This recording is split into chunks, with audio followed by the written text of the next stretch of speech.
The Doom of the Griffiths, Part 1.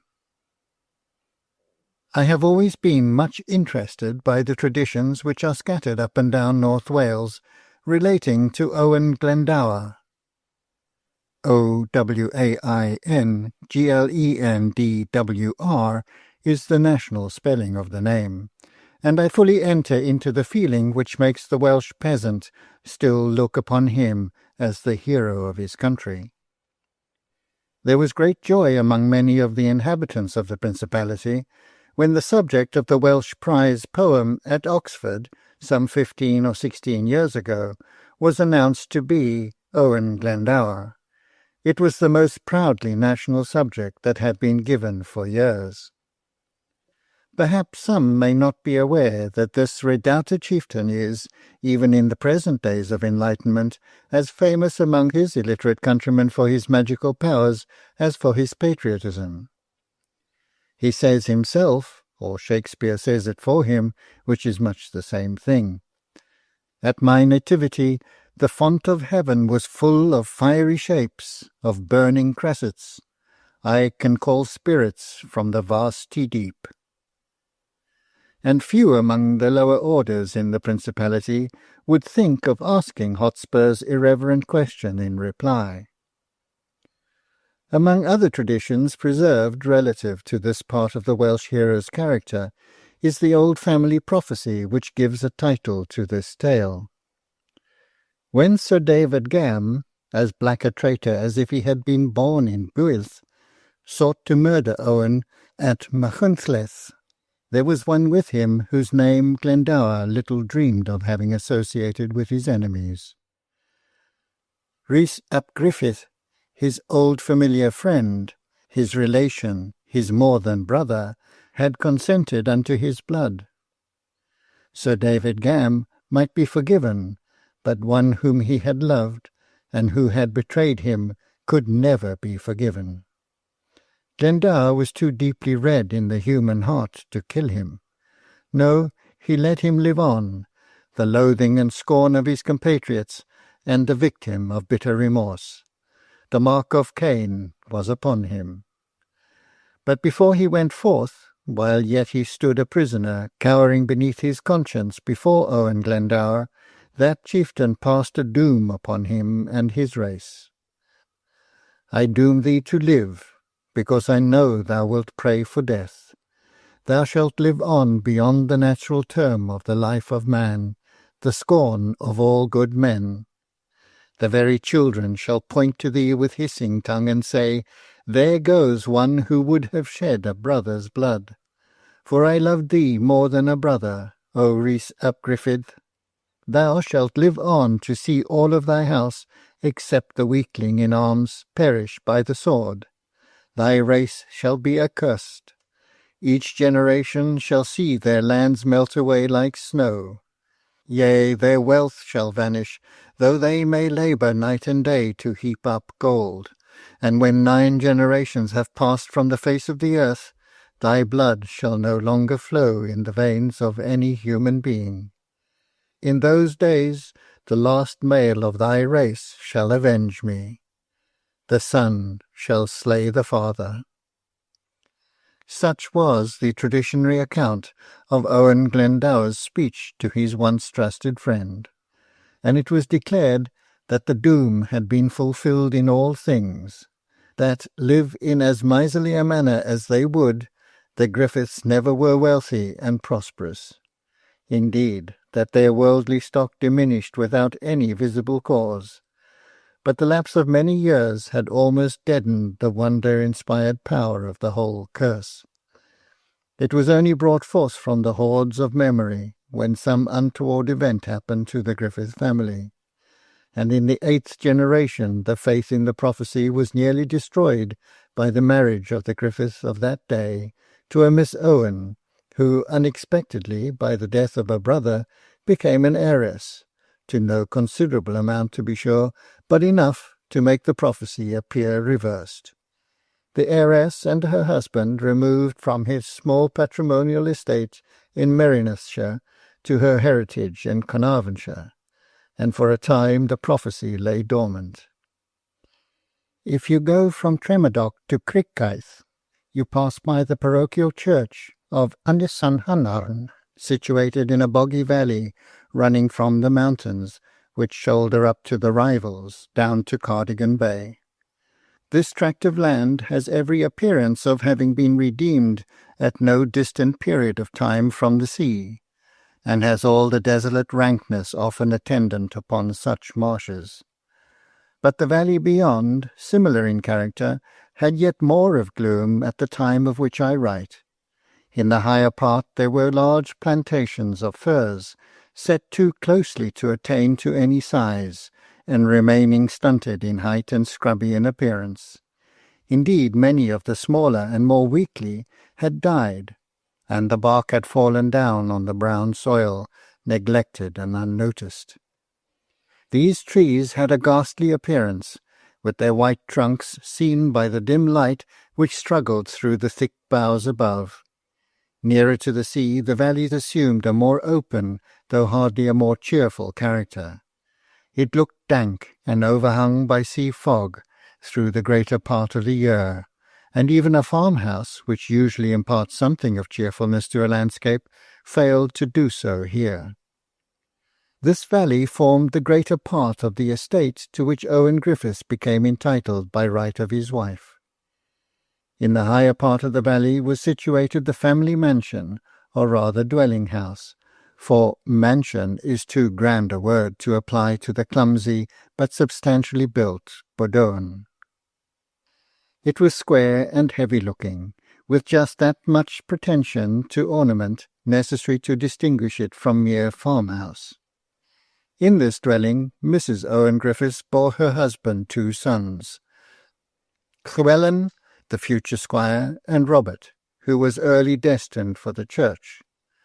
The only difference in their situation, up to the time when Robert was entered at Jesus College, was that the elder was invariably indulged by all around him, while Robert was thwarted and indulged by turns. That Llewellyn never learnt anything from the poor Welsh parson who was nominally his private tutor, while occasionally Squire Griffiths made a great point of enforcing Robert's diligence, telling him that, as he had his bread to earn, he must pay attention to his learning. There is no knowing how far the very irregular education he had received would have carried Robert through his college examinations. But, luckily for him, in this respect, before such a trial of his learning came round, he heard of the death of his elder brother, after a short illness, brought on by a hard drinking bout.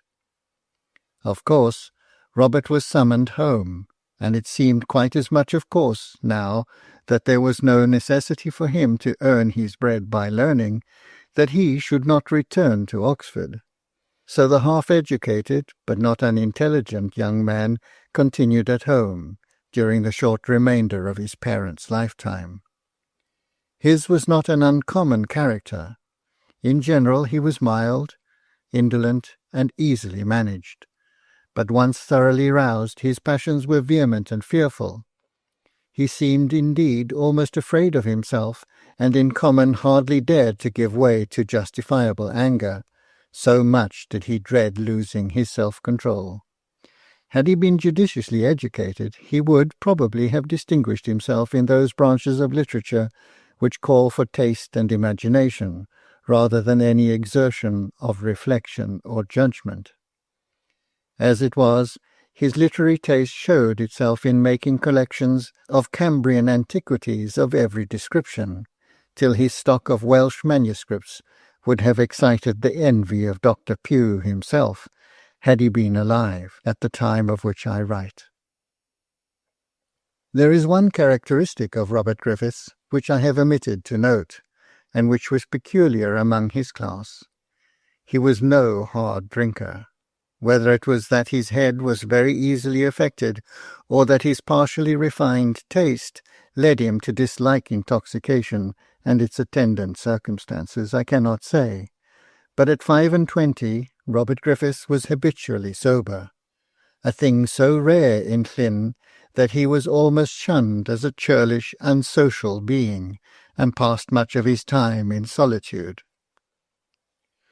About this time he had to appear in some case that was tried at the Carnarvon Assizes, and while there was a guest at the house of his agent, a shrewd, sensible Welsh attorney, with one daughter, who had charms enough to captivate Robert Griffiths.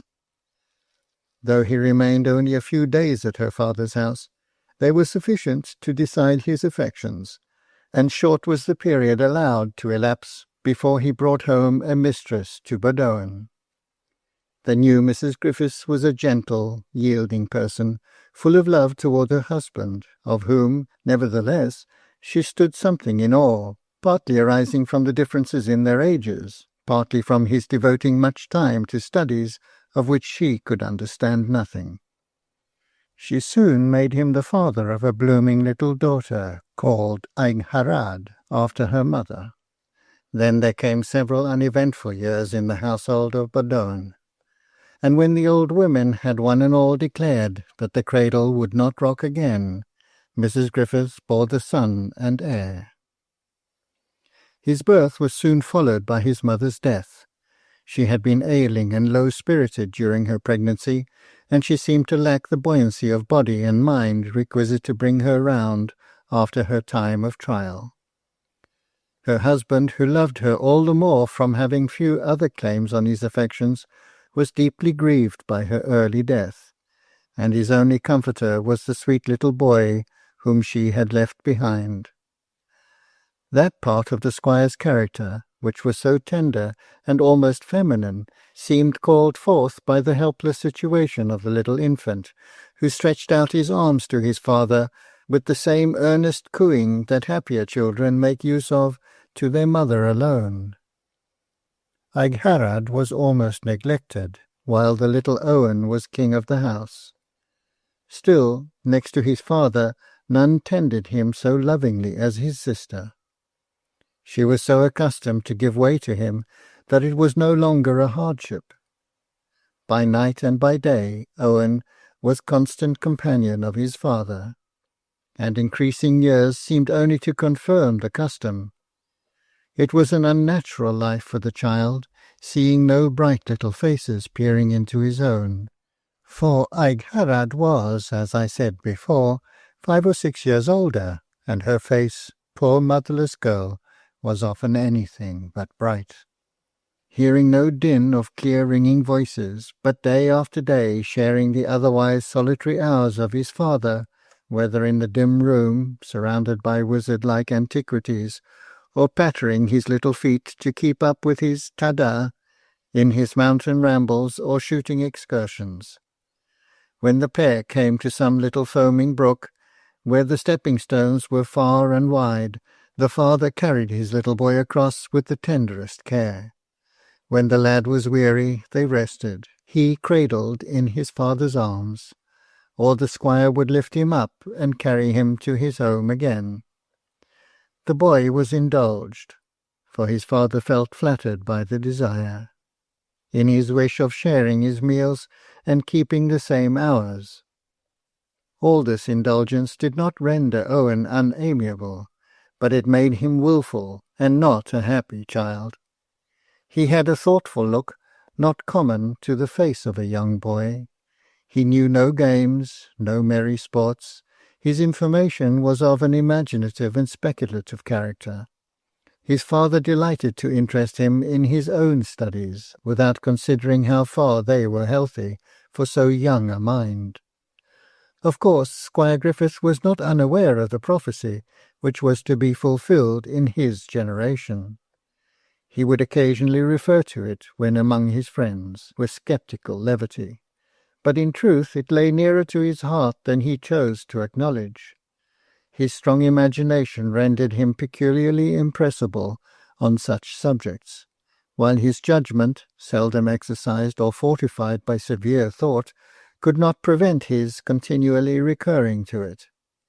He used to gaze on the half-sad countenance of the child, who sat looking up into his face with his large dark eyes, so fondly yet so inquiringly, till the old legend swelled around his heart, and became too painful for him not to require sympathy.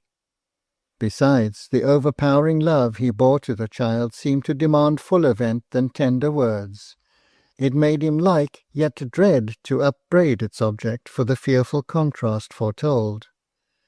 Still, Squire Griffith told the legend, in a half-jesting manner, to his little son, when they were roaming over the wild heaths in the autumn days, the saddest of the year, or while they sat in the oak-wainscoted room, surrounded by mysterious relics that gleamed strangely forth by the flickering firelight. The legend was wrought into the boy's mind, and he would crave, yet tremble, to hear it told over and over again, while the words were intermingled with caresses and questions as to his love. Occasionally his loving words and actions were cut short by his father's light yet bitter speech.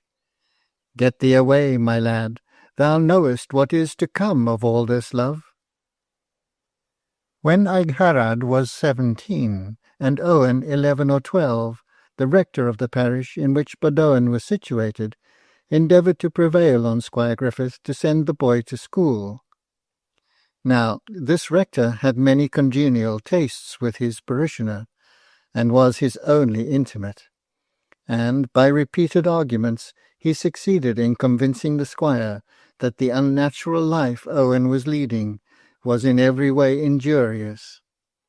Unwillingly was the father wrought to part from his son, but he did at length send him to the grammar school at Bangor, then under the management of an excellent classic. Here Owen showed that he had more talents than the rector had given him credit for, when he affirmed that the lad had been completely stupefied by the life he led at Badowen. He bade fair to do credit to the school in the peculiar branch of learning for which it was famous, but he was not popular among his schoolfellows. He was wayward, though to a certain degree generous and unselfish. He was reserved but gentle, except when the tremendous bursts of passion, similar in character to those of his father, forced their way. On his return from school one Christmas time, when he had been a year or so at Bangor, he was stunned by hearing that the undervalued Aigharad was about to be married to a gentleman of South Wales, residing near Aberystwyth. Boys seldom appreciate their sisters, but Owen thought of the many slights with which he had requited the patient Aigharad, and he gave way to bitter regrets, which, with a selfish want of control over his words, he kept expressing to his father, until the squire was thoroughly hurt and chagrined at the repeated exclamations of, "What shall we do when Aigharad is gone? How dull we shall be when Aigharad is married!" Owen's holidays were prolonged a few weeks in order that he might be present at the wedding, and when all the festivities were over, and the bride and bridegroom had left Badowen, the boy and his father really felt how much they missed the quiet, loving Aigharad. She had performed so many thoughtful, noiseless little offices on which their daily comfort depended, and now she was gone. The household seemed to miss the spirit that peacefully kept it in order. The servants roamed about it in search of commands and directions.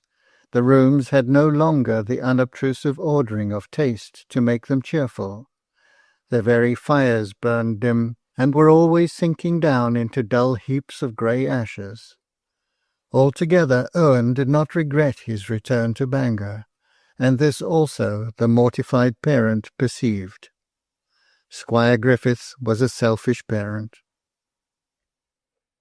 Letters in those days were a rare occurrence. Owen usually received one during his half-yearly absences from home, and occasionally his father paid him a visit.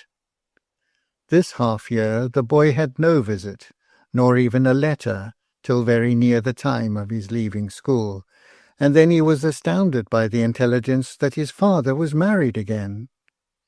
Then came one of his paroxysms of rage, the more disastrous in its effects upon his character because it could find no vent in action. Independently of the slight to the memory of the first wife, which children are so apt to fancy such an action implies, Owen had hitherto considered himself, and with justice, the first object of his father's life.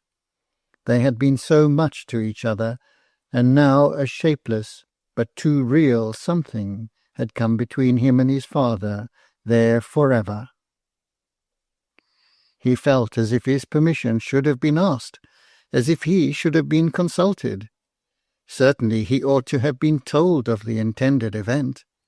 So the squire felt, and hence his constrained letter, which had so much increased the bitterness of Owen's feelings.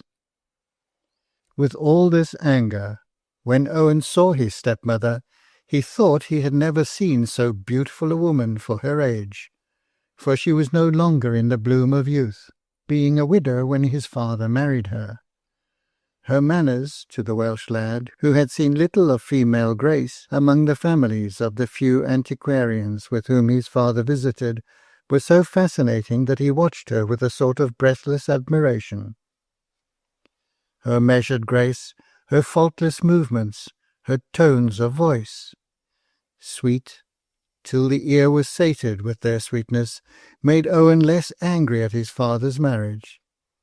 Yet he felt, more than ever, that the cloud was between him and his father, that the hasty letter he had sent in answer to the announcement of his wedding was not forgotten, although no allusion was ever made to it.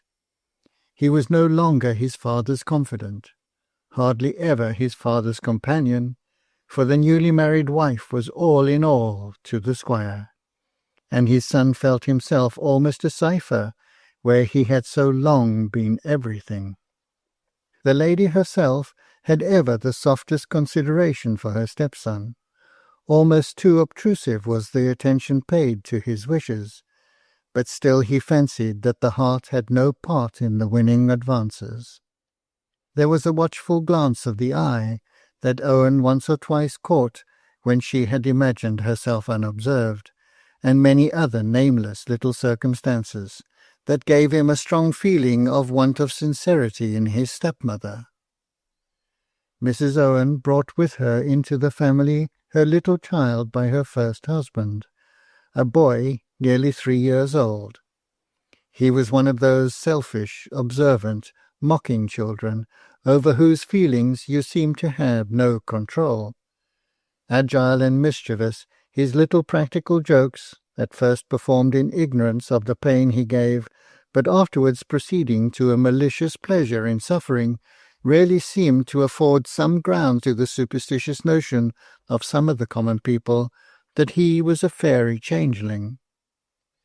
Years passed on, and as Owen grew older he became more observant. He saw, even in his occasional visits at home, for from school he had passed on to college, that a great change had taken place in the outward manifestations of his father's character, and, by degrees, Owen traced this change to the influence of his stepmother, so slight, so imperceptible to the common observer, yet so resistless in its effects. Squire Griffiths caught up his wife's humbly advanced opinions, and unawares to himself adopted them as his own, defying all argument and opposition. It was the same with her wishes. They met with their fulfilment, from the extreme and delicate art with which she insinuated them into her husband's mind as his own. She sacrificed the show of authority for the power. At last, when Owen perceived some oppressive act in his father's conduct towards his dependents, or some unaccountable thwarting of his own wishes, he fancied he saw his stepmother's secret influence thus displayed, however much she might regret the injustice of his father's actions in her conversations with him when they were alone. His father was fast losing his temperate habits, and frequent intoxication soon took its usual effect upon the temper. Yet even here was the spell of his wife upon him. Before her he placed a restraint upon his passion, yet she was perfectly aware of his irritable disposition, and directed it hither and thither with the same apparent ignorance of the tendency of her words. Meanwhile Owen's situation became peculiarly mortifying to a youth whose early remembrances afforded such a contrast to his present state. As a child, He had been elevated to the consequence of a man before his years gave any mental check to the selfishness which such conduct was likely to engender. He could remember when his will was law to the servants and dependents, and his sympathy necessary to his father. Now he was a cipher in his father's house, and the squire, estranged in the first instance by a feeling of the injury he had done his son in not sooner acquainting him with his proposed marriage, seemed rather to avoid than to seek him as a companion, and too frequently showed the most utter indifference to the feelings and wishes which a young man of a high and independent spirit might be supposed to indulge. Perhaps Owen was not fully aware of the force of all these circumstances, for an actor in a family drama is seldom unimpassioned enough to be perfectly observant. But he became moody and soured, brooding over his unloved existence, and craving with a human heart after sympathy. This feeling took more full possession of his mind when he had left college and returned home to lead an idle and purposeless life. As the heir, there was no worldly necessity for exertion. His father was too much of a Welsh squire to dream of the moral necessity, and he himself had not sufficient strength of mind to decide at once upon abandoning a place and mode of life which abounded in daily mortifications. Yet to this course his judgment was slowly tending when some circumstances occurred to detain him at Badowen. It was not to be expected that harmony would long be preserved, even in appearance, between an unguarded and soured young man such as Owen and his wary stepmother when he had once left college and come, not as a visitor, but as the heir to his father's house. Some cause of difference occurred, where the woman subdued her hidden anger sufficiently to become convinced that Owen was not entirely the dupe she had believed him to be. Henceforward there was no peace between them. Not in vulgar altercations did this show itself, but in moody reserve on Owen's part, and in undisguised and contemptuous pursuance of her own plans by his stepmother. Badowen was no longer a place where, if Owen was not loved or attended to, he could at least find peace and care for himself. He was thwarted at every step and in every wish, by his father's desire apparently, while the wife sat by with a smile of triumph on her beautiful lips. So Owen went forth at the early day dawn, sometimes roaming about on the shore or the upland, shooting or fishing, as the season might be, but oftener stretched in indolent repose on the short, sweet grass, indulging in gloomy and morbid reveries. He would fancy that this mortified state of existence was a dream, a horrible dream, from which he would awaken and find himself again the sole object and darling of his father. And then he would start up and strive to shake off the incubus.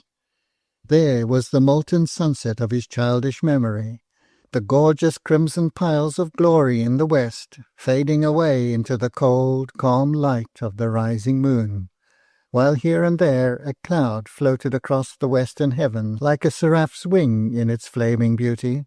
The earth was the same as in his childhood's days, full of gentle evening sounds and the harmonies of twilight. The breeze came sweeping low over the heather and bluebells by his side, and the turf was sending up its evening incense of perfume. But life and heart and hope were changed forever since those bygone days. Or he would seat himself in a favourite niche of the rocks in Moylgest, hidden by a stunted growth of the witty or mountain ash from general observation, with a rich-tinted cushion of stone crop for his feet, and a straight precipice of rock rising just above. Here would he sit for hours, gazing idly at the bay below, with its background of purple hills, and the little fishing sail on its bosom showing white in the sunbeam, and gliding on in such harmony with the quiet beauty of the glassy sea. Or he would pull out an old-school volume, his companion for years, and in morbid accordance with the dark legend that still lurked in the recesses of his mind, a shape of gloom in those innermost haunts awaiting its time to come forth in distinct outline, would he turn to the old Greek dramas which treat of a family foredoomed by an avenging fate? The worn page opened of itself at the play of Oedipus Tyrannus, and Owen dealt with the craving of disease upon the prophecy so nearly resembling that which concerned himself. With his consciousness of neglect, there was a sort of self-flattery in the consequence which the legend gave him. He almost wondered how they durst, with slights and insults, thus provoke the avenger. The days drifted onward. Often he would vehemently pursue some sylvan sport, till thought and feeling were lost in the violence of bodily exertion. Occasionally his evenings were spent at a small public house, such as stood by the unfrequented wayside, where the welcome, hearty though bought, seemed so strongly to contrast with the gloomy negligence of home, unsympathizing home. One evening, Owen might be 4 or 25, wearied with a day's shooting on the Clenny moors, he passed by the open door of the Goat at Penmorfa. The light and the cheeriness within tempted him, poor self-exhausted man, as it has done many a one more wretched in worldly circumstances, to step in and take his evening meal, where at least his presence was of some consequence. It was a busy day in the little hostel. A flock of sheep, amounting to some hundreds, had arrived at Penmorfa on their road to England, and thronged the space before the house.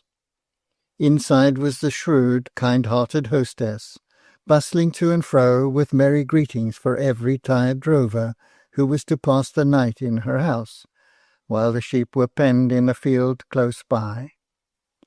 Ever and anon she kept attending to the second crowd of guests, who were celebrating a rural wedding in her house. It was busy work to Martha Thomas, yet her smile never flagged, and when Owen Griffith had finished his evening meal, she was there, ready with a hope that it had done him good, and was to his mind, and a word of intelligence that the wedding folk were about to dance in the kitchen, and the harper was a famous Edward of Corwin. Owen, partly from a good-natured compliance with his hostess's implied wish, and partly from curiosity, lounged to the passage which led to the kitchen, not the everyday working cooking kitchen which was beyond, but a good-sized room where the mistress sat when her work was done, and where the country people were commonly entertained at such merrymakings as the present. The lintels of the door formed a frame for the animated picture which Owen saw within, as he leaned against the wall in the dark passage. The red light of the fire, with every now and then a falling piece of turf sending forth a fresh blaze, shone full upon 4 young men who were dancing a measure, something like a Scotch reel, keeping admirable time in their rapid movements to the capital tune the harper was playing. They had their hats on when Owen first took his stand, but as they grew more and more animated, they flung them away, and presently their shoes were kicked off, with a like disregard to the spot where they might happen to alight. Shouts of applause followed any remarkable exertion of agility, in which each seemed to try to excel his companions. At length, wearied and exhausted, they sat down, and the harper gradually changed to one of those wild, inspiring national airs for which he was so famous. The thronged audience sat earnest and breathless, and you might have heard a pin drop, except when some maiden passed hurriedly with flaring candle and busy look through to the real kitchen beyond. When he had finished playing his beautiful theme on the March of the Men of Harlech, he changed the measure again to 300 bunon, 300 pounds, and immediately a most unmusical-looking man began chanting Penichlion, or a sort of recitative stanzas, which was soon taken up by another, and this amusement lasted so long that Owen grew weary, and was thinking of retreating from his post by the door, when some little bustle was occasioned on the opposite side of the room by the entrance of a middle-aged man and a young girl, apparently his daughter. The man advanced to the bench occupied by the seniors of the party, who welcomed him with the usual pretty Welsh greeting, "Pasit mai dy galon," "How is thy heart?" and drinking his health, passed on to him the cup of excellent cwrw. The girl, evidently a village belle, was as warmly greeted by the young men, while the girls eyed her rather askance with a half-jealous look, which Owen set down to the score of her extreme prettiness. Like most Welsh women, she was of middle size as to height, but beautifully made, with the most perfect yet delicate roundness in every limb. Her little mop cap was carefully adjusted to a face which was excessively pretty, though it never could be called handsome. It also was round, with the slightest tendency to the oval shape, richly coloured, though somewhat olive in complexion, with dimples in cheek and chin, and the most scarlet lips Owen had ever seen, that were too short to meet over the small pearly teeth. The nose was the most defective feature, but the eyes were splendid. They were so long, so lustrous, yet at times so very soft under their thick fringe of eyelash. The nut-brown hair was carefully braided beneath the border of delicate lace. It was evident the little village beauty knew how to make the most of all her attractions, for the gay colours which were displayed in her neckerchief were in complete harmony with the complexion. Owen was much attracted, while yet he was amused, by the evident coquetry the girl displayed, collecting around her a whole bevy of young fellows, for each of whom she seemed to have some gay speech, some attractive look or action. In a few minutes young Griffith of Bodowen was at her side, brought thither by a variety of idle motives, and as her undivided attention was given to the Welsh air, her admirers, one by one, dropped off to seat themselves by some less fascinating but more attentive fair one. The more Owen conversed with the girl, the more he was taken. She had more wit and talent than he had fancied possible, a self-abandon and thoughtfulness to boot, that seemed full of charms, and then her voice was so clear and sweet, and her actions so full of grace, that Owen was fascinated before he was well aware, and kept looking into her bright blushing face till her uplifted flashing eye fell beneath his earnest gaze. While it thus happened that they were silent, she from confusion at the unexpected warmth of his admiration, he from an unconsciousness of anything but the beautiful changes in her flexible countenance. The man whom Owen took for her father came up and addressed some observation to his daughter, from whence he glided into some commonplace yet respectable remark to Owen, and at length, engaging him in some slight local conversation, he led the way to the account of a spot on the peninsula of Penthrin where teal abounded, and concluded with begging Owen to allow him to show him the exact place, saying that whenever the young squire so inclined, if he would honour him by a call at his house, he would take him across in his boat. While Owen listened, his attention was not so much absorbed as to be unaware that the little beauty at his side was refusing one or two who endeavoured to draw her from her place by invitations to dance. Flattered by his own construction of her refusals, he again directed all his attention to her, till she was called away by her father, who was leaving the scene of festivity. Before he left, he reminded Owen of his promise, and added, "Perhaps, sir, you do not know me. My name is Ellis Pritchard, and I live at Tiglas, on this side of Mulgest. Anyone can point it out to you." When the father and daughter had left, Owen slowly prepared for his ride home. But encountering the hostess, he could not resist asking a few questions relative to Ellis Pritchard and his pretty daughter. She answered shortly but respectfully, and then said rather hesitatingly, "Master Griffith, you know the triad?" Three feth tebig, een eich i'r chlach, is gibber heb id, meil deg heb diawd, a mech deg heb i'r gerda. 3 things are alike, a fine barn without corn, a fine cup without drink, a fine woman without her reputation. She hastily quitted him, and Owen rode slowly to his unhappy home. Ellis Pritchard, half farmer and half fisherman, was shrewd and keen and worldly, yet he was good-natured and sufficiently generous to have become rather a popular man among his equals. He had been struck with the young squire's attention to his pretty daughter, and was not insensible to the advantages to be derived from it. Nest would not be the first peasant girl, by any means, who had been transplanted to a Welsh manor-house as its mistress, and accordingly her father had shrewdly given the admiring young man some pretext for further opportunities of seeing her. As for Nest herself, she had somewhat of her father's worldliness, and was fully alive to the superior station of her new admirer, and quite prepared to slight all her old sweethearts on his account. But then she had something more of feeling in her reckoning. She had not been insensible to the earnest yet comparatively refined homage which Owen paid her. She had noticed his expressive and occasionally handsome countenance with admiration, and was flattered by his so immediately singling her out from her companions.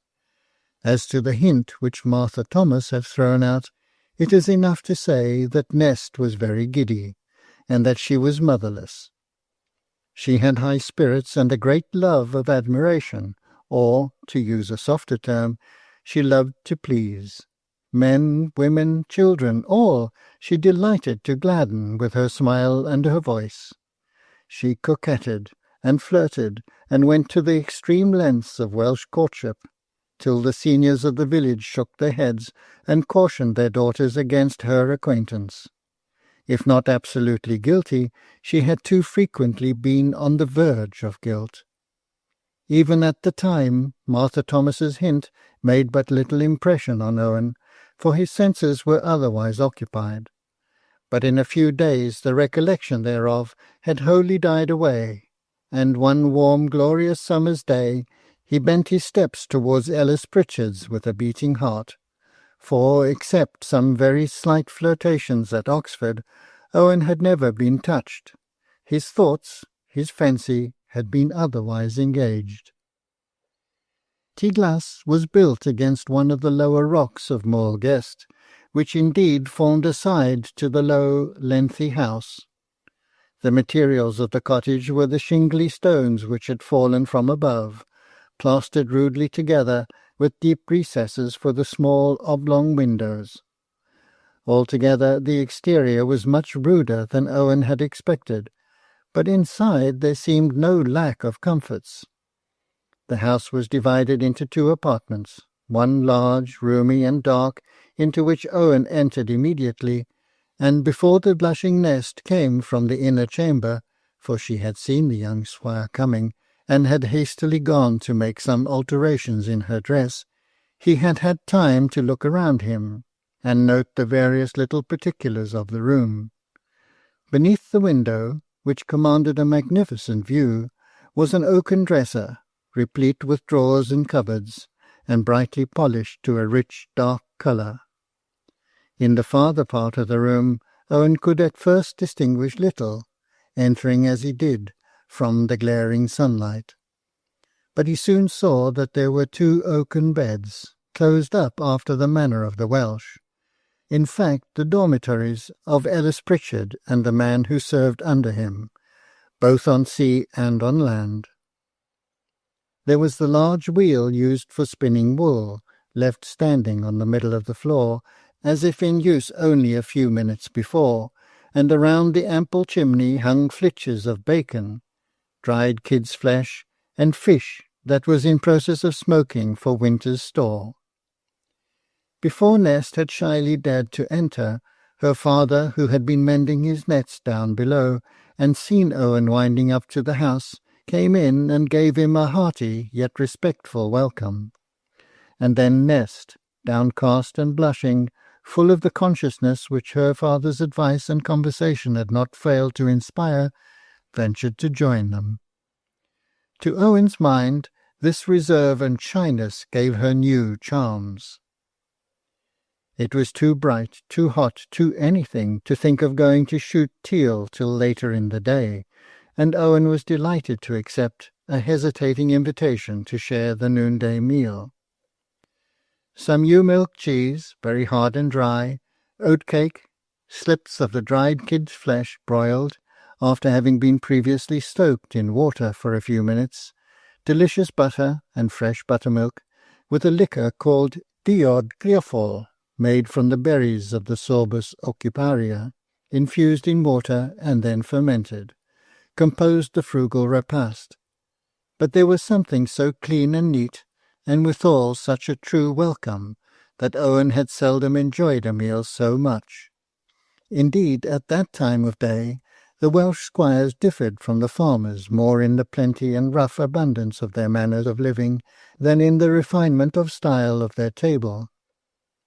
At the present day, down in Llyn, the Welsh gentry are not a whit behind their Saxon equals in the expensive elegances of life. But then, when there was but one pewter service in all Northumberland, there was nothing in Ellis Pritchard's mode of living that grated on the young squire's sense of refinement. Little was said by that young pair of wooers during the meal. The father had all the conversation to himself, apparently heedless of the ardent looks and inattentive mien of his guest. As Owen became more serious in his feelings, he grew more timid in their expression, and at night, when they returned from their shooting excursion, the caress he gave Nest was almost as bashfully offered as received. This was but the first of a series of days devoted to Nest in reality, though at first he thought some little disguise of his object was necessary.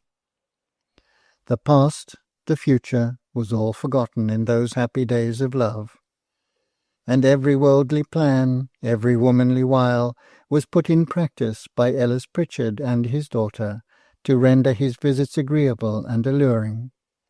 Indeed, the very circumstance of his being welcome was enough to attract the poor young man, to whom the feeling so produced was new and full of charms. He left a home where the certainty of being thwarted made him chary in expressing his wishes, where no tone of love ever fell on his ear, save those addressed to others, where his presence or absence was a matter of utter indifference. And when he entered Tiglath, all, down to the little cur which, with clamorous barking, claimed a part of his attention, seemed to rejoice. His account of his day's employment found a willing listener in Ellis, and when he passed on to Nest, busy at her wheel or at her churn, the deepened colour, the conscious eye, and the gradual yielding of herself up to his lover-like caress, had worlds of charms.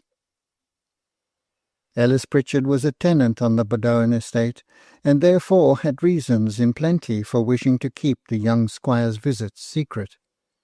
And Owen, unwilling to disturb the sunny calm of these halcyon days by any storm at home, was ready to use all the artifice which Ellis suggested as to the mode of his calls at Tiglath.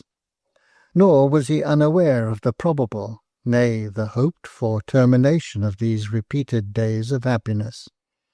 He was quite conscious that the father wished for nothing better than the marriage of his daughter to the heir of Badoan. And when Nest had hidden her face in his neck, which was encircled by her clasping arms, and murmured into his ear her acknowledgment of love, he felt only too desirous of finding someone to love him forever. Though not highly principled, he would not have tried to obtain Nest on other terms save those of marriage. He did so pine after enduring love, and fancied he should have bound her heart for evermore to his when they had taken the solemn oaths of matrimony. There was no great difficulty attending a secret marriage at such a place and at such a time. One gusty autumn day, Ellis ferried them round Penthrin to Llandythrywyn, and there saw his little Nest, become future Lady of Bedone. How often do we see giddy, coquetting, restless girls become sobered by marriage? A great object in life is decided, one on which their thoughts have been running in all their vagaries, and they seem to verify the beautiful fable of Undine. A new soul beams out in gentleness and repose of their future lives. An indescribable softness and tenderness takes place of the wearying vanity of their former endeavours to attract admiration. Something of this sort took place in Nest Pritchard. If at first she had been anxious to attract the young squire of Bedone, long before her marriage this feeling had merged into a truer love than she had ever felt before, and now that he was her own, her husband, her whole soul was bent toward making him amends, as far as in her lay, for the misery which, with a woman's tact, she saw that he had to endure at his home. Her greetings were abounding in delicately expressed love, her study of his tastes unwearying in the arrangement of her dress, her time, her very thoughts. No wonder that he looked back on his wedding day with a thankfulness which is seldom the result of unequal marriages. No wonder that his heart beat aloud as formerly when he wound up the little path to Tiglath, and saw, keen though the winter's wind might be, that Nest was standing out at the door to watch for his dimly seen approach, while the candle flared in the little window as a beacon to guide him aright. The angry words and unkind actions of home fell deadened on his heart. He thought of the love that was surely his, and of the new promise of love that a short time would bring forth, and he could almost have smiled at the impotent efforts to disturb his peace. A few more months, and the young father was greeted by a feeble little cry, when he hastily entered Tiglath one morning early, in consequence of a summons conveyed mysteriously to Bedone, and the pale mother, smiling and feebly holding up her babe to its father's kiss, seemed to him even more lovely than the bright gay Nest who had won his heart at the little inn of Penmorfa. But the curse was at work. The fulfilment of the prophecy was nigh at hand. Part 2. It was the autumn after the birth of their boy. It had been a glorious summer, with bright, hot, sunny weather, and now the year was fading away, as seasonably, into mellow days, with mornings of silver mists and clear, frosty nights. The blooming look of the time of flowers was past and gone, but instead there was even richer tints abroad in the sun-coloured leaves, the lichens, the gold-blossomed firs. If it was the time of fading, there was a glory in the decay. Nest, in her loving anxiety to surround her dwelling with every charm for her husband's sake, had turned gardener, and the little corners of the rude court before the house were filled with many a delicate mountain flower, transplanted more for its beauty than its rarity. The sweet briar-bush may even yet be seen, old and grey, which she and Owen planted a green slipling beneath the window of her little chamber. In those moments Owen forgot all besides the present, all the cares and griefs he had known in the past, and all that might await him of woe and death in the future. The boy, too, was as lovely a child as the fondest parent was ever blessed with, and crowed with delight and clapped his little hands as his mother held him in her arms at the cottage door to watch his father's ascent up the rough path that led to Tiglath one bright autumnal morning. And when the three entered the house together, it was difficult to say which was the happiest.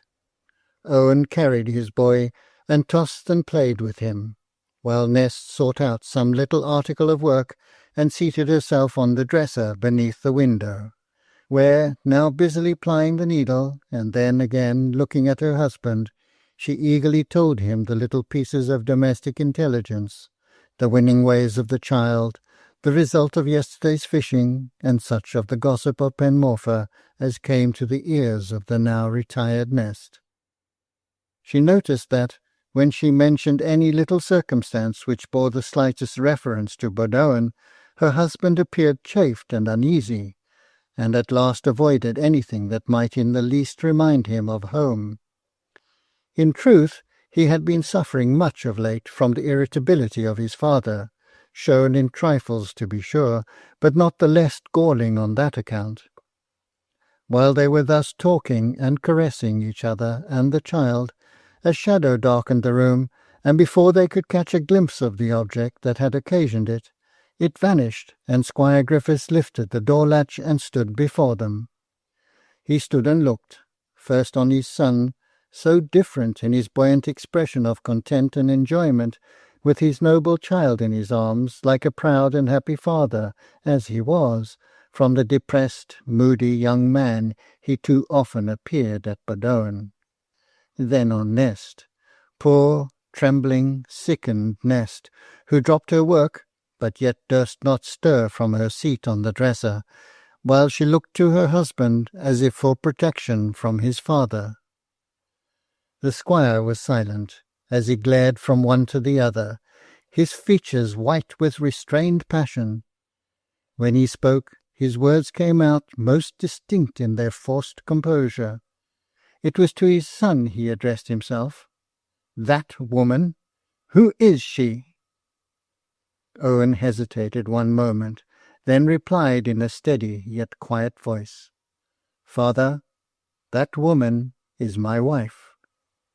He would have added some apology for the long concealment of his marriage, have appealed to his father's forgiveness, but the foam flew from Squire Owen's lips as he burst forth with invective against Nest.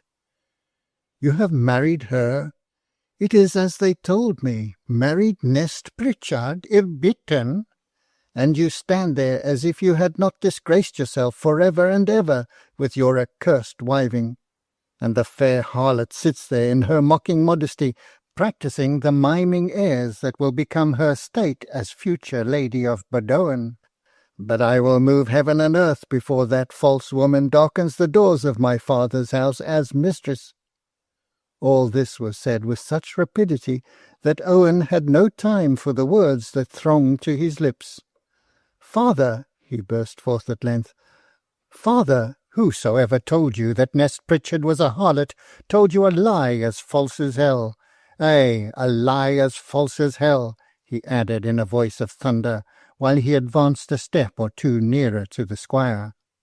And then in a lower tone he said, "She is as pure as your own wife, nay, God help me, as the dear precious mother who brought me forth, and then left me with no refuge in a mother's heart, to struggle on through life alone. I tell you, Nest is as pure as that dear dead mother." "Fool, poor fool!" At this moment the child, the little Owen, who had kept gazing from one angry countenance to the other, and with earnest look, trying to understand what had brought the fierce glare into the face, where till now he had read nothing but love, in some way attracted the squire's attention, and increased his wrath. "Yes," he continued, "poor weak fool that you are, hugging the child of another as if it were your own offspring." Owen involuntarily caressed the affrighted child, and half smiled at the implication of his father's words. This the squire perceived, and raising his voice to a scream of rage, he went on, "I bid you, if you call yourself my son, to cast away that miserable, shameless woman's offspring. Cast it away this instant, this instant!" In his ungovernable rage, seeing that Owen was far from complying with his command, he snatched the poor infant from the loving arms that held it, and throwing it to its mother, left the house inarticulate with fury. Nest, who had been pale and still as marble during this terrible dialogue, looking on and listening as if fascinated by the words that smote her heart, opened her arms to receive and cherish her precious babe. But the boy was not destined to reach the white refuge of her breast. The furious action of the squire had been almost without aim, and the infant fell against the sharp edge of the dresser down onto the stone floor. Owen sprang up to take the child, but he lay so still, so motionless, that the awe of death came over the father, and he stooped down to gaze more closely. At that moment the upturned, filmy eyes rolled convulsively. A spasm passed along the body, and the lips, yet warm with kissing, quivered into everlasting rest. A word from her husband told Nest all. She slid down from her seat and lay by her little son as corpse-like as he, unheeding of all the agonizing endearments and passionate adjurations of her husband.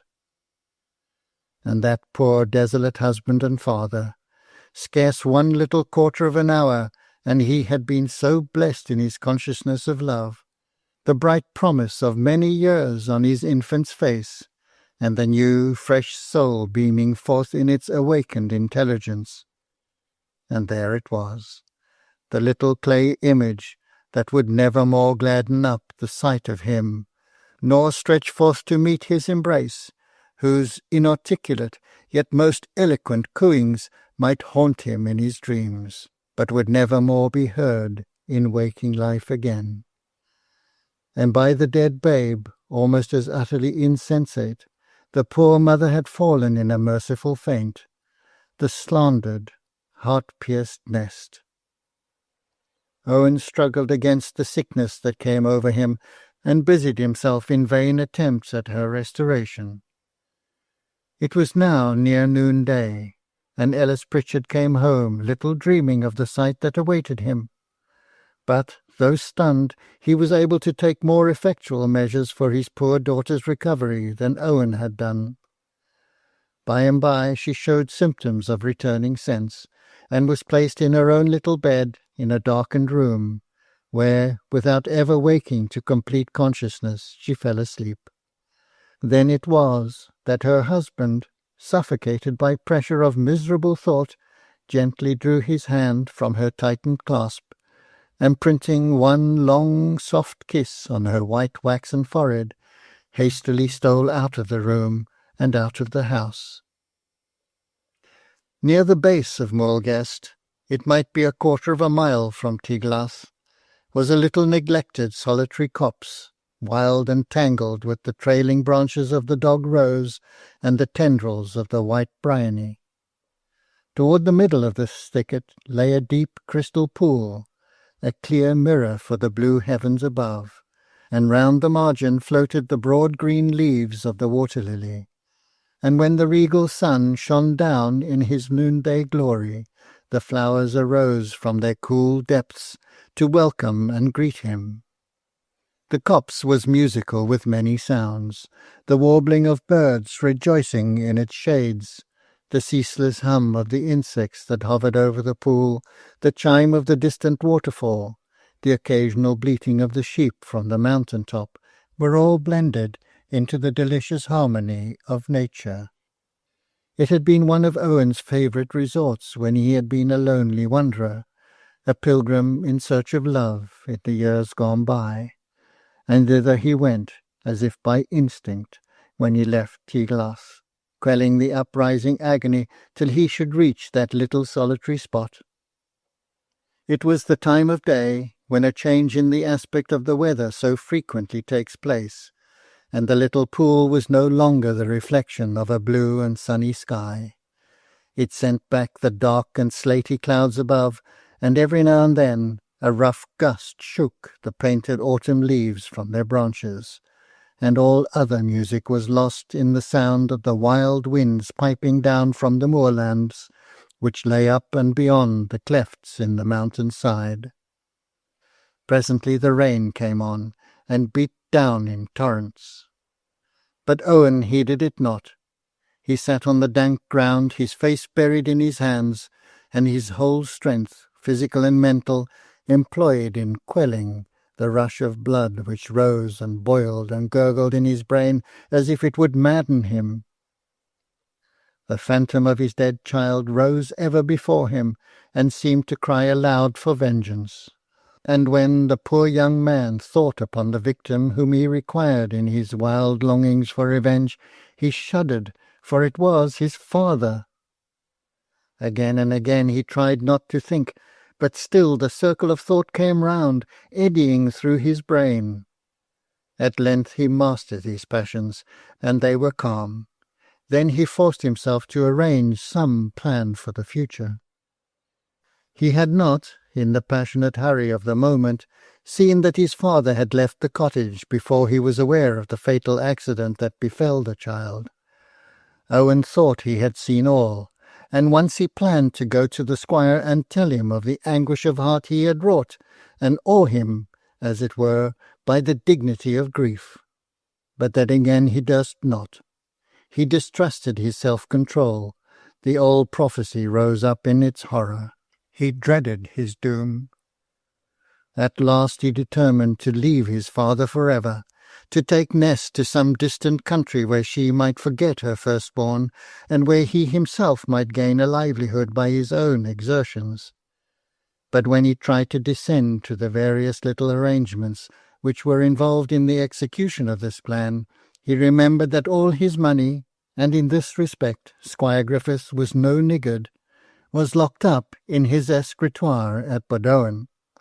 In vain he tried to do away with this matter-of-fact difficulty. Go to Bodowan he must, and his only hope, nay, his determination, was to avoid his father. He rose and took a bypath to Bodowan. The house looked even more gloomy and desolate than usual in the heavy downpouring rain.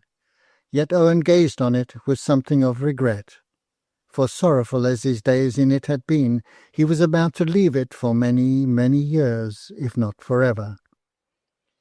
He entered by a side door, opening into a passage that led to his own room, where he kept his books, his guns, his fishing tackle, his writing materials, etc.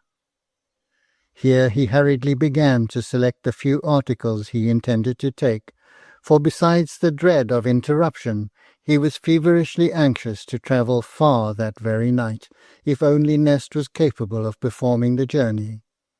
As he was thus employed, he tried to conjecture what his father's feelings would be on finding that his once-loved son was gone away forever. Would he then awaken to regret for the conduct which had driven him from home, and bitterly think on the loving and caressing boy who had haunted his footsteps in former days? Or, alas, would he only feel that an obstacle to his daily happiness, to his contentment with his wife, and his strange doting affection for her child, was taken away? Would they make merry over the heir's departure? Then he thought of Nest, the young childless mother whose heart had not yet realized her fullness of desolation. Poor Nest, so loving as she was, so devoted to her child, how should he console her? He pictured her away in a strange land, pining for her native mountains, and refusing to be comforted because her child was not. Even this thought of the homesickness that might possibly beset Nest hardly made him hesitate in his determination. So strongly had the idea taken possession of him that only by putting miles and leagues between him and his father could he avert the doom which seemed blending itself with the very purposes of his life, as long as he stayed in proximity with the slayer of his child. He had now nearly completed his hasty work of preparation, and was full of tender thoughts of his wife, when the door opened, and the elfish Robert peered in search of some of his brother's possessions. On seeing Owen he hesitated, but then came boldly forward, and laid his hand on Owen's arm, saying, "Nesta irbitten! How is Nest irbitten?"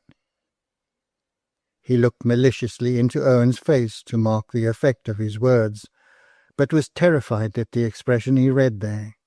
He started off and ran to the door, while Owen tried to check himself, saying continually, "He is but a child. He does not understand the meaning of what he says.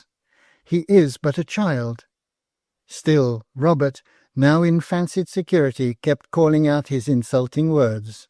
and Owen's hand was on his gun, grasping it as if to restrain his rising fury. But when Robert passed on daringly to mocking words relating to the poor dead child, Owen could bear it no longer, and before the boy was well aware, Owen was fiercely holding him in an iron clasp in one hand, while he struck him hard with the other. In a minute he checked himself. He paused, relaxed his grasp, and to his horror he saw Robert sink to the ground. In fact, the lad was half stunned, half frightened, and thought it best to assume insensibility. Owen, miserable Owen, seeing him lie there prostrate, was bitterly repentant, and would have dragged him to the carved settle and done all he could to restore him to his senses. But at this instant the squire came in. Probably when the household at Bodowan rose that morning, there was but one among them ignorant of the heir's relation to Nest Pritchard and her child. For secret as he had tried to make his visits to Tiglas, they had been too frequent not to be noticed, and Nest's altered conduct, no longer frequenting dances and merry-makings, was a strong corroborative circumstance. But Mrs. Griffith's influence reigned paramount, if unacknowledged, at Bodowan, and till she sanctioned the disclosure, none would dare to tell the squire. Now, however, the time drew near when it suited her to make her husband aware of the connection his son had formed. So, with many tears and much seeming reluctance, she broke the intelligence to him, taking good care, at the same time, to inform him of the light character Nest had borne.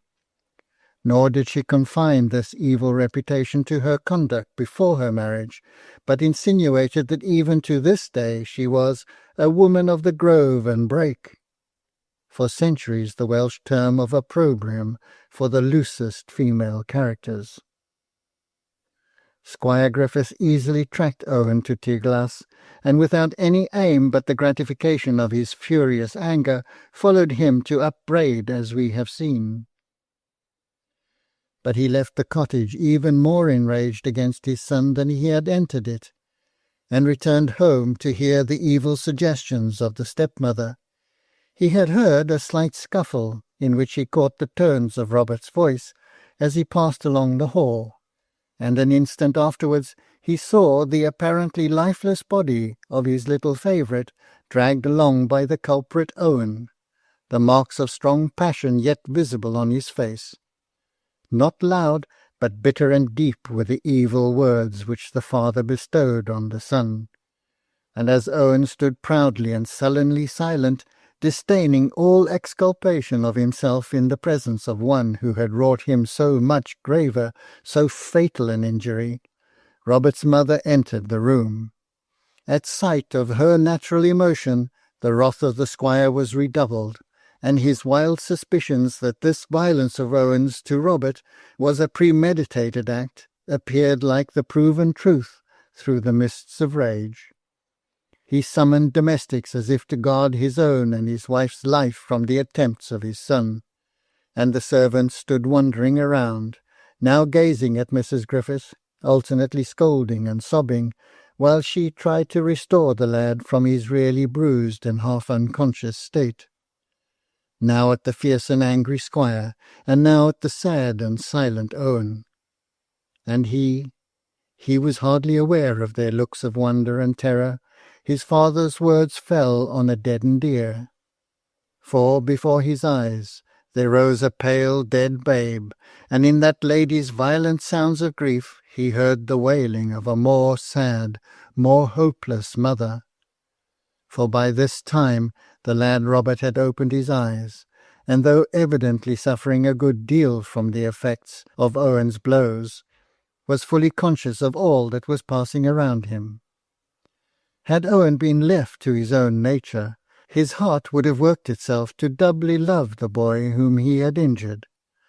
But he was stubborn from injustice, and hardened by suffering. He refused to vindicate himself. He made no effort to resist the imprisonment the squire had decreed, until a surgeon's opinion of the real extent of Robert's injuries was made known. It was not until the door was locked and barred, as if upon some wild and furious beast, that the recollection of poor Nest, without his comforting presence, came into his mind. Oh, thought he, how she would be wearying, pining for his tender sympathy. If, indeed, she had recovered the shock of mind sufficiently to be sensible of consolation. What would she think of his absence? Could she imagine he believed his father's words, and had left her, in this her sore trouble and bereavement? The thought maddened him, and he looked around for some mode of escape. He had been confined in a small unfurnished room on the first floor, wainscoted and carved all round, with a massy door, calculated to resist the attempts of a dozen strong men, even had he afterwards been able to escape from the house unseen, unheard.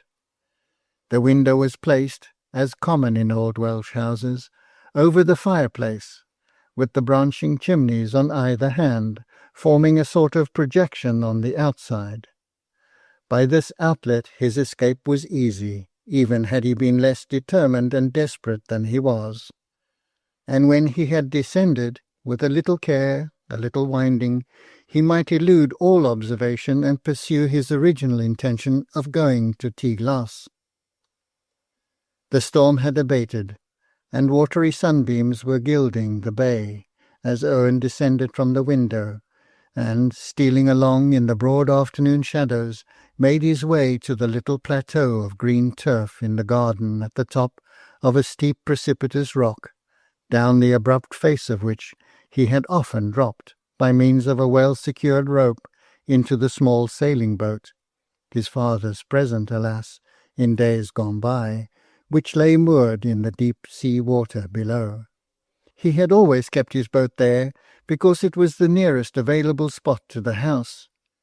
But before he could reach the place, unless, indeed, he crossed a broad sunlighted piece of ground in full view of the windows on that side of the house, and without the shadow of a single sheltering tree or shrub, he had to skirt round a rude semicircle of underwood, which would have been considered as a shrubbery, had anyone taken pains with it.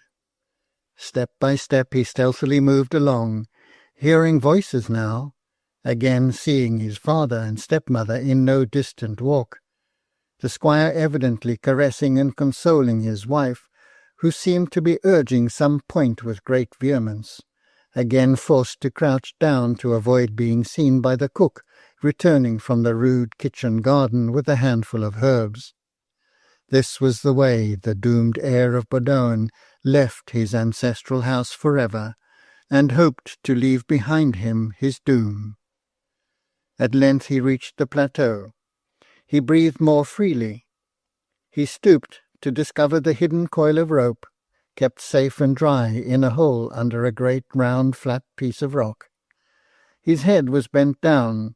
He did not see his father approach, nor did he hear his footstep for the rush of blood to his head in the stooping effort of lifting the stone. The squire had grappled with him before he rose up again, before he fully knew whose hands detained him now when his liberty of person and action seemed secure. He made a vigorous struggle to free himself. He wrestled with his father for a moment. He pushed him hard and drove him on to the great displaced stone, all unsteady in its balance. Down went the squire, down into the deep waters below. Down after him went Owen, half consciously, half unconsciously, partly compelled by the sudden cessation of any opposing body, partly from a vehement, irrepressible impulse to rescue his father. But he had instinctively chosen a safer place in the deep sea-water pool than that into which his push had sent his father. The squire had hit his head with much violence against the side of the boat in his fall. It is, indeed, doubtful whether he was not killed before he ever sank into the sea. But Owen knew nothing save that the awful doom seemed even now present. He plunged down.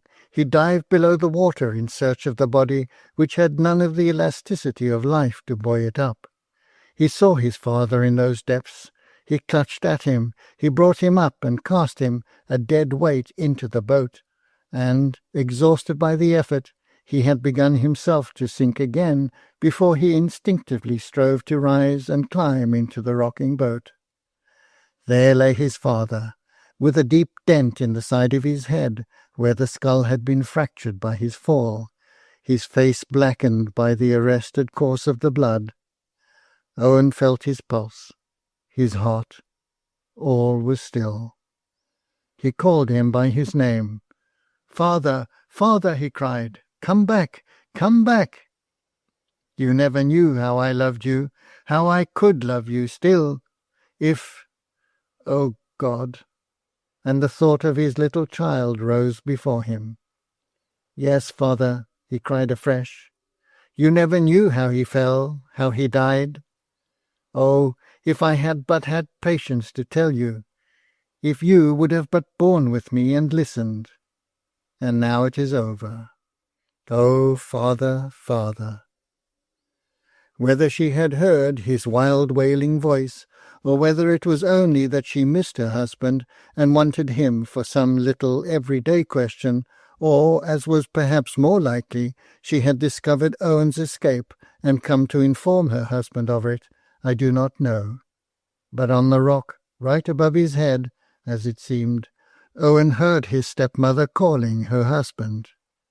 He was silent, and softly pushed the boat right under the rock till the sides grated against the stones, and the overhanging branches concealed him and it from all not on a level with the water. Wet as he was, he lay down by his dead father, the better to conceal himself, and somehow the action recalled those early days of childhood, the first in the squire's widowhood, when Owen had shared his father's bed, and used to waken him in the morning to hear one of the old Welsh legends. How long he lay thus, body chilled and brain hard-working through the heavy pressure of a reality as terrible as a nightmare, he never knew. But at length he roused himself up to think of Nest. Drawing out a great sail, he covered up the body of his father with it, where he lay in the bottom of the boat. Then with his numbed hands he took the oars and pulled out into the more open sea towards Crickaith. He skirted along the coast till he found a shadowed cleft in the dark rocks. To that point he rowed, and anchored his boat close inland.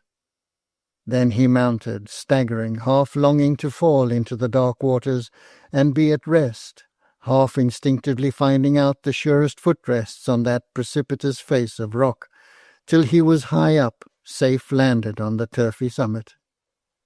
He ran off as if pursued, towards Penmorfa. He ran with maddened energy. Suddenly he paused, turned, ran again with the same speed, and threw himself prone on the summit, looking down into his boat with straining eyes to see if there had been any movement of life, any displacement of a fold of sailcloth. It was all quiet deep down below, but as he gazed the shifting light gave the appearance of a slight movement. Owen ran to a lower part of the rock, stripped, plunged into the water, and swam to the boat. When there, all was still, awfully still. For a minute or two he dared not lift up the cloth. Then, reflecting that the same terror might beset him again of leaving his father unaided while yet a spark of life lingered, he removed the shrouding cover. The eyes looked into his with a dead stare. He closed the lids and bound up the jaw. Again he looked. This time he raised himself out of the water and kissed the brow. "It was my doom, father.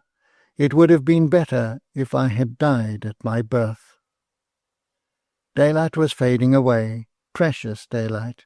He swam back, dressed, and set off afresh for Penmorfa. When he opened the door of Tiglas, Ellis Pritchard looked at him reproachfully from his seat in the dark-shadowed chimney corner. "You come at last," said he. "One of our kind, i.e. station, would not have left his wife to mourn by herself over her dead child, nor would one of our kind have let his father kill his own true son. I've a good mind to take her from you forever." "I did not tell him," cried Nest, looking piteously at her husband. "He made me tell him part, and guessed the rest." She was nursing her babe on her knee, as if it was alive. Owen stood before Ellis Pritchard. "Be silent," said he quietly. "Neither words nor deeds, but what are decreed, can come to pass. I was set to do my work, this 100 years and more. The time waited for me, and the man waited for me. I have done what was foretold of me for generations." Ellis Pritchard knew the old tale of the prophecy, and believed in it in a dull, dead kind of way, but somehow never thought it would come to pass in his time. Now, however, he understood it all in a moment, though he mistook Owen's nature so much as to believe that the deed was intentionally done, out of revenge for the death of his boy, and viewing it in this light, Ellis thought it more than a just punishment for the cause of all the wild despairing sorrow he had seen his only child suffer during the hours of this long afternoon. He knew the law would not so regard it. Even the lax Welsh law of those days could not fail to examine into the death of a man of Squire Griffith's standing. So the acute Ellis thought how he could conceal the culprit for a time. "Come," said he, "don't look so scared. It was your doom, not your fault." And he laid a hand on Owen's shoulder. "You're wet," said he suddenly. "Where have you been? Nest, your husband is dripping drooket wet. That's what makes him look so blue and wan." Nest softly laid her baby in its cradle. She was half stupefied with crying, and had not understood to what Owen alluded when he spoke of his doom being fulfilled, if indeed she had heard the words. Her touch thawed Owen's miserable heart. "Oh, Nest," said he, clasping her in his arms, "do you love me still? Can you love me, my own darling?" "Why not?" asked she, her eyes filling with tears. "I only love you more than ever, for you were my poor baby's father." "But Nest—" "Oh, tell her, Ellis, you know." "No need, no need," said Ellis. "She's had enough to think on. Bustle, my girl, and get out my Sunday clothes." "I don't understand," said Nest, putting her hand up to her head. "What is to tell, and why are you so wet?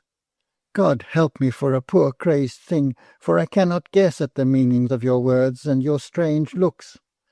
I only know my baby is dead." And she burst into tears.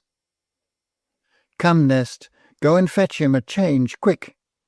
And as she meekly obeyed, too languid to strive further to understand, Ellis said rapidly to Owen, in a low, hurried voice, "Are you meaning that the squire is dead?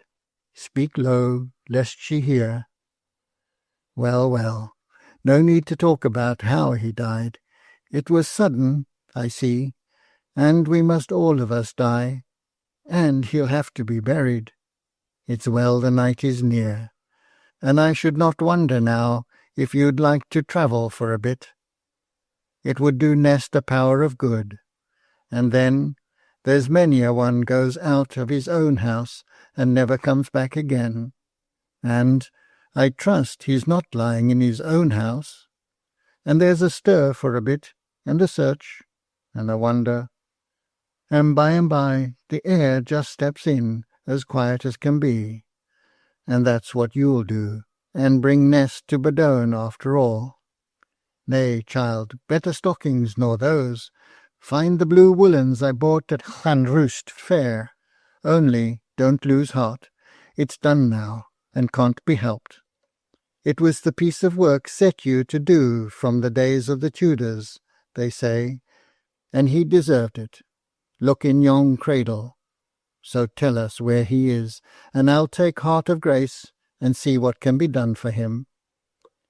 But Owen sat wet and haggard, looking into the peat fire as if for visions of the past, and never heeding a word Ellis said. Nor did he move when Nest brought the armful of dry clothes. "Come, rouse up, man," said Ellis, growing impatient. But he neither spoke nor moved. "What is the matter, father?" asked Nest, bewildered. Ellis kept on watching Owen for a minute or two, till, on his daughter's repetition of the question, he said, "Ask him yourself, Nest." "Oh, husband, what is it?" said she, kneeling down and bringing her face to a level with his. "Don't you know?" said he heavily. "You won't love me when you do know. And yet it was not my doing. It was my doom." "What does he mean, father?" asked Nest, looking up. But she caught a gesture from Ellis urging her to go on questioning her husband. "I will love you, husband, whatever has happened. Only let me know the worst." A pause, during which Nest and Ellis hung breathless. "My father is dead, Nest." Nest caught her breath with a sharp gasp. "God forgive him," said she, thinking on her babe. "God forgive me," said Owen. "You did not—" Nest stopped. "Yes, I did. Now you know it. It was my doom. How could I help it? The devil helped me.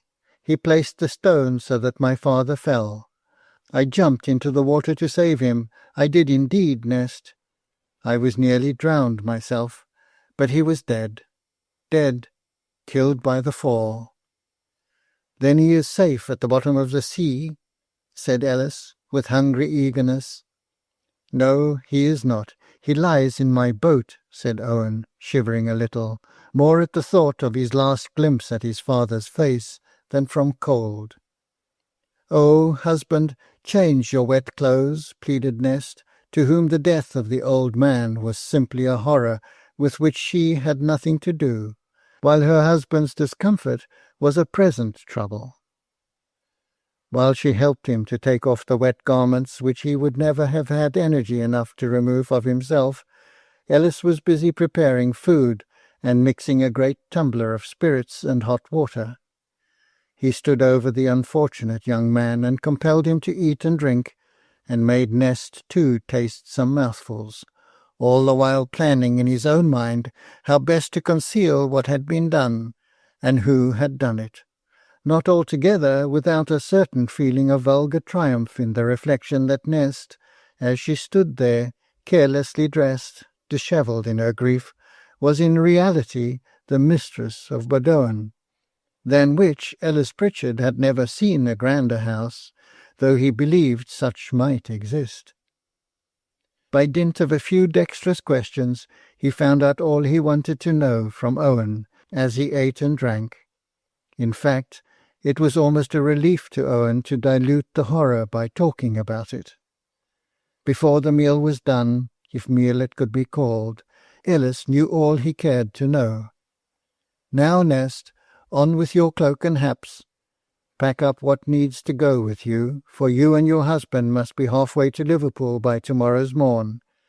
I'll take you past Rill Sands in my fishing boat, with yours in tow, and once over the dangerous part, I'll return with my cargo of fish, and learn how much stir there is at Badoan.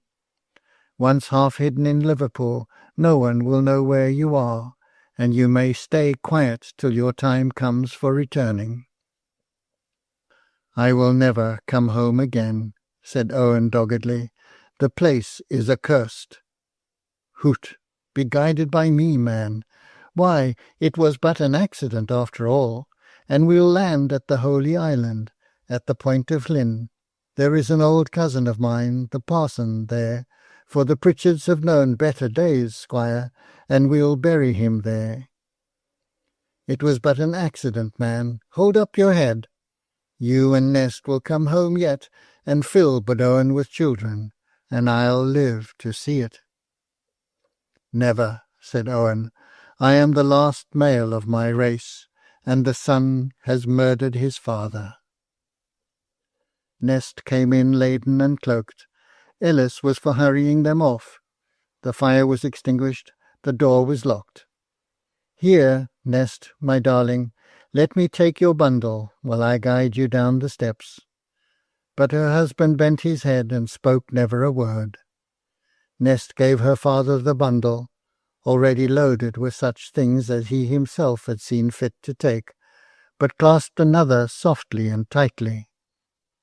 "No one shall help me with this," said she in a low voice. Her father did not understand her. Her husband did, and placed his strong helping arm around her waist and blessed her. "We will all go together, Nest," said he. "But where?" And he looked at the storm-tossed clouds coming up from windward. "It is a dirty night," said Ellis, turning his head round to speak to his companions at last. "But never fear, we'll weather it." And he made for the place where his vessel was moored. Then he stopped and thought a moment. "Stay here," said he, addressing his companions. "I may meet folk, and I shall, maybe, have to hear and to speak. You wait here till I come back for you." So they sat down, close together, in a corner of the path. "Let me look at him, Nest," said Owen. She took her little dead son out from under her shawl. They looked at his waxen face long and tenderly, kissed it, and covered it up reverently and softly. "Nest," said Owen at last, "I feel as though my father's spirit had been near us, and as if it had bent over our poor little one. A strange chilly air met me as I stooped over him. I could fancy the spirit of our pure, blameless child guiding my father's safe over the paths of the sky to the gates of heaven, and escaping those accursed dogs of hell that were darting up from the north in pursuit of souls not 5 minutes since." "Don't talk so, Owen," said Nest, curling up to him in the darkness of the copse. "Who knows what may be listening?" The pair were silent, in a kind of nameless terror, till they heard Ellis Pritchard's loud whisper, "Where are ye? Come along, soft and steady. There were folk about even now, and the squire is missed, and madame in a fright." They went swiftly down to the little harbour, and embarked on board Ellis's boat. The sea heaved and rocked even there. The torn clouds went hurrying overhead in a wild, tumultuous manner. They put out into the bay, still in silence, except when some word of command was spoken by Ellis, who took the management of the vessel. They made for the rocky shore where Owen's boat had been moored. It was not there. It had broken loose and disappeared.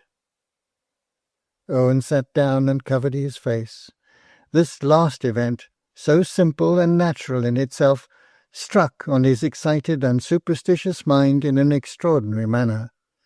He had hoped for a certain reconciliation, so to say, by laying his father and his child both in one grave. But now it appeared to him as if there was to be no forgiveness, as if his father revolted even in death against any such peaceful union. Ellis took a practical view of the case. If the squire's body was found drifting about in a boat known to belong to his son, it would create terrible suspicion as to the manner of his death. At one time in the evening, Ellis had thought of persuading Owen to let him bury the squire in the sailor's grave, or, in other words, to sew him up in a spare sail, and weighting it well, sink it forever. He had not broached the subject from a certain fear of Owen's passionate repugnance to the plan. Otherwise, if he had consented, they might have returned to Penmorfa, and passively awaited the course of events, secure of Owen's succession to Bodowan sooner or later. Or if Owen was too much overwhelmed by what had happened, Ellis would have advised him to go away for a short time, and return when the buzz and the talk was over. Now it was different. It was absolutely necessary that they should leave the country for a time. Through those stormy waters they must plough their way that very night. Ellis had no fear, would have had no fear at any rate, with Owen as he had been a week, a day ago, but with Owen wild, despairing, helpless, fate pursued, what could he do? They sailed into the tossing darkness, and were never more seen of men.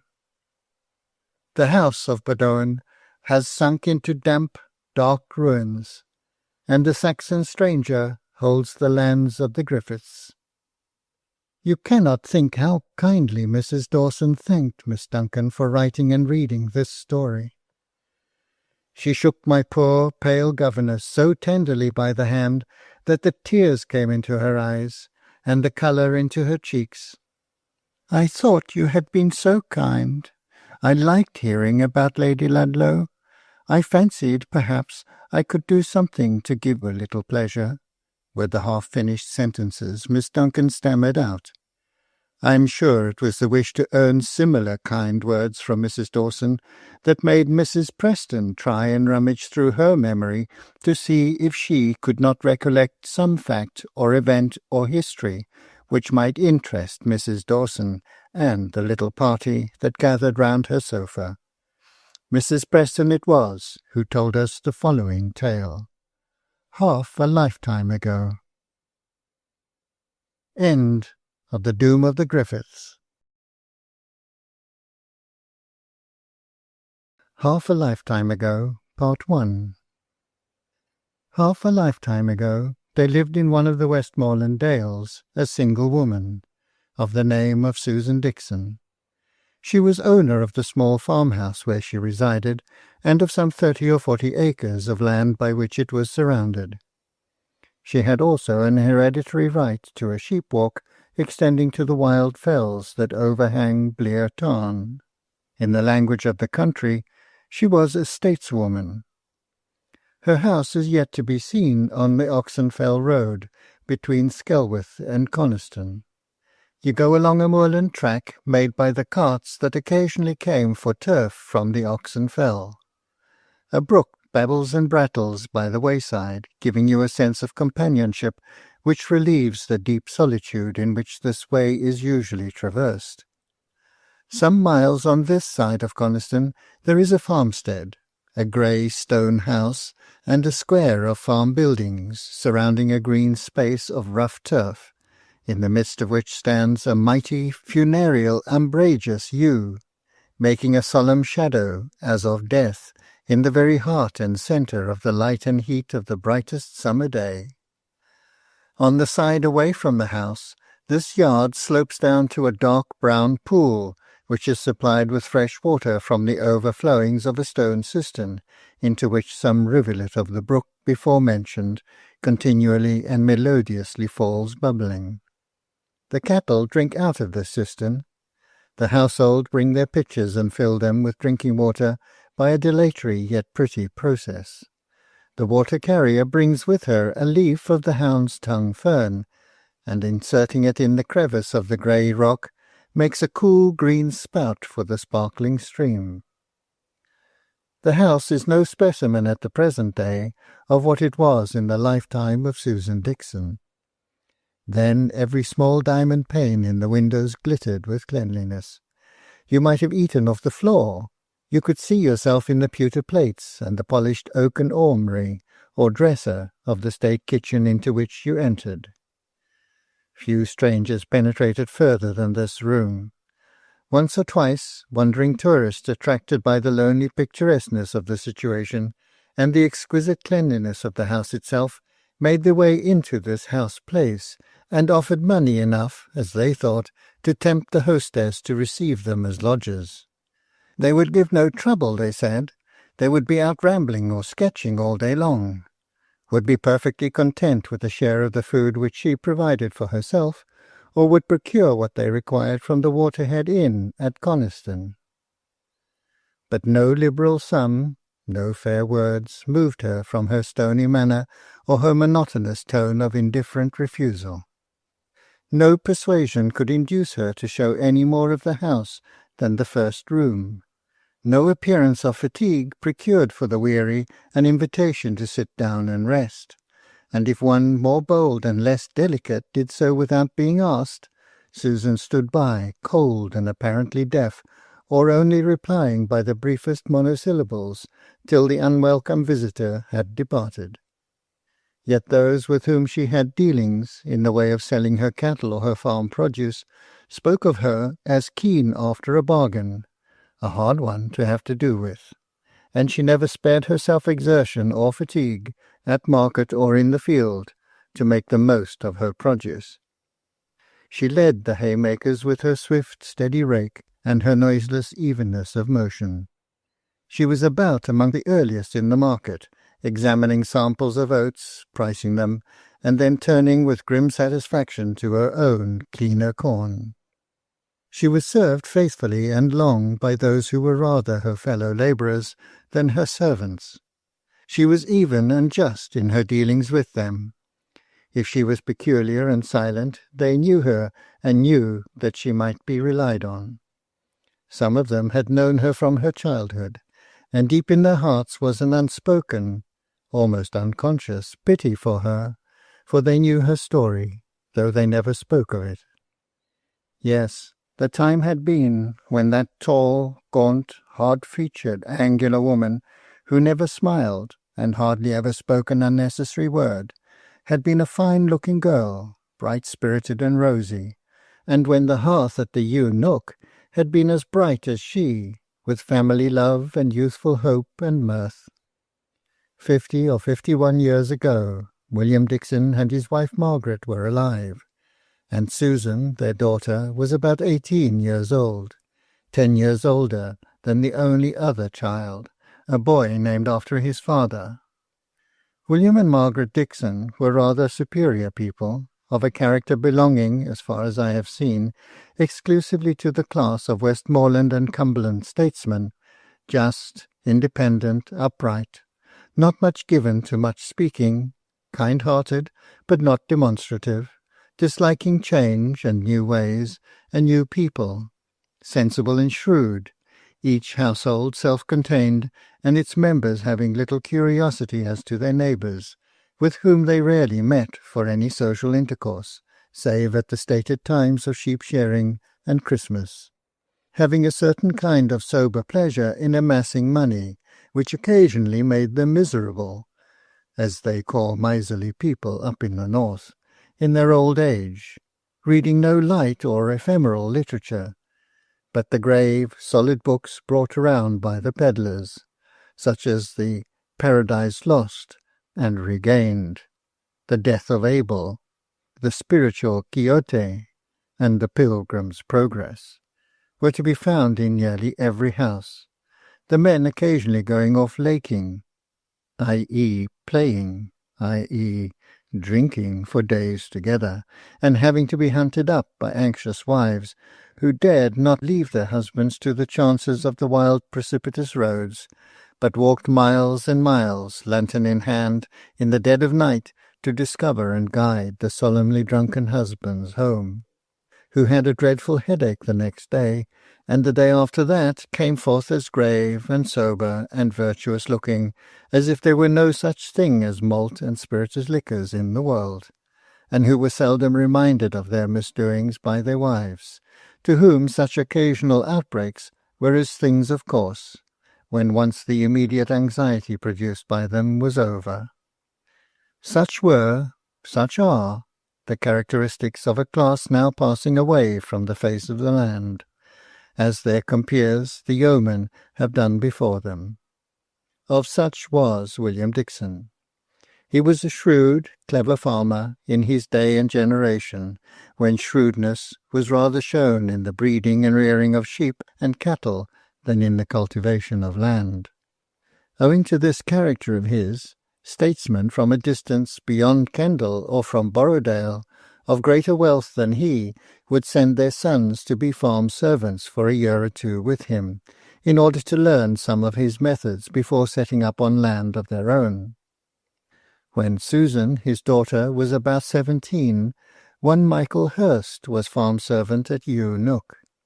He worked with the master and lived with the family, and was in all respects treated as an equal, except in the field.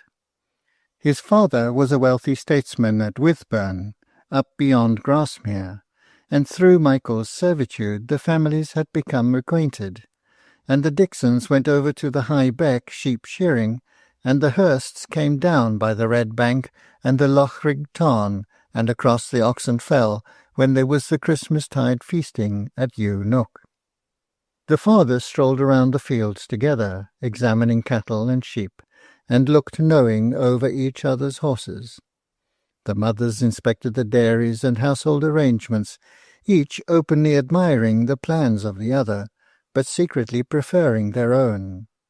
Both fathers and mothers cast a glance from time to time at Michael and Susan, who were thinking of nothing less than farm or dairy, but whose unspoken attachment was, in all ways, so suitable and natural a thing that each parent rejoiced over it, although with characteristic reserve it was never spoken about, not even between husband and wife.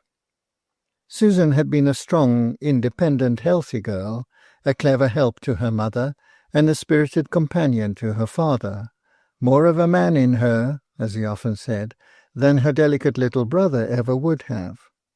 He was his mother's darling, although she loved Susan well. There was no positive engagement between Michael and Susan. I doubt whether even plain words of love had been spoken, when one winter time Margaret Dixon was seized with inflammation consequent upon a neglected cold. She had always been strong and notable, and had been too busy to attend to the earliest symptoms of illness. It would go off, she said to the woman who helped in the kitchen, or if she did not feel better when they had got the hams and bacon out of hand, she would take some herb tea and nurse up a bit. But death could not wait till the hams and bacon were cured. He came on with rapid strides, and shooting arrows of portentous agony.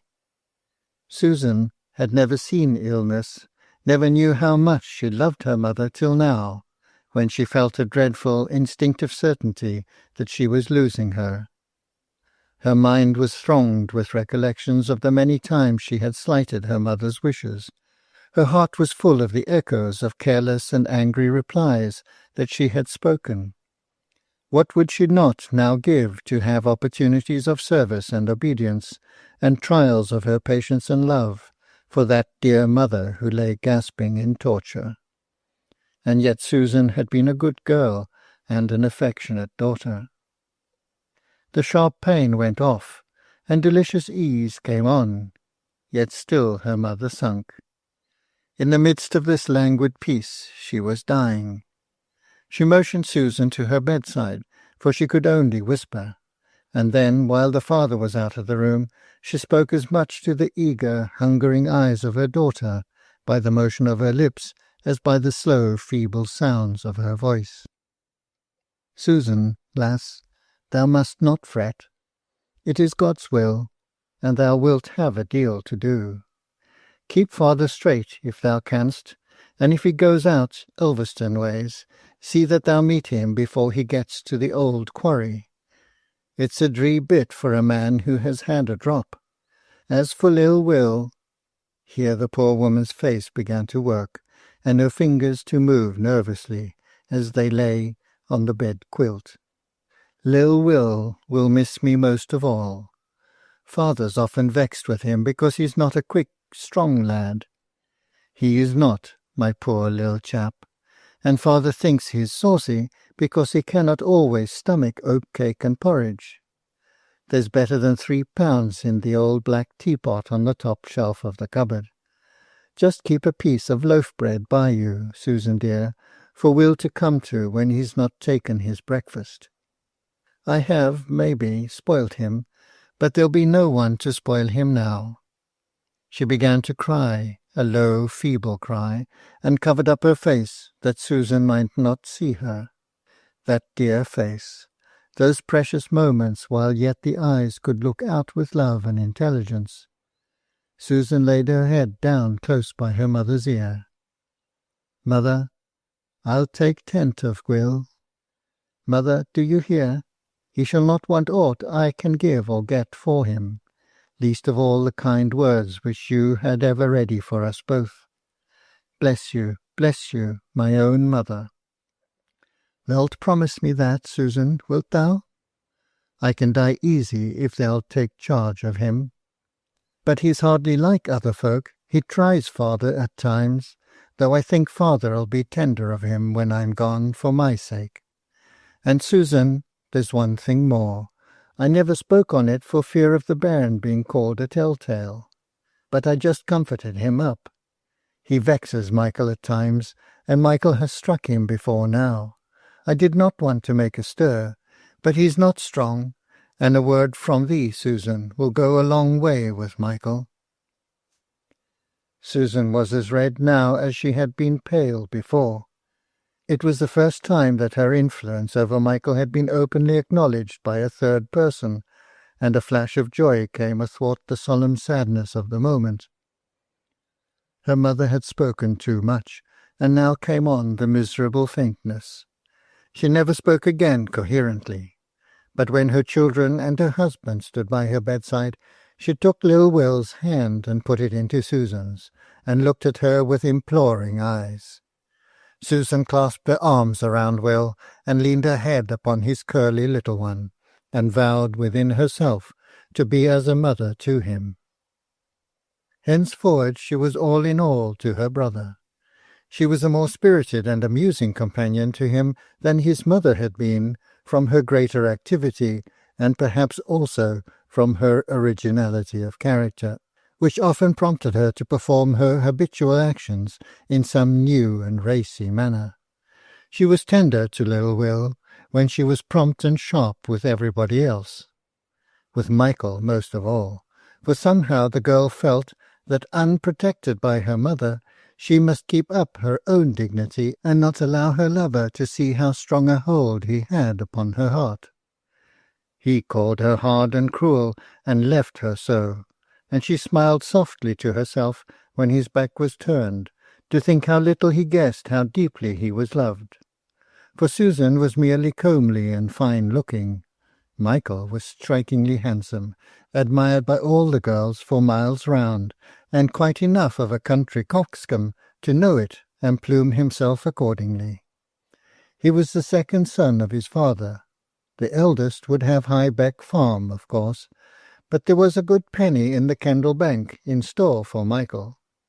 When harvest was over, he went to Chapel Langdale to learn to dance, and at night, in his merry moods, he would do his steps on the flag floor of the yew-nook kitchen, to the secret admiration of Susan, who had never learnt dancing, but who flouted him perpetually, even while she admired, in accordance with the rule she seemed to have made for herself about keeping him at a distance so long as he lived under the same roof with her. One evening he sulked at some saucy remark of hers, he sitting in the chimney corner with his arms on his knees, and his head bent forward, lazily gazing into the wood fire on the hearth, and luxuriating in rest after a hard day's labour. She sitting among the geraniums on the long, low window-seat, trying to catch the last slanting rays of the autumnal light to enable her to finish stitching a shirt-collar for Will, who lounged full length on the flags at the other side of the hearth to Michael, poking the burning wood from time to time with a long hazel stick to bring out the leap of glittering sparks.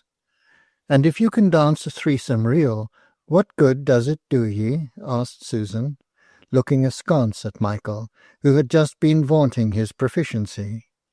"Does it help you plough, or reap, or even climb the rocks to take a raven's nest? If I were a man, I'd be ashamed to give in to such softness." "If you were a man, you'd be glad to do anything which made the pretty girls stand round and admire." "As they do to you, eh? Ho, Michael, that would not be my way of being a man." "What would then?" asked he after a pause, during which he had expected in vain that she would go on with her sentence. No answer.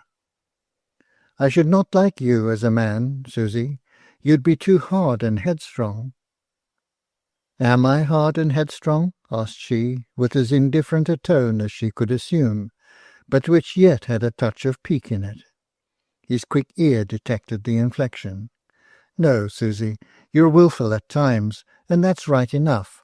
I don't like a girl without spirit. There's a mighty pretty girl come to the dancing class, but she's all milk and water. Her eyes never flash like yours when you're put out.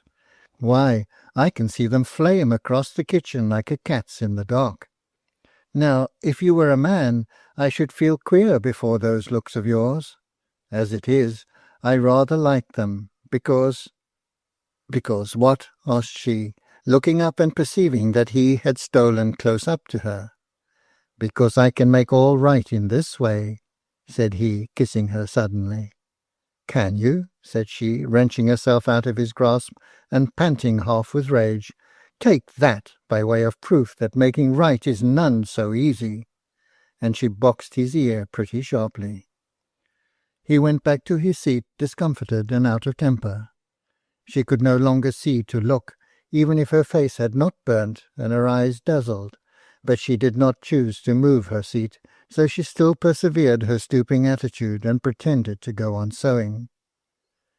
"Eleanor Hebthwaite may be milk and water," muttered he, "but—" "Confound thee, lad! What art doing?" exclaimed Michael, as a great piece of burning wood was cast into his face by an unlucky poke of Will's. "Thou great lounging clumsy chap, I'll teach thee better." And with one or two good round kicks he sent the lad whimpering away into the back kitchen. When he had a little recovered himself from his passion, he saw Susan standing before him, her face looking strange and almost ghastly by the reversed position of the shadows, arising from the firelight shining upward right under it. "I tell thee what, Michael," said she, "that lad's motherless, but not friendless." "His own father lathers him, and why should not I, when he's given me such a burn on my face?" said Michael, putting up his hand to his cheek, as if in pain. "His father's his father, and there is naught more to be said. But if he did burn thee, it was by accident, and not o' purpose, as thou kicked him. It's a mercy if his ribs are not broken. He howls loud enough, I'm sure. I might ha' kicked many a lad twice as hard, and they'd ne'er said aught but damn ye. But yon lad must needs cry out like a stuck pig if one touches him," replied Michael sullenly. Susan went back to the window-seat, and looked absently out of the window at the drifting clouds for a minute or two, while her eyes filled with tears. Then she got up and made for the outer door, which led into the back kitchen. Before she reached it, however, she heard a low voice, whose music made her thrill, say, "Susan, Susan." Her heart melted within her, but it seemed like treachery to her poor boy, like faithlessness to her dead mother, to turn to her lover, while the tears which he had caused to flow were yet unwiped on Will's cheeks. So she seemed to take no heed, but passed into the darkness, and, guided by the sobs, she found her way to where Will sat crouched among disused tubs and churns. "Come out wi' me, lad." And they went into the orchard, where the fruit trees were bare of leaves, but ghastly in their tattered covering of grey moss, and the soughing November wind came with long sweeps over the fells till it rattled among the crackling boughs, underneath which the brother and sister sat in the dark, he in her lap, and she hushing his head against her shoulder. "Thou shouldst not play with fire. It's a naughty trick. Thou'lt suffer for it in worse ways nor this before thou'st done, I'm afeard. I should ha' hit thee twice as lungious kicks as Mike, if I'd been in his place." "He didna hurt thee, I'm sure," she assumed, half as a question. "Yes, but he did. He turned me quite sick." And he let his head fall languidly down on his sister's breast. Come, lad," she said anxiously. "Be a man. It was not much that I saw. Why, when first the red cow came, she kicked me far harder for offering to milk her before her legs were tied. See thee, here's a peppermint drop, and I'll make thee a pasty to-night. Only don't give way so, for it hurts me sore to think that Michael has done thee any harm, my pretty." Willie roused himself up and put back the wet and ruffled hair from his heated face, and he and Susan rose up and hand in hand went towards the house, walking slowly and quietly except for a kind of sob which Willie could not repress. Susan took him to the pump and washed his tear-stained face, till she thought she had obliterated all traces of the recent disturbance, arranging his curls for him, and then she kissed him tenderly, and let him in, hoping to find Michael in the kitchen, and make all straight between them. But the blaze had dropped down into darkness. The wood was a heap of grey ashes in which the sparks ran hither and thither. But, even in the groping darkness, Susan knew by the sinking at her heart that Michael was not there. She threw another brand on the hearth and lighted the candle and sat down to her work in silence. Willie cowered on his stool by the side of the fire, eyeing his sister from time to time, and sorry and oppressed, he knew not why, by the sight of her grave, almost stern face. No one came. They too were in the house alone. The old woman who helped Susan with the household work had gone out for the night to some friend's dwelling. William Dixon, the father, was up on the fells seeing after his sheep. Susan had no heart to prepare the evening meal. "Susie, darling, are you angry with me?" said Willie, in his little piping, gentle voice. He had stolen up to his sister's side. "I won't ever play with fire again, and I'll not cry if Michael does kick me. Only don't look so like dead mother. Don't, please don't," he exclaimed, hiding his face on her shoulder. "I'm not angry, Willie," said she. "Don't be feared on me. You want your supper, and you shall have it. And don't you be feared on Michael. He shall give reason for every hair of your head that he touches. He shall." When William Dixon came home, he found Susan and Willie sitting together, hand in hand, and apparently pretty cheerful. He bade them go to bed, for that he would sit up for Michael. And the next morning, when Susan came down, she found that Michael had started an hour before with the cart for Lyme. It was a long day's work. Susan knew it would be late, perhaps later than on the preceding night, before he returned. At any rate, past her usual bedtime, and on no account would she stop up a minute beyond that hour in the kitchen, whatever she might do in her bedroom. Here she sat and watched till past midnight, and when she saw him coming up the brow with the carts, she knew full well, even in that faint moonlight, that his gait was the gait of man in liquor. But though she was annoyed and mortified to find in what way he had chosen to forget her, the fact did not disgust or shock her as it would have done many a girl, even at that day, who had not been brought up as Susan had, among a class who considered it no crime, but rather a mark of spirit in a man to get drunk occasionally. Nevertheless, she chose to hold herself very high all the next day, when Michael was, perforce, obliged to give up any attempt to do heavy work, and hung about the outbuildings and farm in a very disconsolate and sickly state. Willie had far more pity on him than Susan. Before evening, Willie and he were fast, and on his side ostentatious friends.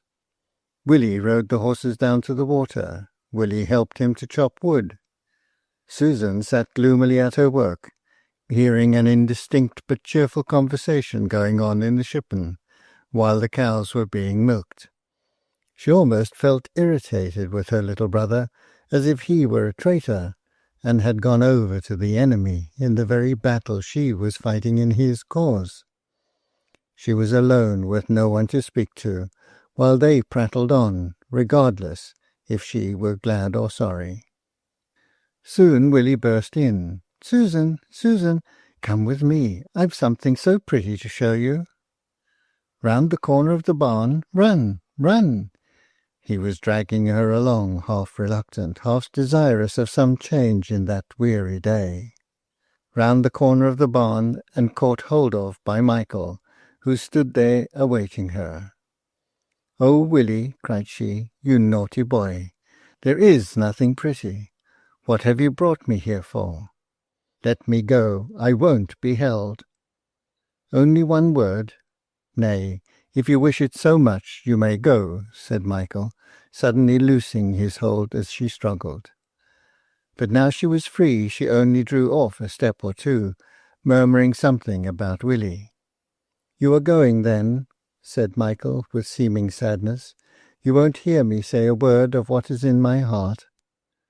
"How can I tell whether it is what I should like to hear?" replied she, still drawing back. "That is just what I want you to tell me. I want you to hear it, and then to tell me whether you like it or not."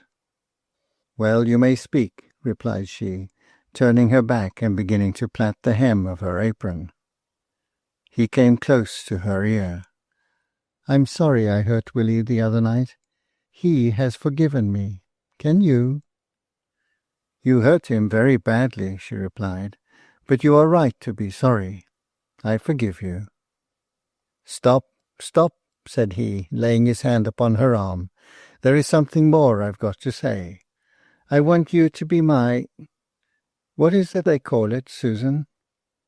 "I don't know," said she, half laughing, but trying to get away with all her might now, and she was a strong girl, but she could not manage it. "You do.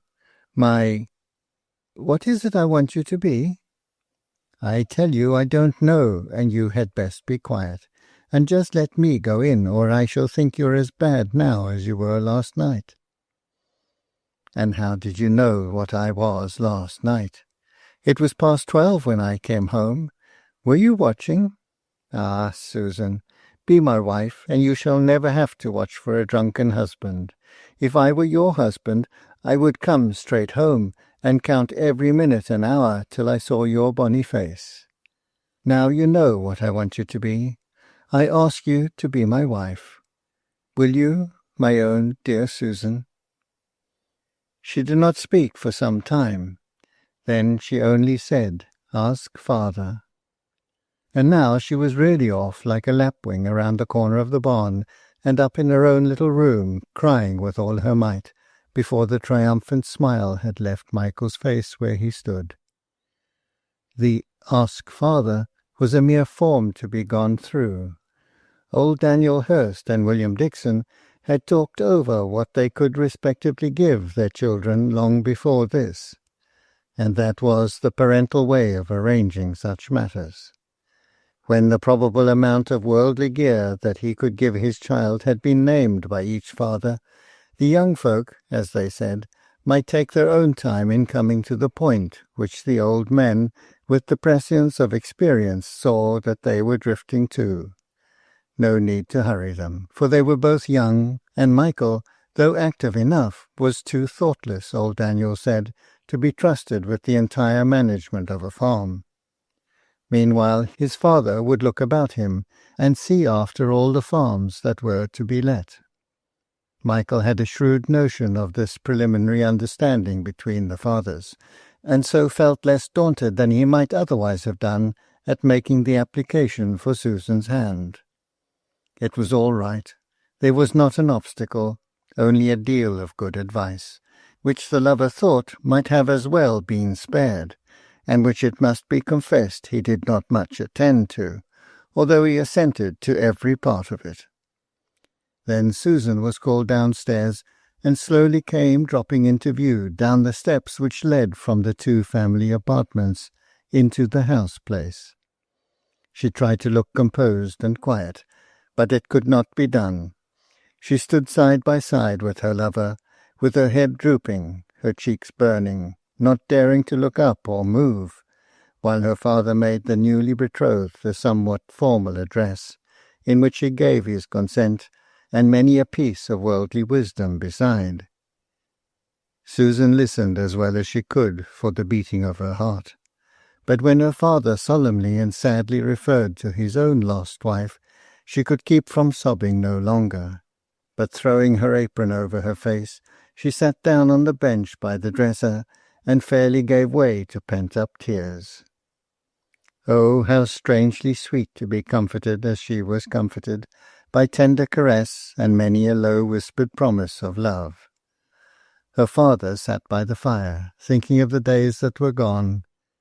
Willie was still out of doors, but Susan and Michael felt no one's presence or absence. They only knew they were together as betrothed husband and wife. In a week or two they were formally told of the arrangements to be made in their favour. A small farm in the neighbourhood happened to fall vacant, and Michael's father offered to take it for him and be responsible for the rent for the first year, while William Dixon was to contribute a certain amount of stock, and both fathers were to help towards the furnishing of the house. Susan received all this information in a quiet, indifferent way. She did not much care for any of these preparations, which were to hurry her through the happy hours. She cared least of all for the money amount of dowry and of substance. It jarred on her to be made the confidant of occasional slight repinings of Michael's, as one by one his future father-in-law set aside a beast or a pig for Susan's portion, which were not always the best animals of their kind upon the farm. But he also complained of his own father's stinginess, which somewhat, though not much, alleviated Susan's dislike to being awakened out of her pure dream of love to the consideration of worldly wealth. But in the midst of all this bustle, Willie moped and pined. He had the same chord of delicacy running through his mind that made his body feeble and weak. He kept out of the way, and was apparently occupied in whittling and carving uncouth heads on hazel sticks in an outhouse. But he positively avoided Michael, and shrunk away even from Susan. She was too much occupied to notice this at first. Michael pointed it out to her, saying with a laugh, "Look at Willie. He might be a cast-off lover and jealous of me. He looks so dark and downcast at me." Michael spoke this jest out loud, and Willie burst into tears and ran out of the house. Let me go, said Susan, for her lover's arm was round her waist. "I must go to him if he's fretting. I promised mother I would." She pulled herself away and went in search of the boy. She sought in byre and barn, through the orchard, where indeed in this leafless winter time there was no great concealment, up into the room where the wool was usually stored in the late summer, and at last she found him sitting at bay like some hunted creature up behind the woodstack. "What are ye gone for, lad, and me seeking you everywhere?" asked she, breathless. "I did not know you would seek me. I've been away many a time, and no one has cared to seek me," said he, crying afresh. "Nonsense," replied Susan. "Don't be so foolish, ye little good-for-naught." But she crept up to him in the hole he had made underneath the great brown sheaves of wood, and squeezed herself down by him. "What for should folk seek after you, when you get away from them whenever you can?" asked she. "They don't want me to stay. Nobody wants me. If I go with father, he says I hinder more than I help. You used to like to have me with you, but now you've taken up with Michael, and you'd rather I was away, and I can just bide away, but I cannot stand Michael jeering at me. He's got you to love him, and that might serve him." "But I love you too, dearly, lad," said she, putting her arm around his neck. "Which on us do you like best?" said he wistfully, after a little pause, putting her arm away so that he might look in her face and see if she spoke truth. She went very red. "You should not ask such questions. They are not fit for you to ask, nor for me to answer."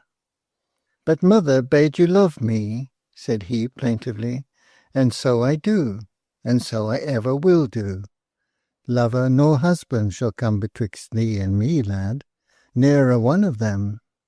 That I promise thee, as I promised mother before, in the sight of God, and with her hearkening now, if ever she can hearken to earthly word again.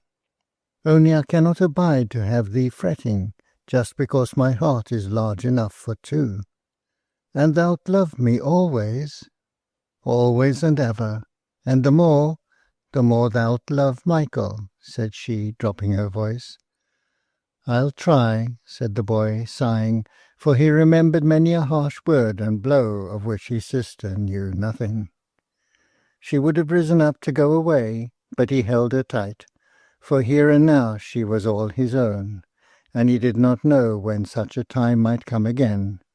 So the two sat crouched up and silent till they heard the horn blowing at the field gate, which was the summons home to any wanderers belonging to the farm, and at this hour of the evening signified that supper was ready. Then the two went in. Part 2. Susan and Michael were to be married in April. He had already gone to take possession of his new farm 3 or 4 miles away from New Nook, but that is neighbouring, according to the acceptation of the word in that thinly populated district, when Michael Dixon fell ill. He came home one evening, complaining of headache and pains in his limbs, but seemed to loathe the posset which Susan prepared for him, the treacle posset, which was the homely country remedy against an incipient cold. He took to his bed with a sensation of exceeding weariness, and an odd, unusual, looking back to the days of his youth, when he was a lad living with his parents in this very house. The next morning he had forgotten all his life since then, and did not know his own children, crying like a newly weaned baby for his mother to come and soothe away his terrible pain. The doctor from Coniston said it was the typhus fever, and warned Susan of its infectious character, and shook his head over his patient. There were no friends near to come and share her anxiety, only good, kind old Peggy, who was faithfulness itself, and 1 or 2 labourers' wives who would fain have helped her, had not their hands been tied by their responsibility to their own families. But somehow Susan neither feared nor flagged. As for fear, indeed she had no time to give way to it, for every energy of both body and mind was required. Besides, the young have had too little experience of the danger of infection to dread it much. She did indeed wish, from time to time, that Michael had been at home to have taken Willie over to his father's at High Beck. But then again, the lad was docile and useful to her, and his fectlessness in many things might make him harshly treated by strangers. So, perhaps, it was as well that Michael was away at Appleby Fair, or even beyond that, gone into Yorkshire after horses. Her father grew worse, and the doctor insisted on sending over a nurse from Coniston. Not a professed nurse, Coniston could not have supported such a one, but a widow who was ready to go where the doctor sent her for the sake of the payment. When she came, Susan suddenly gave way. She was felled by the fever herself, and lay unconscious for long weeks. Her consciousness returned to her one spring afternoon. Early spring, April, her wedding month. There was a little fire burning in the small corner grate, and the flickering of the blaze was enough for her to notice in her weak state. She felt that there was someone sitting on the window side of her bed, behind the curtain, but she did not care to know who it was. It was even too great a trouble for her languid mind to consider who it was likely to be. She would rather shut her eyes and melt off again into the gentle luxury of sleep. The next time she wakened, the Coniston nurse perceived her movement, and made her a cup of tea, which she drank with eager relish. But still they did not speak, and once more Susan lay motionless, not asleep, but strangely, pleasantly conscious of all the small chamber and household sounds, the fall of a cinder on the hearth, the fitful singing of the half-empty kettle, the cattle tramping out to the field again after they had been milked, the aged step on the creaking stair, old Peggy's, as she knew. It came to her door, it stopped. The person outside listened for a moment, and then lifted the wooden latch, and looked in. The watcher by the bedside arose and went to her. Susan would have been glad to see Peggy's face once more, but was far too weak to turn, so she lay and listened. "How is she?" whispered one trembling, aged voice. "Better," replied the other. "She's been awake and had a cup of tea. She'll do now." "Has she asked after him?" "Hush. No, she has not spoken a word." "Poor lass, poor lass." The door was shut. A weak feeling of sorrow and self-pity came over Susan. What was wrong? Whom had she loved? And dawning, slowly rose the sun of her former life, and all particulars were made distinct to her. She felt that some sorrow was coming to her, and cried over it before she knew what it was, or had strength enough to ask. In the dead of night, and she had never slept again, she softly called to the watcher, and asked, "Who?" "Who what?" replied the woman with a conscious affright, ill-veiled by a poor assumption of ease. "Lie still, there's a darling, and go to sleep. Sleep's better for you than all the doctor's stuff." "Who?" repeated Susan. "Something is wrong. Who?" "Oh dear," said the woman, "there's nothing wrong. Willie has taken the turn, and is doing nicely." "Father?" "Well, he's all right now," she answered, looking another way as if seeking for something. "Then it's Michael. Oh me, oh me." She set up a succession of weak, plaintive, hysterical cries before the nurse could pacify her, by declaring that Michael had been at the house not 3 hours before to ask after her, and looked as well and as hearty as ever man did. "And you heard of no harm to him since?" inquired Susan. "Bless the lass! No, for sure. I ne'er heard his name named since I saw him go out of the yard as stout a man as ever trod shoe-leather." It was well, as the nurse said afterwards to Peggy, that Susan had been so easily pacified by the equivocating answer in respect to her father. If she had pressed the questions home in his case, as she did in Michael's, she would have learnt that he was dead, and buried more than a month before. It was well, too, that in a weak state of convalescence, which lasted long after this first day of consciousness, her perceptions were not sharp enough to observe the sad change that had taken place in Willie. His bodily strength returned. His appetite was something enormous, but his eyes wandered continually. His regard could not be arrested. His speech became slow, impeded, and incoherent. People began to say that the fever had taken away the little wit Willie Dixon had ever possessed, and that they feared that he would end in being a natural, as they called an idiot in the Dales.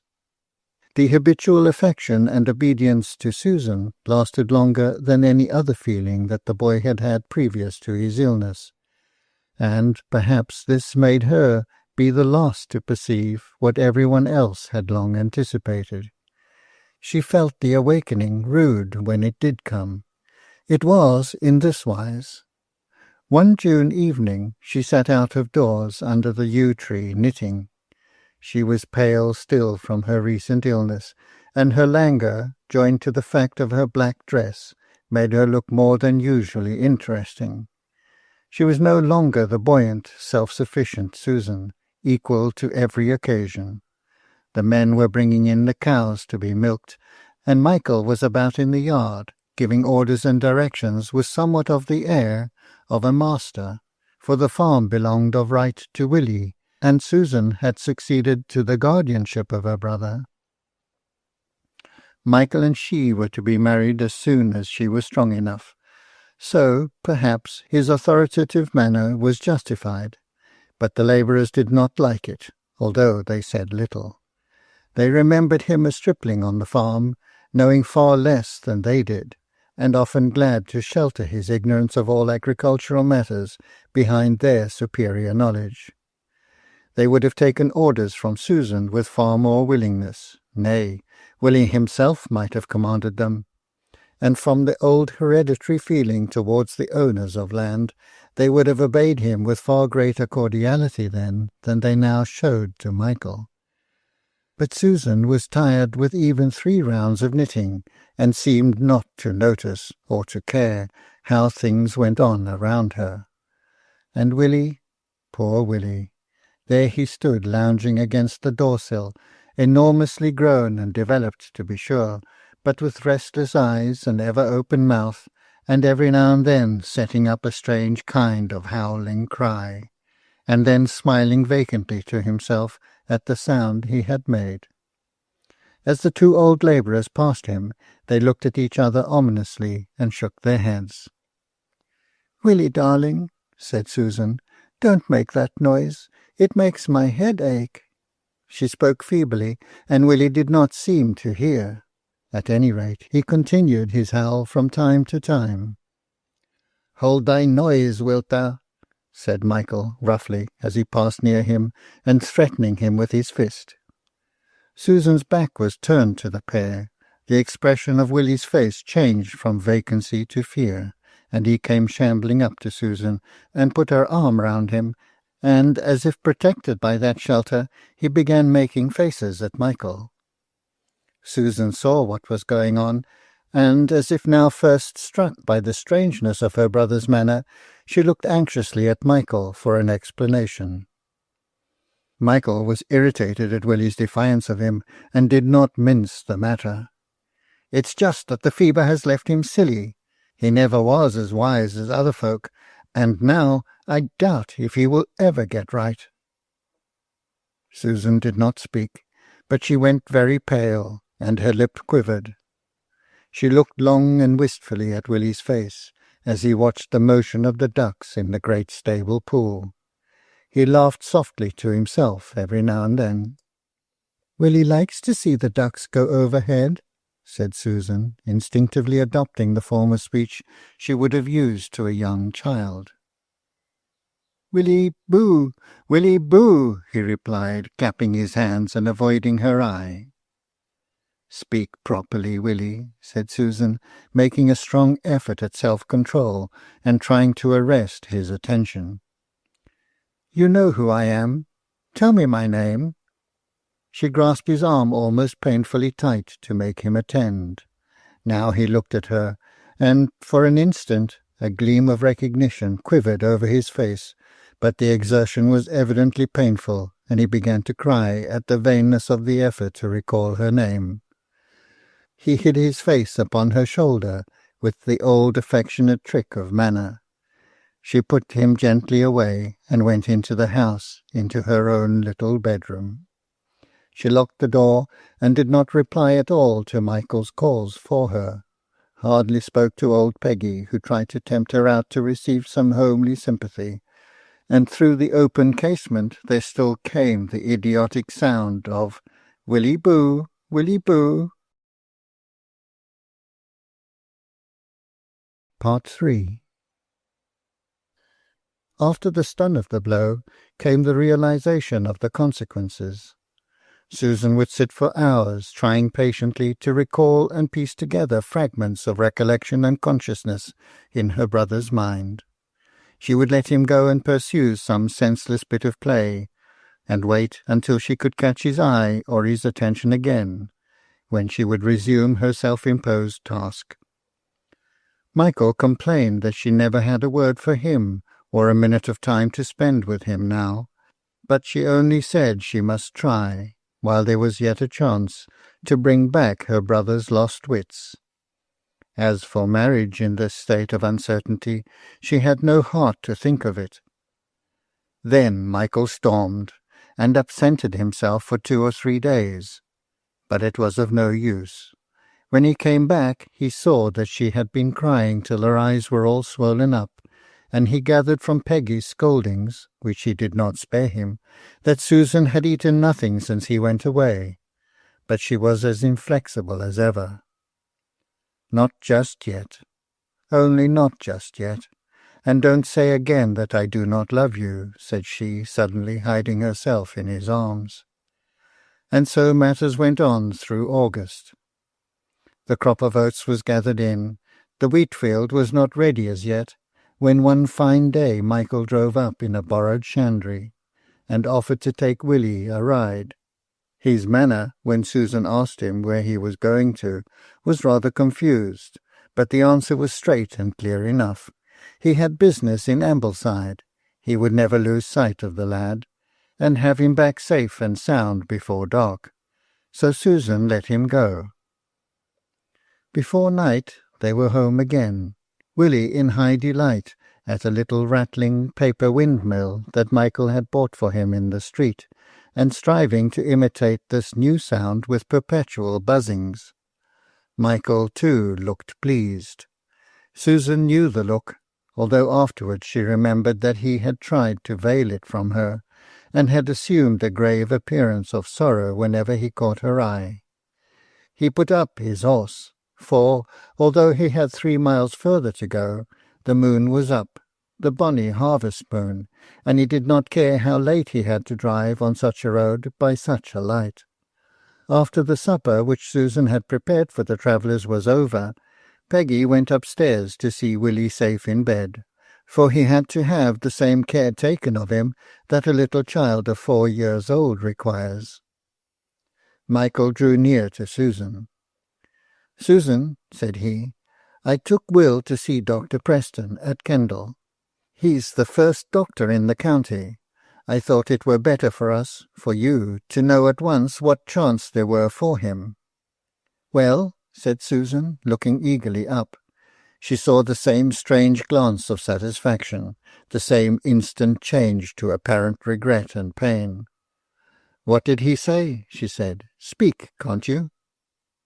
"He said he would never get better of his weakness." "Never?" "No, never. It's a long word, and hard to bear, and there's worse to come, dearest. The doctor thinks he will get badder from year to year, and he said, if he was us, he would send him off in time to Lancaster Asylum. They've ways there, both of keeping such people in order and making them happy. I only tell you what he said," continued he, seeing the gathering storm in her face. "There was no harm in his saying it," she replied with great self-constraint, forcing herself to speak coldly instead of angrily. "Folk is welcome to their opinions." They sat silent for a minute or two, her breast heaving with suppressed feeling. "He's counted a very clever man," said Michael at length. "He may be. He's none of my clever men, nor am I going to be guided by him, whatever he may think. And I don't thank them that went and took my poor lad to have such harsh notions formed about him. If I'd been there, I could have called out the sense that is in him. Well, I'll not say more to-night, Susan. You're not taking it rightly, and I'd best be gone, and leave you to think it over. I'll not deny they are hard words to hear, but there's sense in them, as I take it, and I reckon you'll have to come to 'em. Anyhow, it's a bad way of thanking me for my pains, and I don't take it well in you, Susan," said he, getting up as if offended. "Michael, I'm beside myself with sorrow. Don't blame me if I speak sharp. He and me is the only ones, you see, and mother did so charge me to have a care of him. And this is what he's come to, poor little chap." She began to cry, and Michael to comfort her with caresses. "Don't," said she. "It's no use trying to make me forget poor Willie is a natural. I could hate myself for being happy with you, even for just a little minute. Go away and leave me to face it out. And you'll think it over, Susan, and remember what the doctor says?" "I can't forget it," said she. She meant she could not forget what the doctor had said about the hopelessness of her brother's case.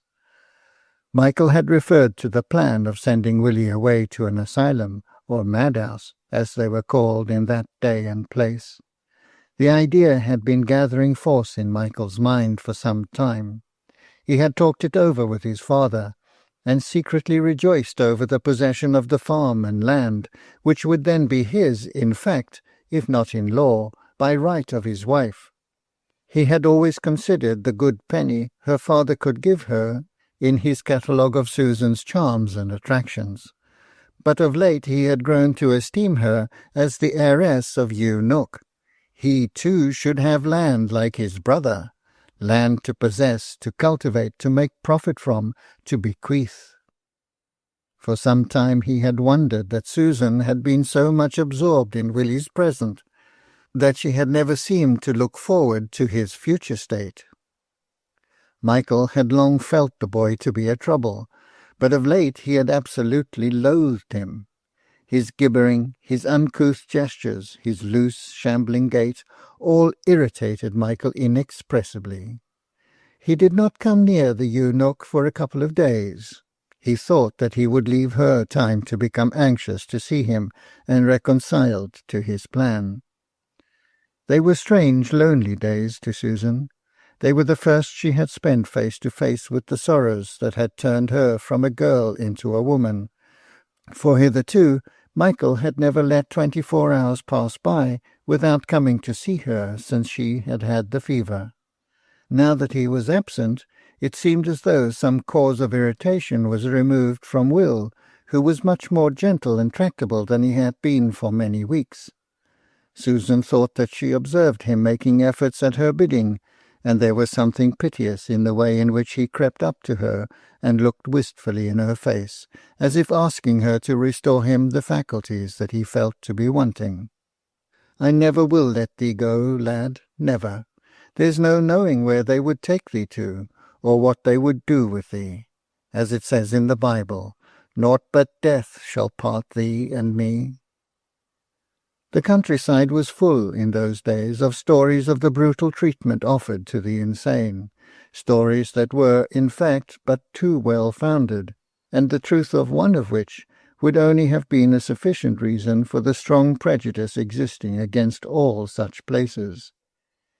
Each succeeding hour that Susan passed alone or with the poor affectionate lad for her sole companion served to deepen her solemn resolution never to part with him. So when Michael came, he was annoyed and surprised by the calm way in which she spoke, as if following Dr. Preston's advice was utterly and entirely out of the question. He had expected nothing less than a consent, reluctant it might be, but still a consent, and he was extremely irritated. He could have repressed his anger, but he chose rather to give way to it, thinking that he could thus best work on Susan's affection so as to gain his point. But somehow he overreached himself, and now he was astonished in his turn at the passion of indignation that she burst into. "Thou wilt not bide in the same house with him, sayest thou? There's no need for thy biding, as far as I can tell. There's solemn reason why I should bide with my own flesh and blood, and keep to the word I pledged my mother on her deathbed. But as for thee, there's no tie that I know on to keep thee from going to America or Botany Bay this very night, if that were thy inclination. I will have no more of your threats to make me send my bairn away. If thou marry me, thou'll help me take charge of Willie. If thou doesn't choose to marry me on those terms, why, I can snap my fingers at thee, never fear. I'm not so far gone in love as that, but I will not have thee if thou sayest it in such a hectoring way that Willie must go out of the house, and the house his own too, before thou'lt set foot in it. Willie bides here, and I bide with him." "Thou hast maybe spoken a word too much," said Michael, pale with rage. "If I am free, as thou sayest, to go to Canada or Botany Bay, I reckon I'm free to live where I like, and that will not be with a natural who may turn into a madman some day, for aught I know. Choose between him and me, Susie, for I swear to thee thou shan't have both."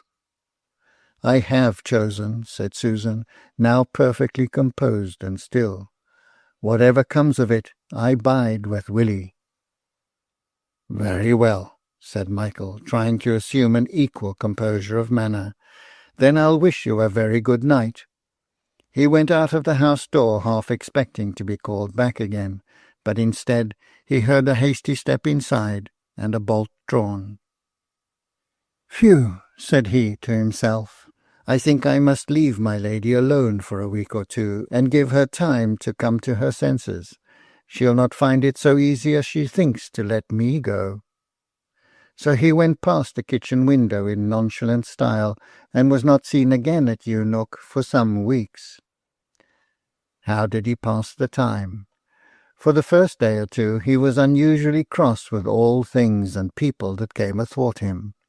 Then wheat harvest began, and he was busy and exultant about his heavy crop. Then a man came from a distance to bid for the lease of his farm, which by his father's advice had been offered for sale, as he himself was so soon likely to remove to Eunuch. He had so little idea that Susan really would remain firm to her determination that he at once began to haggle with the man who came after his farm, showed him the crop just got in, and managed skilfully enough to make a good bargain for himself. Of course the bargain had to be sealed at the public house, and the companions he met with there soon became friends enough to tempt him into Langdale, where again he met with Eleanor Hebthwaite. How did Susan pass the time? For the first day or so she was too angry and offended to cry. She went about her household duties in a quick, sharp, jerking, yet absent way, shrinking one moment from Will, overwhelming him with remorseful caresses the next. The third day of Michael's absence she had the relief of a good fit of crying, and after that she grew softer and more tender. She felt how harshly she had spoken to him, and remembered how angry she had been. She made excuses for him. It was no wonder, she said to herself, that he had been vexed with her, and no wonder he would not give in, when she had never tried to speak gently or to reason with him. She was to blame, and she would tell him so, and tell him once again all that her mother had bade her be to Willie, and all the horrible stories she had heard about the madhouses, and he would be on her side at once. And so she watched for his coming, intending to apologize as soon as ever she saw him.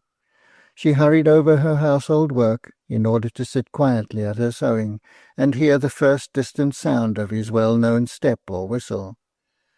But even the sound of her flying needle seemed too loud. Perhaps she was losing an exquisite instant of anticipation.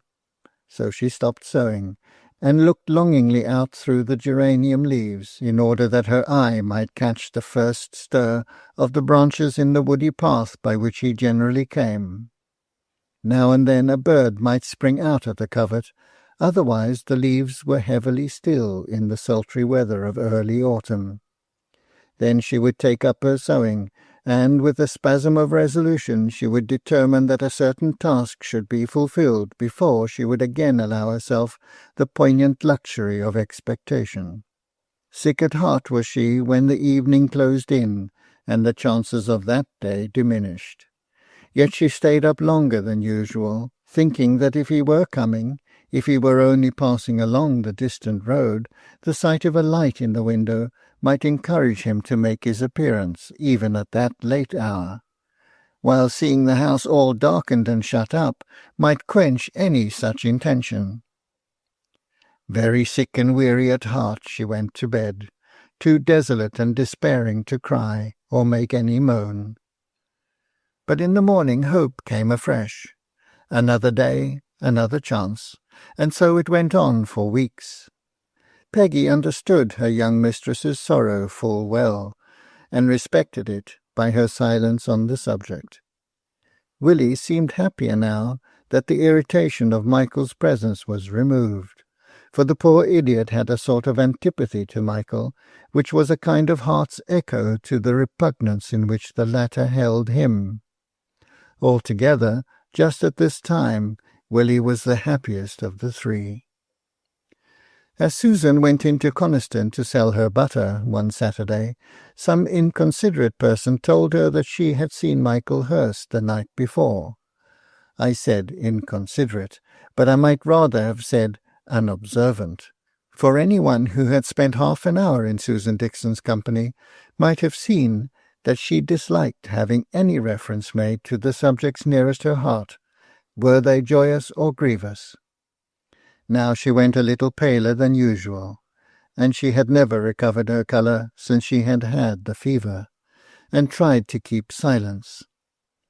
But an irrepressible pang forced out the question. Where? At Thomas Applethwaite's in Langdale. They had a kind of harvest home, and he were there among the young folk, and very thick with Nelly Hebthwaite, old Thomas's niece. Thou'lt have to look after him a bit, Susan. She neither smiled nor sighed. The neighbour who had been speaking to her was struck with the grey stillness of her face. Susan herself felt how well her self-command was obeyed by every little muscle, and said to herself in her Spartan manner, "I can bear it without either wincing or blanching." She went home early, at a tearing, passionate pace, trampling and breaking through all obstacles of briar or bush. Willie was moping in her absence, hanging listlessly on the farmyard gate to watch for her. When he saw her, he set up one of his strange inarticulate cries, of which she was now learning the meaning, and came towards her with his loose galloping run, head and limbs all shaking and wagging with pleasant excitement. Suddenly she turned from him and burst into tears. She sat down on a stone by the wayside, not 100 yards from home, and buried her face in her hands, and gave way to a passion of pent-up sorrow. So terrible and full of agony were her low cries that the idiot stood by her aghast and silent. All his joy gone for the time, but not, like her joy, turned into ashes. Some thought struck him. Yes, the sight of her woe made him think, great as the exertion was. He ran and stumbled and shambled home, buzzing with his lips all the time. She never missed him. He came back in a trice, bringing with him his cherished paper windmill, bought on that fatal day when Michael had taken him into Kendal to have his doom of perpetual idiocy pronounced. He thrust it into Susan's face. Her hands, her lap, regardless of the injury his frail plaything thereby received. He leapt before her to think how he had cured all heart sorrow, buzzing louder than ever. Susan looked up at him, and that glance of her sad eyes sobered him. He began to whimper, he knew not why, and she, now comforter in her turn, tried to soothe him by twirling his windmill. But it was broken. It made no noise. It would not go round. This seemed to afflict Susan more than him. She tried to make it right, although she saw the task was hopeless, and while she did so, the tears rained down unheeded from her bent head on the paper toy. "It won't do," said she at last. "It will never do again." And somehow she took the accident and her words as omens of the love that was broken, and that she feared could never be pieced together more. She rose up and took Willie's hand, and the two went slowly into the house. To her surprise, Michael Hurst sat in the house-place. The house-place is a sort of better kitchen, where no cookery is done, but which is reserved for state occasions. Michael had gone in there because he was accompanied by his only sister, a woman older than himself, who was well married beyond Keswick, and who now came for the first time to make acquaintance with Susan. Michael had primed his sister with his wishes regarding Will, and the position in which he stood with Susan, and arriving at Eunoch in the absence of the latter, he had not scrupled to conduct his sister into the guest room, as he held Mrs. Gale's worldly position in respect and admiration, and therefore wished her to be favourably impressed with all the signs of property which he was beginning to consider as Susan's greatest charms. He had secretly said to himself that if Eleanor Hepthwaite and Susan Dixon were equal in point of richness, he would sooner have Eleanor by far. He had begun to consider Susan as a termagant, and when he thought of his intercourse with her, recollections of her somewhat warm and hasty temper came far more readily to his mind than any remembrance of her generous, loving nature. And now she stood face to face with him, her eyes tear-swollen, her garments dusty, and here and there torn in consequence of her rapid progress through the bushy bypaths. She did not make a favourable impression on the well-clad Mrs. Gale, dressed in her best silk gown, and therefore unusually susceptible to the appearance of another. Nor were Susan's manners gracious or cordial. How could they be, when she remembered what had passed between Michael and herself the last time they met? For her penitence had faded away under the daily disappointment of these last weary weeks. But she was hospitable in substance. She bade Peggy hurry on the kettle, and busied herself among the teacups, thankful that the presence of Mrs. Gale as a stranger would prevent the immediate recurrence to the one subject which she felt must be present in Michael's mind as well as in her own. But Mrs. Gale was withheld by no such feelings of delicacy. She had come ready primed with the case, and had undertaken to bring the girl to reason. There was no time to be lost. It had been prearranged between the brother and sister that he was to stroll out into the farmyard before his sister introduced the subject. But she was so confident in the success of her arguments that she must needs have the triumph of a victory as soon as possible, and accordingly she brought a hailstorm of good reasons to bear upon Susan. Susan did not reply for a long time. She was so indignant at this intermeddling of a stranger in the deep family sorrow and shame. Mrs. Gale thought she was gaining the day, and urged her arguments more pitilessly. Even Michael winced for Susan, and wondered at her silence. He shrunk out of sight and into the shadow, hoping that his sister might prevail, but annoyed at the hard way in which she kept putting the case.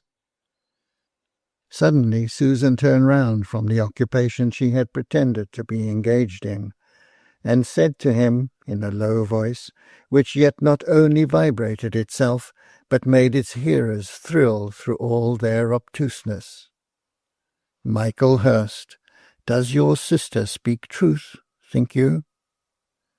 Both women looked at him for his answer. Mrs. Gale without anxiety, for had she not said the very words they had spoken together before? Had she not used the very arguments that he himself had suggested?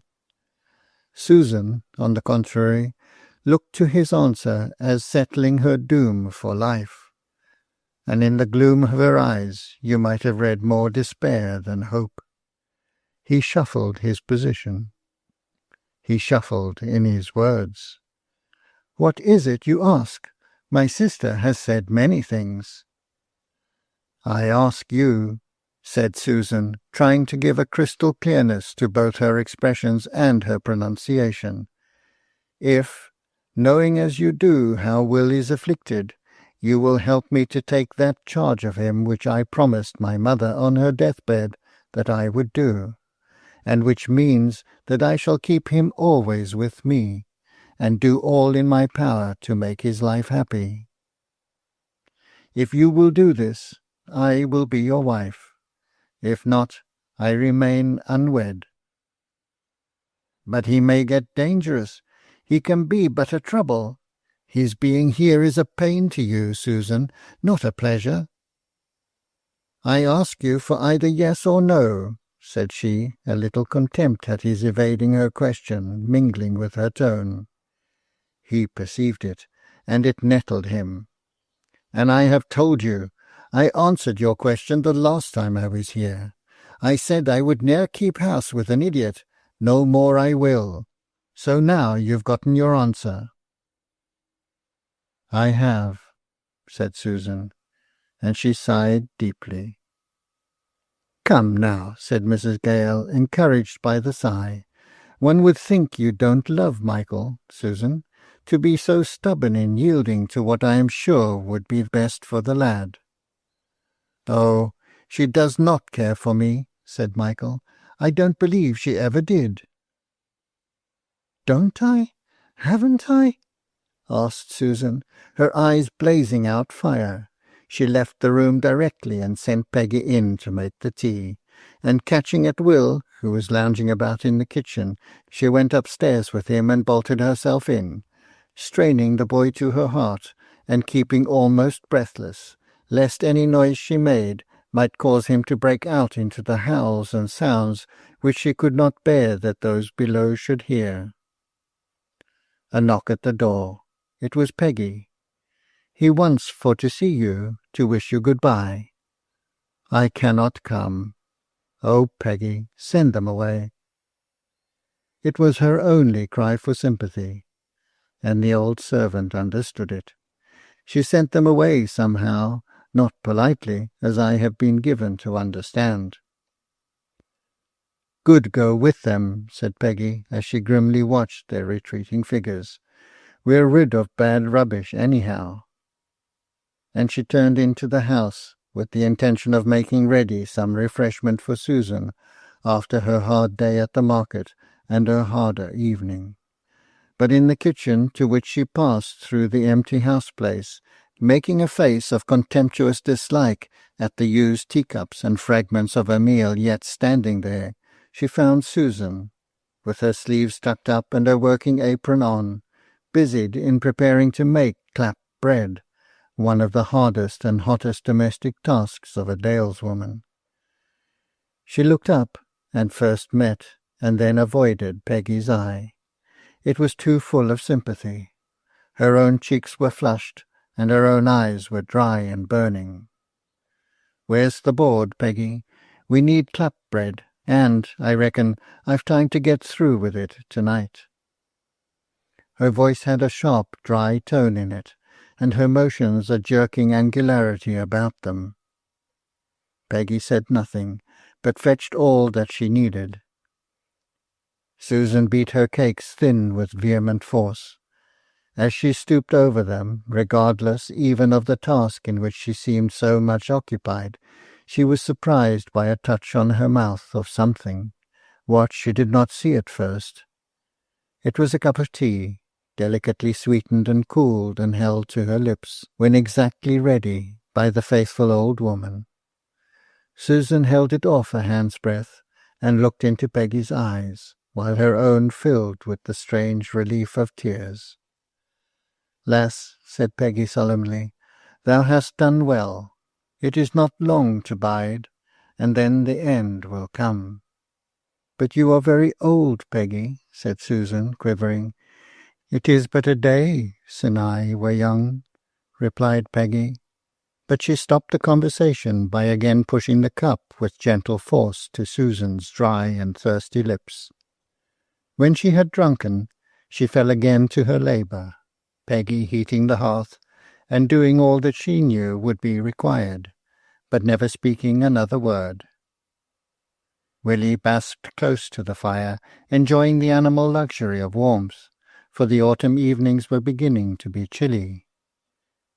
It was 1 o'clock before they thought of going to bed on that memorable night. Part 4. The vehemence with which Susan Dixon threw herself into occupation could not last forever. Times of languor and remembrance would come, times when she recurred with a passionate yearning to bygone days, the recollection of which was so vivid and delicious that it seemed as though it were the reality, and the present bleak barrenness the dream. She smiled anew at the magical sweetness of some touch or tone which in memory she felt and heard, and drank the delicious cup of poison, although at the very time she knew what the consequences of racking pain would be. "This time last year," thought she, "we went nutting together. This very day last year, just such a day as today. Purple and gold were the lights on the hills, the leaves were just turning brown. Here and there on the sunny slopes the stubble fields looked tawny. Down in a cleft of yon purple slate rock the beck fell like a silver glancing thread, all just as it is today. And he climbed the slender swaying nut trees and bent the branches for me to gather, or made a passage through the hazel copses, from time to time claiming a toll. Who could have thought he loved me so little? Who? Or as the evening closed in, she would allow herself to imagine that she heard his coming step, just that she might recall the feeling of exquisite delight which had passed by without the due and passionate relish at the time.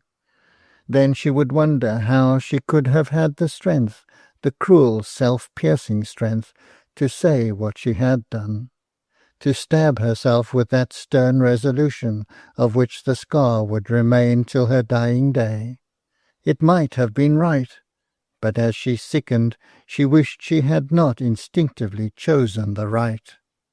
How luxurious a life, haunted by no stern sense of duty, must be! And many led this kind of life. Why could not she? Oh, for 1 hour again of his sweet company! If he came now, she would agree to whatever he proposed. It was a fever of the mind. She passed through it, and came out healthy, if weak. She was capable once more of taking pleasure in following an unseen guide through briar and brake. She returned with tenfold affection to her protecting care of Willie. She acknowledged to herself that he was to be her all in life. She made him her constant companion, for his sake as the real owner of Ewe Nook, and she as his steward and guardian. She began that course of careful saving and that love of acquisition which afterward gained for her the reputation of being miserly. She still thought that he might regain a scanty portion of sense, enough to require some simple pleasures and excitement which would cost money. And money should not be wanting. Peggy rather assisted her in the formation of her parsimonious habits than otherwise. Economy was the order of the district, and a certain degree of respectable avarice the characteristic of her age. Only Willie was never stinted nor hindered of anything that the two women thought could give him pleasure, for want of money. There was one gratification which Susan felt was needed for the restoration of her mind to its more healthy state after she had passed through the whirling fever, when duty was as nothing and anarchy reigned, a gratification that somehow was to be her last burst of unreasonableness, of which she knew and recognized pain as the sure consequence. She must see him once more, herself unseen. The week before the Christmas of this memorable year, she went out in the dusk of the early winter evening, wrapped close in shawl and cloak. She wore her dark shawl under her cloak, putting it over her head in lieu of a bonnet, for she knew that she might have to wait long in concealment. Then she tramped over the wet fell path, shut in by misty rain for miles and miles, till she came to the place where he was lodging, a farmhouse in Langdale, with a steep, stony lane leading up to it. The lane was entered by a gate out of the main road, and by the gate were a few bushes, thorns, but of them the leaves had fallen, and they offered no concealment. An old wreck of a yew tree grew among them, however, and underneath that Susan cowered down, shrouding her face, of which the colour might betray her, with a corner of her shawl. Long did she wait.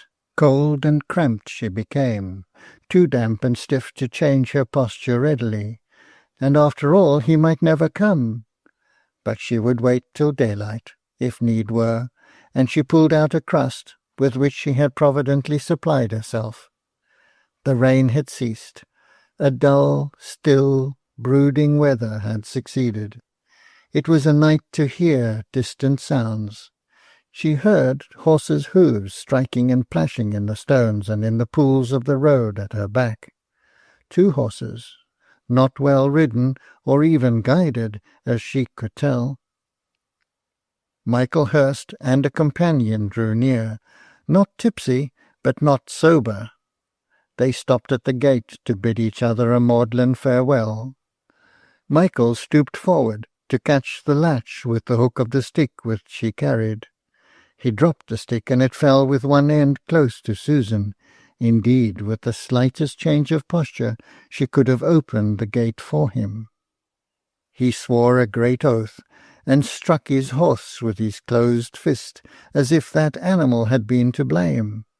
Then he dismounted, opened the gate, and fumbled about for his stick. When he had found it, Susan had touched the other end. His first use of it was to flog his horse well, and she had much ado to avoid his kicks and plunges. Then, still swearing, he staggered up the lane, for it was evident he was not sober enough to remount.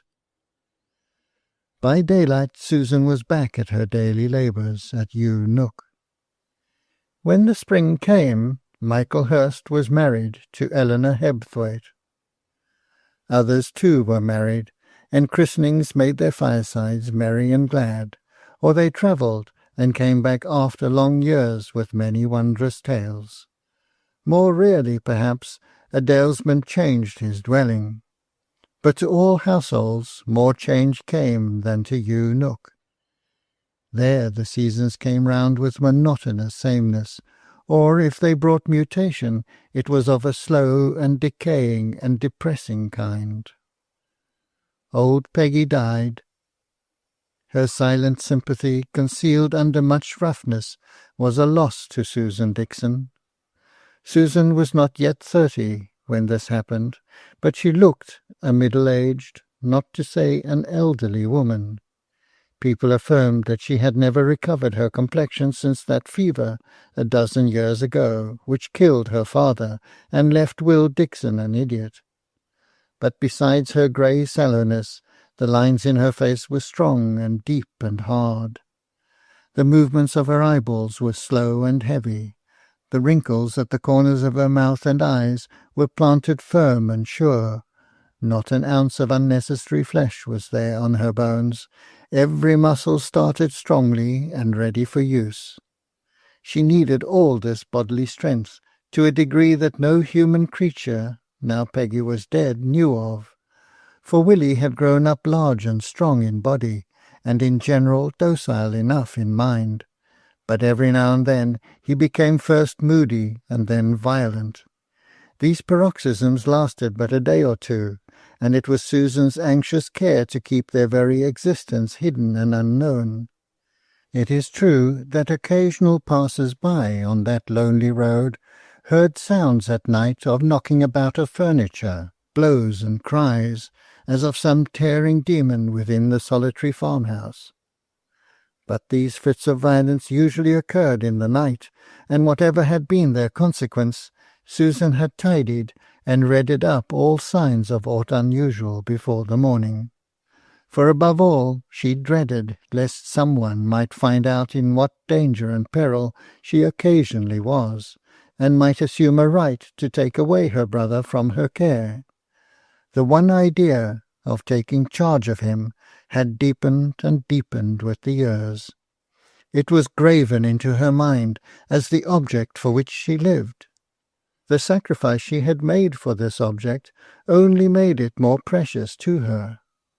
Besides, she separated the idea of the docile, affectionate, loutish, indolent Will, and kept it distinct from the terror which the demon that occasionally possessed him inspired her with. The one was her flesh and her blood, the child of her dead mother. The other was some fiend who came to torture and convulse the creature she so loved. She believed that she fought her brother's battle in holding down these tearing hands, in binding, whenever she could, those uplifted, restless arms, prompt and prone to do mischief. All the time she subdued him with her cunning or her strength, she spoke to him in pitying murmurs, or abused the third person, the fiendish enemy, in no unmeasured tones. Towards morning the paroxysm was exhausted, and he would fall asleep, perhaps only to waken with evil and renewed vigour. But when he was laid down, she would sally out to taste the fresh air, and to work off her wild sorrow in cries and mutterings to herself. The early labourers saw her gestures at a distance, and thought her as crazed as the idiot brother who made the neighbourhood a haunted place. But did any chance person call at Yew Nook later on in the day, he would find Susan Dixon cold, calm, collected, her manner curt, her wits keen. Once this fit of violence lasted longer than usual. Susan's strength, both of mind and body, was nearly worn out. She wrestled in prayer that somehow it might end before she too was driven mad, or worse, might be obliged to give up life's aim and consign Willie to a madhouse. From that moment of prayer, as she afterwards superstitiously thought, Willie calmed, and then he drooped, and then he sank, and last of all, he died in reality from physical exhaustion. But he was so gentle and tender as he lay on his dying bed that such strange, childlike gleams of returning intelligence came over his face, long after the power to make his dull, inarticulate sounds had departed, that Susan was attracted to him by a stronger tie than she had ever felt before. It was something to have even an idiot loving her with dumb, wistful, animal affection, something to have any creature looking at her with such beseeching eyes, imploring protection from the insidious enemy stealing on. And yet she knew that to him death was no enemy, but a true friend, restoring light and health to his poor clouded mind. It was to her that death was an enemy, to her the survivor. When Willie died, there was no one to love her. Worse doom still, there was no one left on earth for her to love. You now know why no wandering tourist could persuade her to receive him as a lodger, why no tired traveller could melt her heart to afford him rest and refreshment, why long habits of seclusion had given her a moroseness of manner, and how care for the interests of another had rendered her keen and miserly. But there was a third act in the drama of her life. Part 5. In spite of Peggy's prophecy that Susan's life should not seem long, it did seem wearisome and endless, as the years slowly uncoiled their monotonous circles. To be sure, she might have made changes for herself, but she did not care to do it. It was indeed more than not caring, which merely implies a certain degree of vis inertiae, to be subdued before an object can be attained, and that the object itself does not seem to be of sufficient importance to call out the requisite energy. On the contrary, Susan exerted herself to avoid change and variety. She had a morbid dread of new faces, which originated in her desire to keep poor dead Willie's state a profound secret. She had a contempt for new customs, and, indeed, her old ways prospered so well under her active hand and vigilant eye that it was difficult to know how they could be improved upon. She was regularly present in Coniston Market with the best butter and the earliest chickens of the season. Those were the common farm produce that every farmer's wife about had to sell. But Susan, after she had disposed of the more feminine articles, turned too on the man's side. A better judge of a horse or cow there was not in all the country round. Yorkshire itself might have attempted to jockey her, and would have failed. Her corn was sound and clean, her potatoes well preserved to the latest spring. People began to talk of the hoards of money Susan Dixon must have laid up somewhere, and one young ne'er-do-well of a farmer's son undertook to make love to the woman of 40, who looked 55 if a day. He made up to her by opening a gate on the road path home, as she was riding on a barebacked horse, her purchase not an hour ago. She was off before him, refusing his civility, but the remounting was not so easy, and rather than fail, she did not choose to attempt it. She walked, and he walked alongside, improving his opportunity, which, as he vainly thought, had been consciously granted to him. As they drew near Ewe Nook, he ventured on some expression of a wish to keep company with her. His words were vague and clumsily arranged. Susan turned round and coolly asked him to explain himself.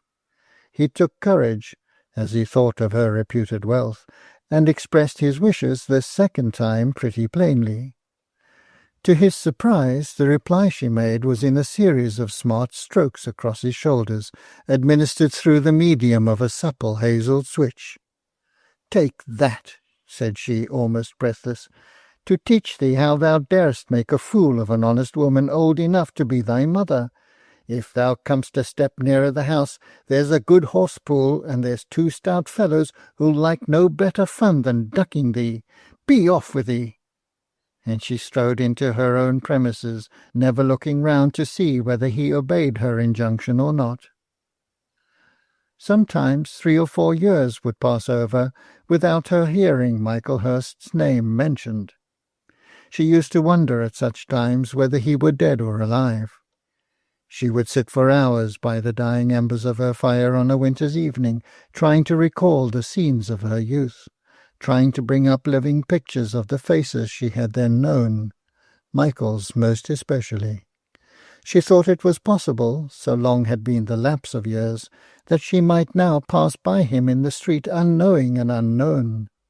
His outward form she might not recognize, but himself she would feel in the thrill of her whole being. He could not pass her unawares. What little she did hear about him all testified a downward tendency.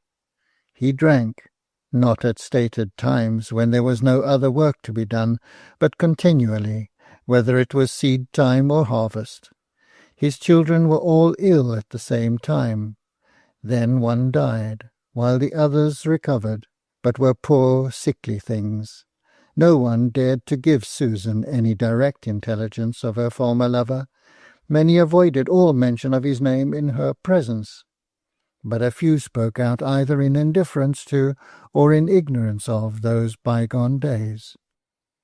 Susan heard every word, every whisper, every sound that related to him, but her eye never changed, nor did a muscle of her face move. Late one November night she sat over her fire, not a human being besides herself in the house. None but she had ever slept there since Willie's death. The farm labourers had foddered the cattle and gone home hours before. There were crickets chirping all round the warm hearthstones.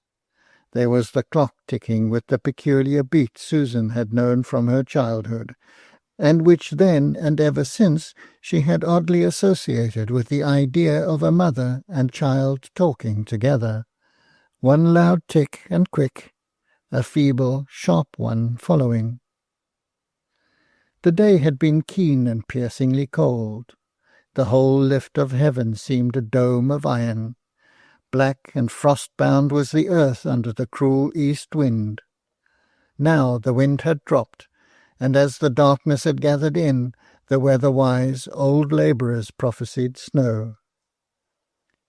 The sounds in the air rose again as Susan sat still and silent.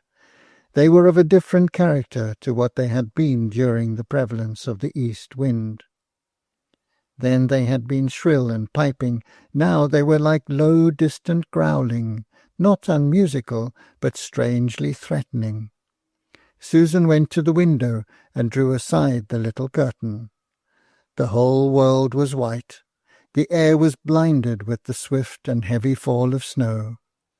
At present it came down straight, but Susan knew those distant sounds in the hollows and gullies of the hills portended a driving wind and a more cruel storm.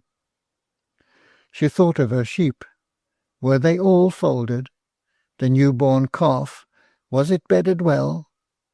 Before the drifts were formed too deep for her to pass in and out, and by the morning she judged that they would be 6 or 7 feet deep, she would go out and see after the comfort of her beasts.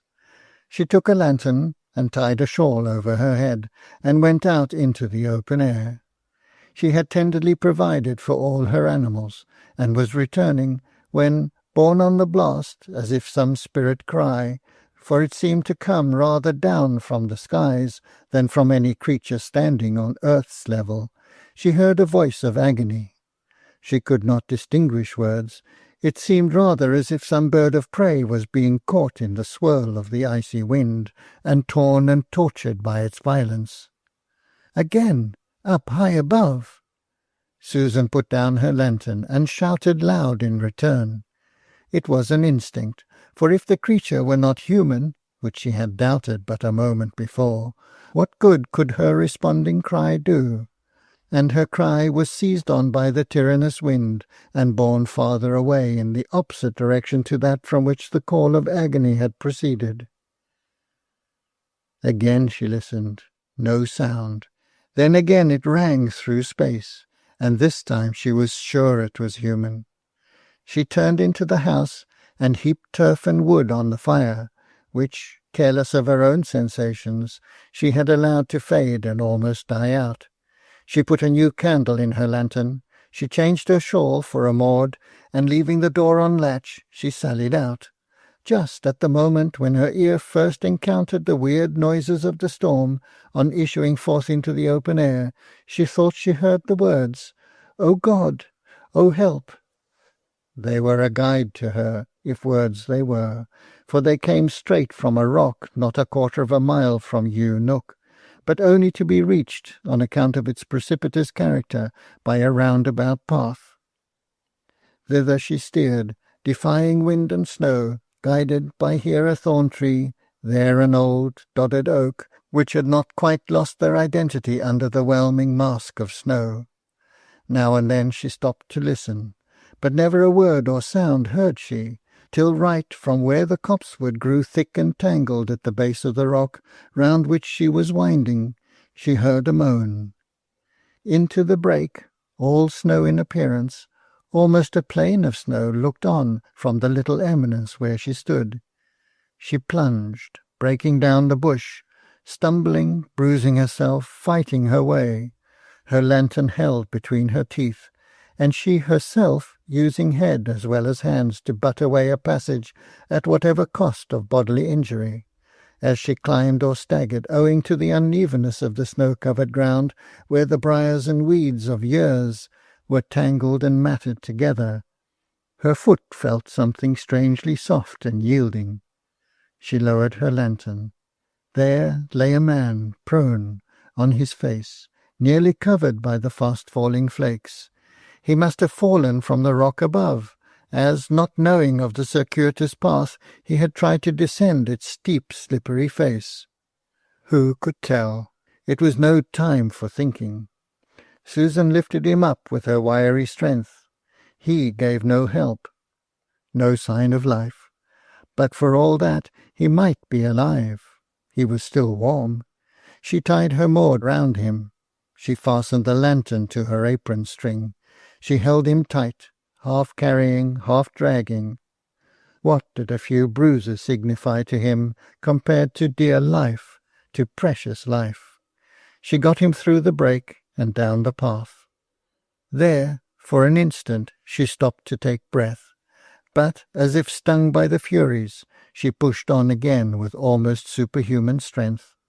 Clasping him round the waist, and leaning his dead weight against the lintel of the door, she tried to undo the latch. But now, just at this moment, a trembling faintness came over her, and a fearful dread took possession of her, that here, on the very threshold of her home, she might be found dead and buried under the snow when the farm servants came in the morning. This terror stirred her up to one more effort. Then she and her companion were in the warmth of the quiet haven of that kitchen. She laid him on the settle and sank to the floor by his side. How long she remained in this swoon she could not tell. Not very long, she judged by the fire, which was still red and sullenly glowing when she came to herself. She lighted the candle, and bent over her late burden to ascertain if indeed he were dead. She stood long gazing. The man lay dead. There could be no doubt about it. His filmy eyes glared at her unshut. But Susan was not one to be affrighted by the stony aspect of death. It was not that. It was the bitter, woeful recognition of Michael Hurst. She was convinced he was dead, but after a while she refused to believe in her conviction. She stripped off his wet outer garments with trembling, hurried hands. She brought a blanket down from her own bed. She made up the fire. She swathed him in fresh, warm wrappings, and laid him on the flags before the fire, sitting herself at his head and holding it in her lap, while she tenderly wiped his loose, wet hair, curly still, although its colour had changed from nut brown to iron grey since she had seen it last. From time to time she bent over the face afresh, sick and fain to believe that the flicker of the firelight was some slight convulsive motion. But the dim, staring eyes struck chill to her heart. At last she ceased her delicate, busy cares, but she still held the head softly, as if caressing it. She thought over all the possibilities and chances in the mingled yarn of their lives that might by so slight a turn have ended far otherwise. If her mother's cold had been early tended, so that the responsibility as to her brother's weal or woe had not fallen upon her, if the fever had not taken such rough, cruel hold on Will, nay, if Mrs. Gale, that hard worldly sister, had not accompanied him on his last visit to Eunuch, his very last before this fatal stormy night, if she had heard his cry uttered by those pale dead lips with such wild, despairing agony, not yet 3 hours ago. Oh, if she had but heard it sooner, he might have been saved before that blind, false step had precipitated him down the rock. In going over this weary chain of unrealized possibilities, Susan learnt the force of Peggy's words. Life was short, looking back upon it.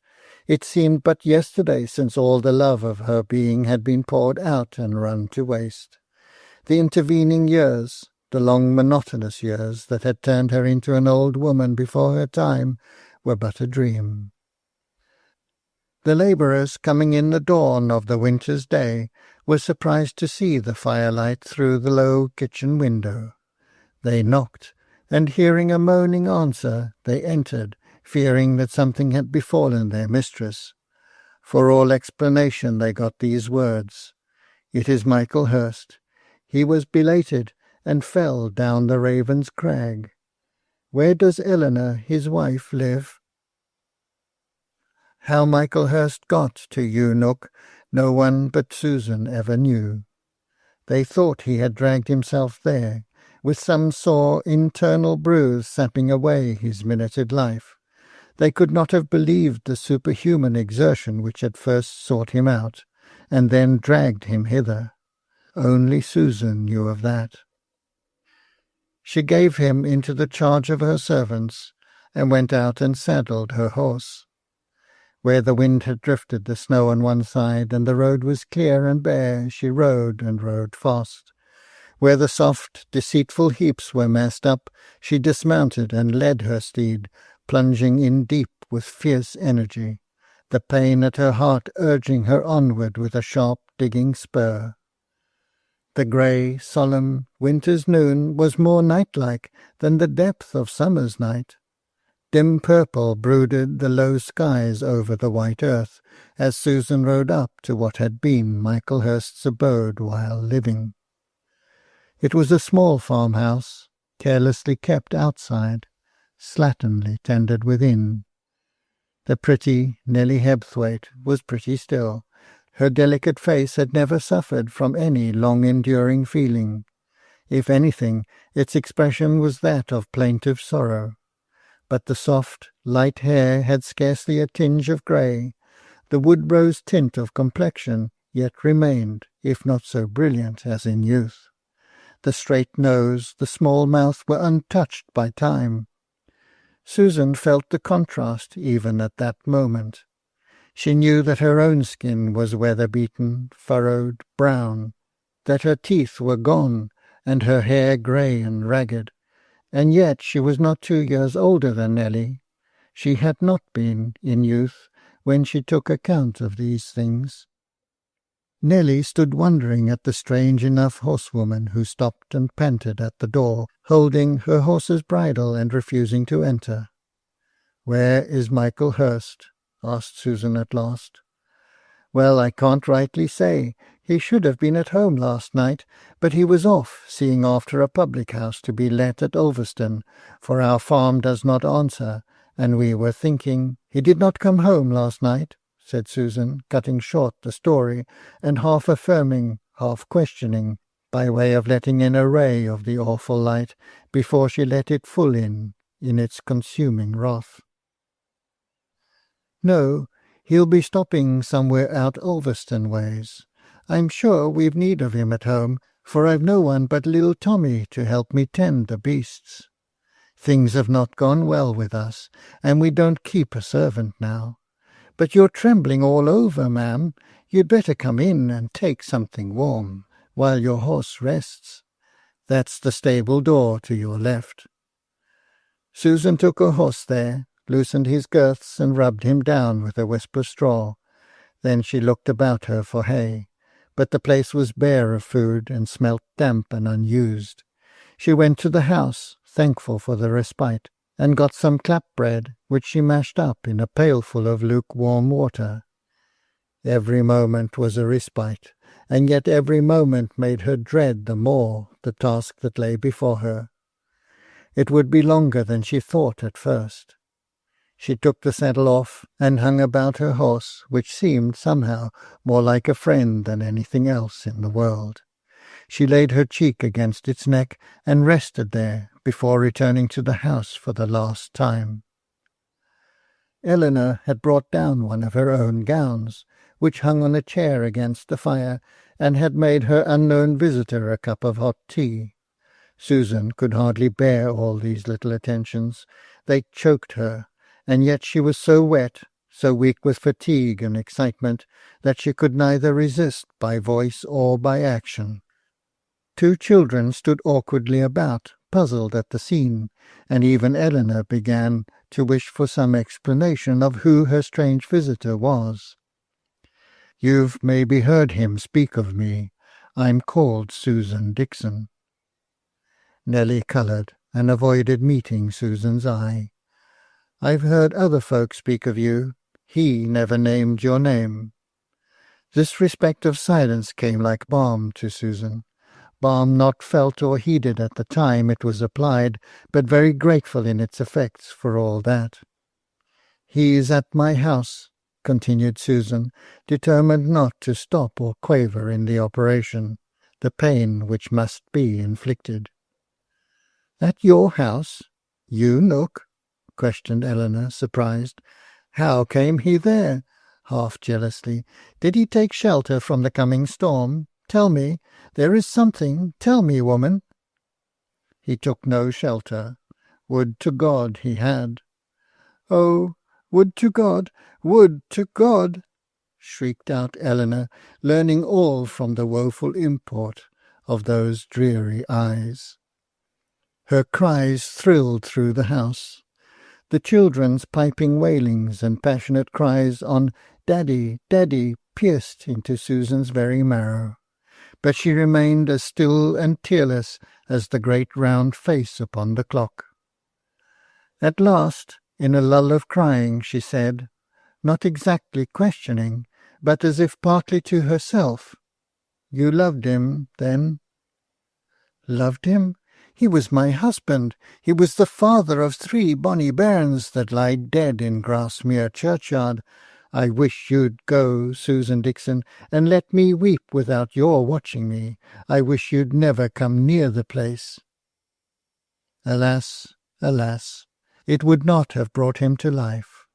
I would have laid down my own to save his. My life has been so very sad. No one would have cared if I had died. Alas, alas."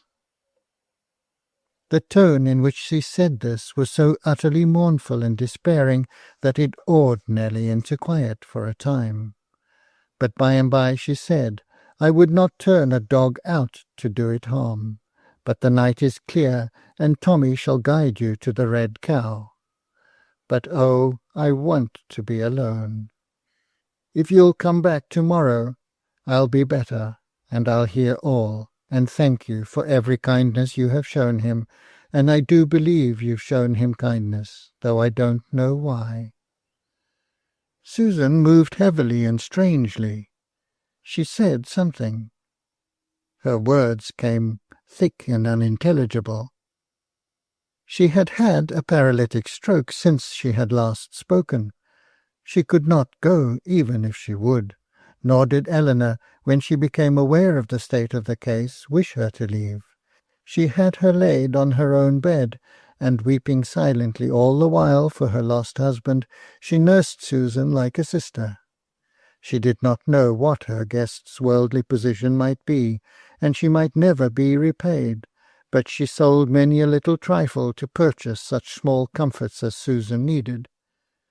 Susan, lying still and motionless, learnt much. It was not a severe stroke.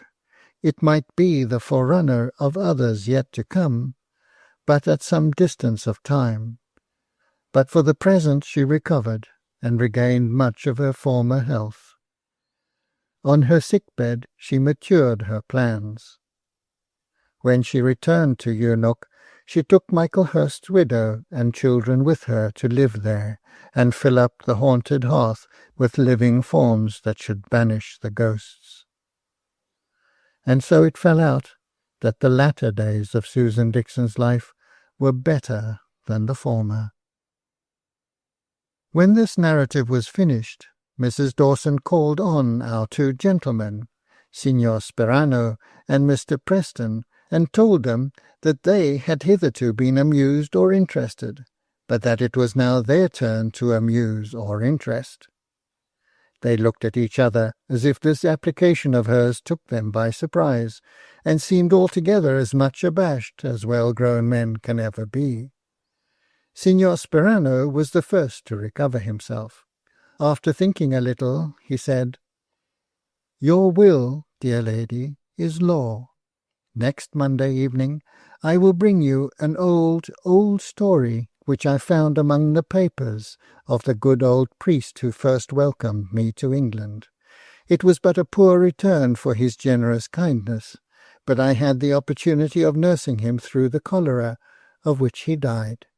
He left me all that he had, no money, but his scanty furniture, his book of prayers, his crucifix and rosary, and his papers.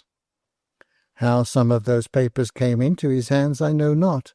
They had evidently been written many years before the venerable man was born, and I doubt whether he had ever examined the bundles which had come down to him from some old ancestor, or in some strange bequest. His life was too busy to leave any time for the gratification of mere curiosity. I, alas, have only had too much leisure." Next Monday, Signor Sperano read to us the story which I will call The Poor Clare. End of Half a Lifetime Ago. The Poor Clare, Part 1. December the 12th, 1747. My life has been strangely bound up with extraordinary incidents, some of which occurred before I had any connection with the principal actors in them, or, indeed, before I even knew of their existence. I suppose most old men are, like me, more given to looking back upon their own careers with a kind of fond interest and affectionate remembrance, than to watching the events, though these may have far more interest for the multitude, immediately passing before their eyes. If this should be the case with the generality of old people, how much more so with me?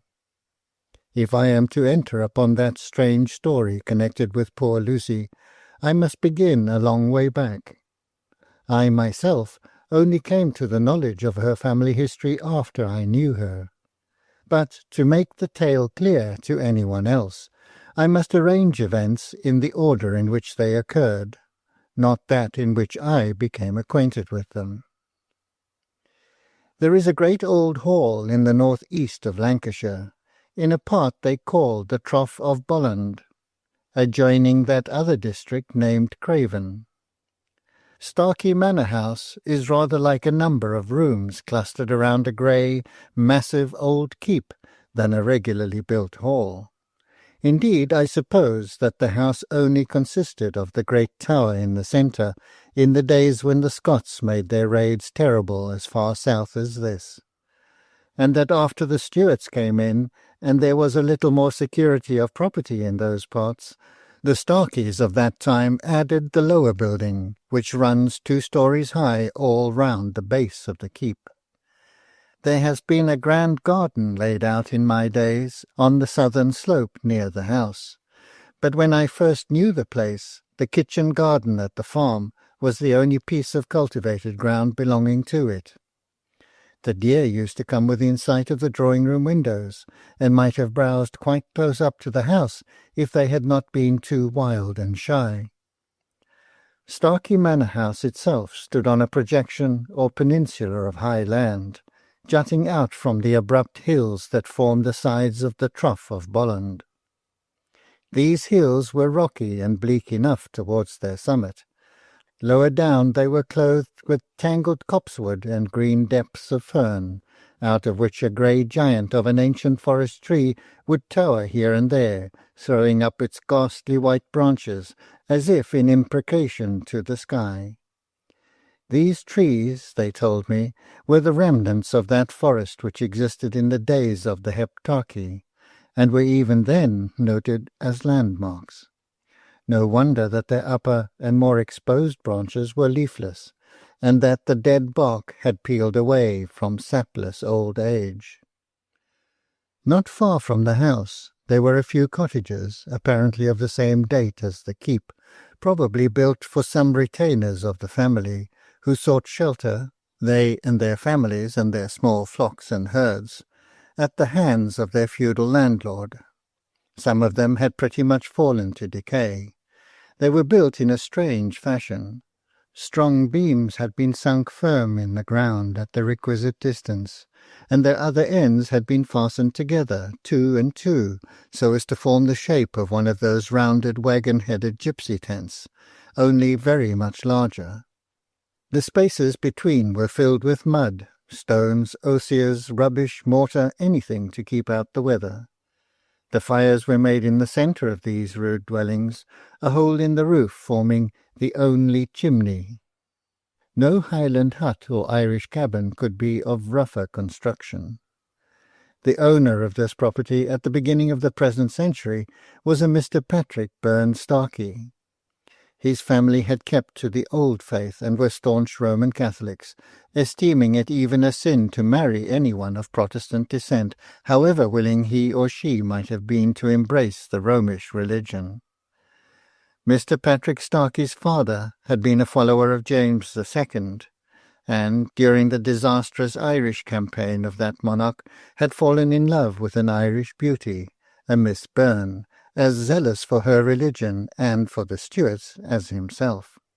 He had returned to Ireland after his escape to France, and married her, bearing her back to the court at Saint-Germain.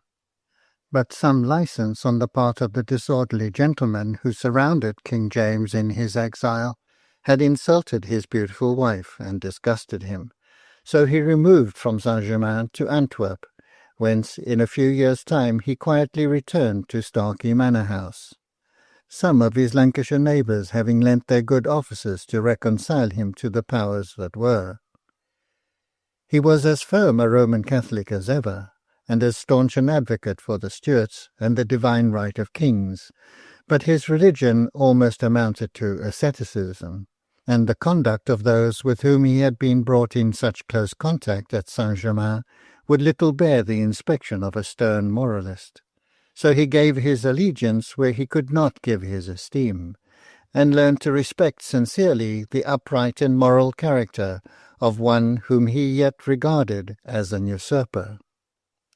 King William's government had little need to fear such a one, so he returned, as I have said, with a sobered heart and impoverished fortunes, to his ancestral house, which had fallen sadly to ruin while the owner had been a courtier, a soldier, and an exile. The roads into the Trough of Bolland were little more than cart ruts.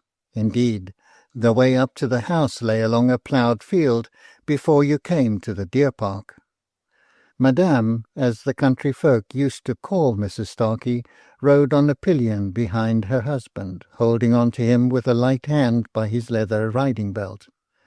Little Master, he that was afterwards Squire Patrick Byrne Starkey, was held on to his pony by a serving-man. A woman past middle age walked, with a firm and strong step, by the cart that held much of the baggage, and high up on the mails and boxes sat a girl of dazzling beauty, perched lightly on the topmost trunk, and swaying herself fearlessly to and fro as the cart rocked and shook in the heavy roads of late autumn. The girl wore the Antwerp file, or black Spanish mantle, over her head, and altogether her appearance was such that the old cottager who described the procession to me many years after said that all the country folk took her for a foreigner. Some dogs, and the boy who held them in charge, made up the company. They rode silently along, looking with grave, serious eyes at the people who came out of the scattered cottages to bow or curtsy to the real squire, come back at last, and gazed after the little procession with gaping wonder, not deadened by the sound of the foreign language, in which the few necessary words that passed among them were spoken.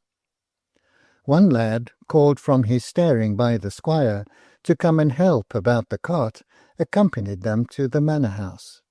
He said that when the lady had descended from her pillion, the middle-aged woman, whom I have described as walking while the others rode, stepped quickly forward, and taking Madame Starkey, who was of a slight and delicate figure, in her arms, she lifted her over the threshold, and set her down in her husband's house, at the same time uttering a passionate and outlandish blessing.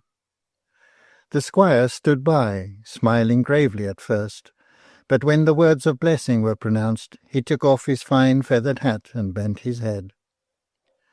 The girl with the black mantle stepped onward into the shadow of the dark hall and kissed the lady's hand, and that was all the lad could tell to the group that gathered round him on his return, eager to hear everything and to know how much the squire had given him for his services. From all I could gather, the manor-house, at the time of the squire's return, was in the most dilapidated state. The stout grey walls remained firm and entire, but the inner chambers had been used for all kinds of purposes. The great withdrawing-room had been a barn, the state tapestry chamber had held wool, and so on. But by and by they were cleared out, and if the squire had no money to spend on new furniture, he and his wife had the knack of making the best of the old. He was no despicable joiner. She had a kind of grace in whatever she did, and imparted an air of elegant picturesqueness on whatever she touched. Besides, they had brought many rare things from the continent. Perhaps I should say rather, things that were rare in that part of England, carvings and crosses and beautiful pictures. And then again, wood was plentiful in the Trough of Bolland, and great log fires danced and glittered in all the dark old rooms and gave a look of home and comfort to everything. Why do I tell you all this? I have little to do with the squire and Madame Starkey, and yet I dwell upon them as if I were unwilling to come to the real people with whom my life was so strangely mixed up. Madame had been nursed in Ireland by the very woman who lifted her in her arms and welcomed her to her husband's home in Lancashire. Excepting for the short period of her own married life, Bridget Fitzgerald had never left her nursling. Her marriage to one above her in rank had been unhappy. Her husband had died, and left her in even greater poverty than that in which she was when he had first met with her. She had one child, the beautiful daughter who came riding on the waggon-load of furniture that was brought to the manor-house. Madame Starkey had taken her again into her service when she became a widow. She and her daughter had followed the mistress in all her fortunes. They had lived at Saint-Germain and at Antwerp, and were now come to her home in Lancashire. As soon as Bridget had arrived there, the squire gave her a cottage of her own, and took more pains in furnishing it for her than he did in anything else out of his own house. It was only nominally her residence. She was constantly up at the great house. Indeed, it was but a short cut across the woods from her own home to the home of her nursling. Her daughter, Mary, in like manner moved from one house to the other at her own will. Madame loved both mother and child dearly. They had great influence over her, and through her over her husband. Whatever Bridget or Mary willed was sure to come to pass. They were not disliked, for though wild and passionate, they were also generous by nature. But the other servants were afraid of them, as being in secret the ruling spirits of the household. The squire had lost his interest in all secular things. Madame was gentle, affectionate, and yielding. Both husband and wife were tenderly attached to each other and to their boy, but they grew more and more to shun the trouble of decision on any point, and hence it was that Bridget could exert such despotic power. But if everyone else yielded to her magic of a superior mind, her daughter not unfrequently rebelled. She and her mother were too much alike to agree. There were wild quarrels between them, and wilder reconciliations. There were times when, in the heat of passion, they could have stabbed each other. At all other times they both, Bridget especially, would have willingly laid down their lives for one another. Bridget's love for her child lay very deep, deeper than the daughter ever knew, or I should think she would never have wearied of home as she did, and prayed her mistress to obtain for her some situation, as waiting-maid, beyond the seas, in that more cheerful continental life, among the scenes of which so many of her happiest years had been spent. She thought, as youth thinks, that life would last for ever, and that 2 or 3 years were but a small portion of it to pass away from her mother, whose only child she was. Bridget thought differently, but was too proud ever to show what she felt. If her child wished to leave her, why, she should go.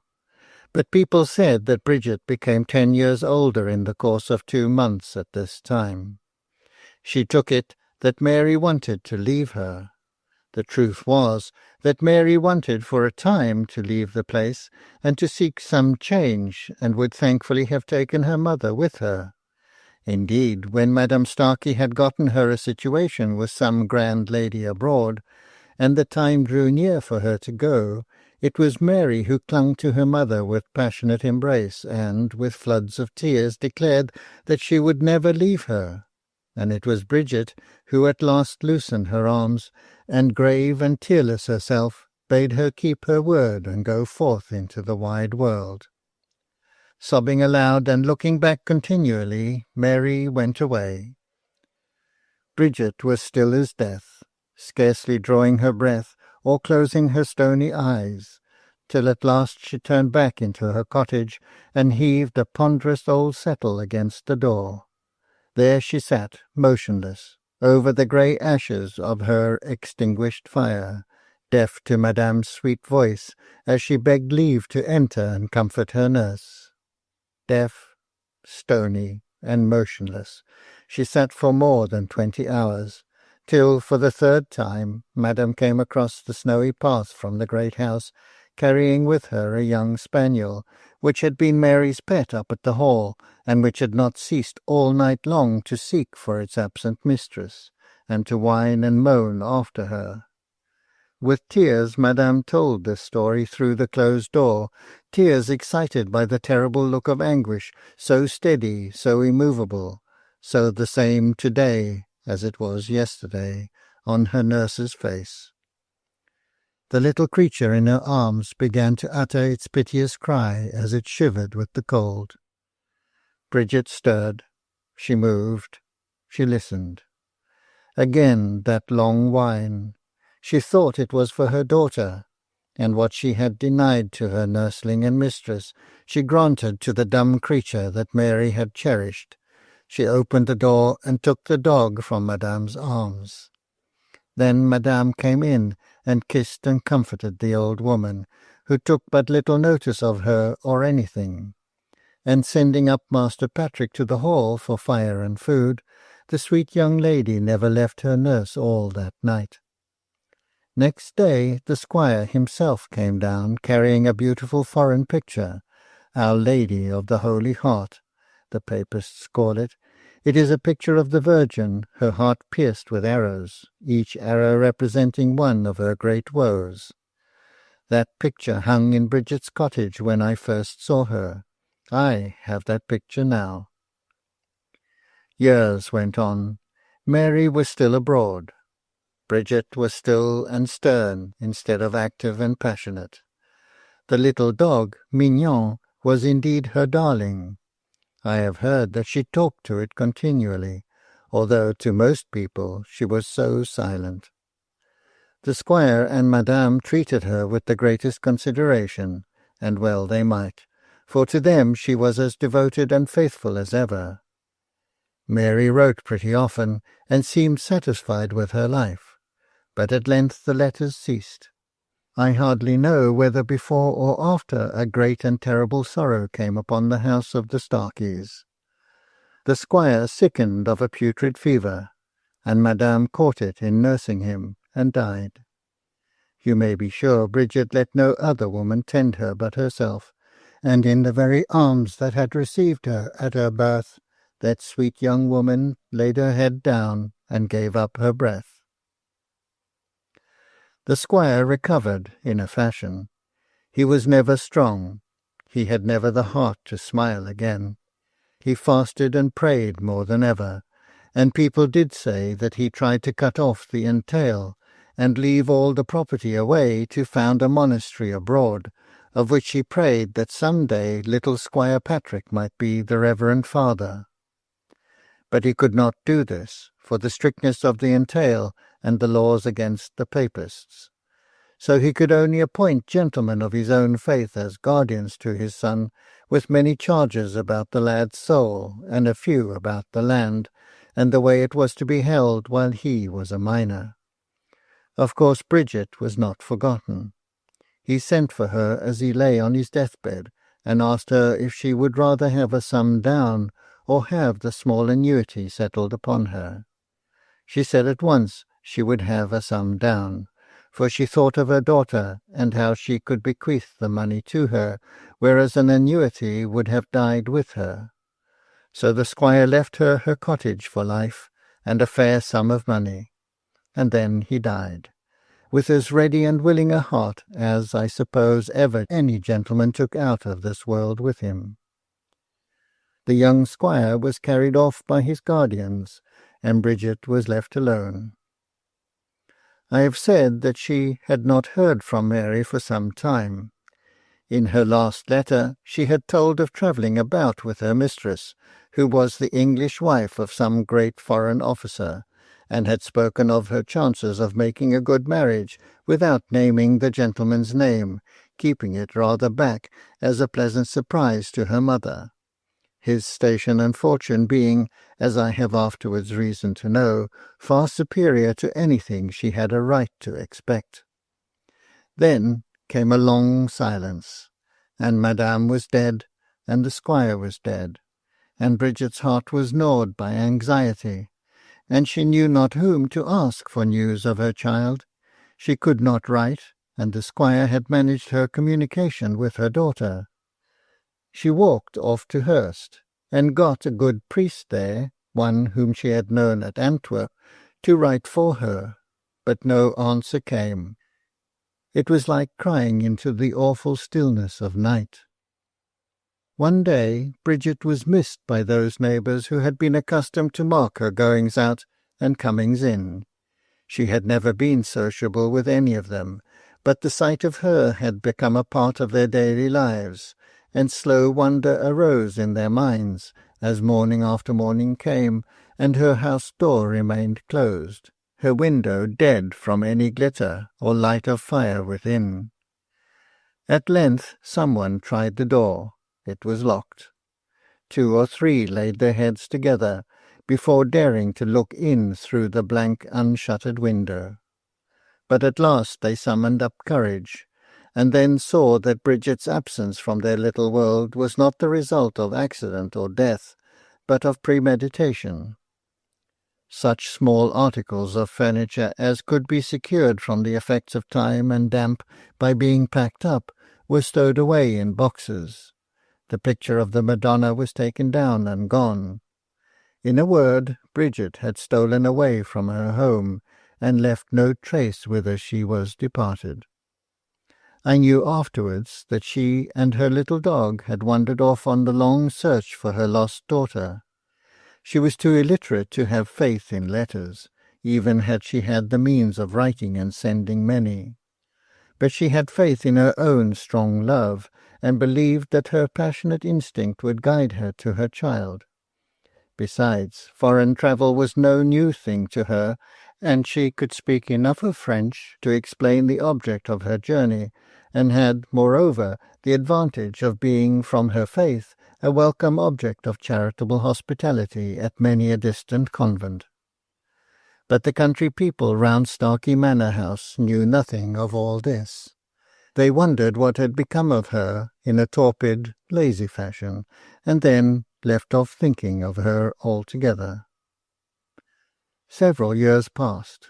Both manor house and cottage were deserted. The young squire lived far away under the direction of his guardians. There were inroads of wool and corn into the sitting-rooms of the hall, and there was some low talk from time to time among the hinds and country people whether it would not be as well to break into old Bridget's cottage and save such of her goods as were left from the moth and rust which must be making sad havoc. But this idea was always quenched by the recollection of her strong character and passionate anger, and tales of her masterful spirit and vehement force of will were whispered about till the very thought of offending her by touching any article of hers became invested with a kind of horror. It was believed that, dead or alive, she would not fail to avenge it. Suddenly she came home, with as little noise or note of preparation as she had departed. One day someone noticed a thin blue curl of smoke ascending from her chimney.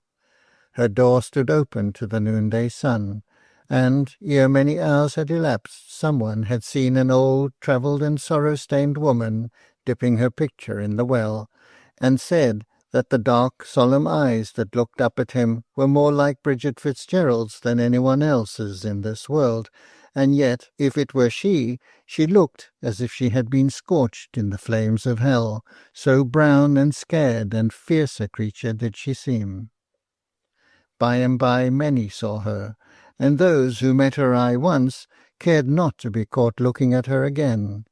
She had got into the habit of perpetually talking to herself, nay, more, answering herself, and varying her tones according to the side she took at the moment. It was no wonder that those who dared to listen outside her door at night believed she held converse with some spirit. In short, she was unconsciously earning for herself the dreadful reputation of a witch. Her little dog, which had wandered half over the continent with her, was her only companion, a dumb remembrancer of happier days.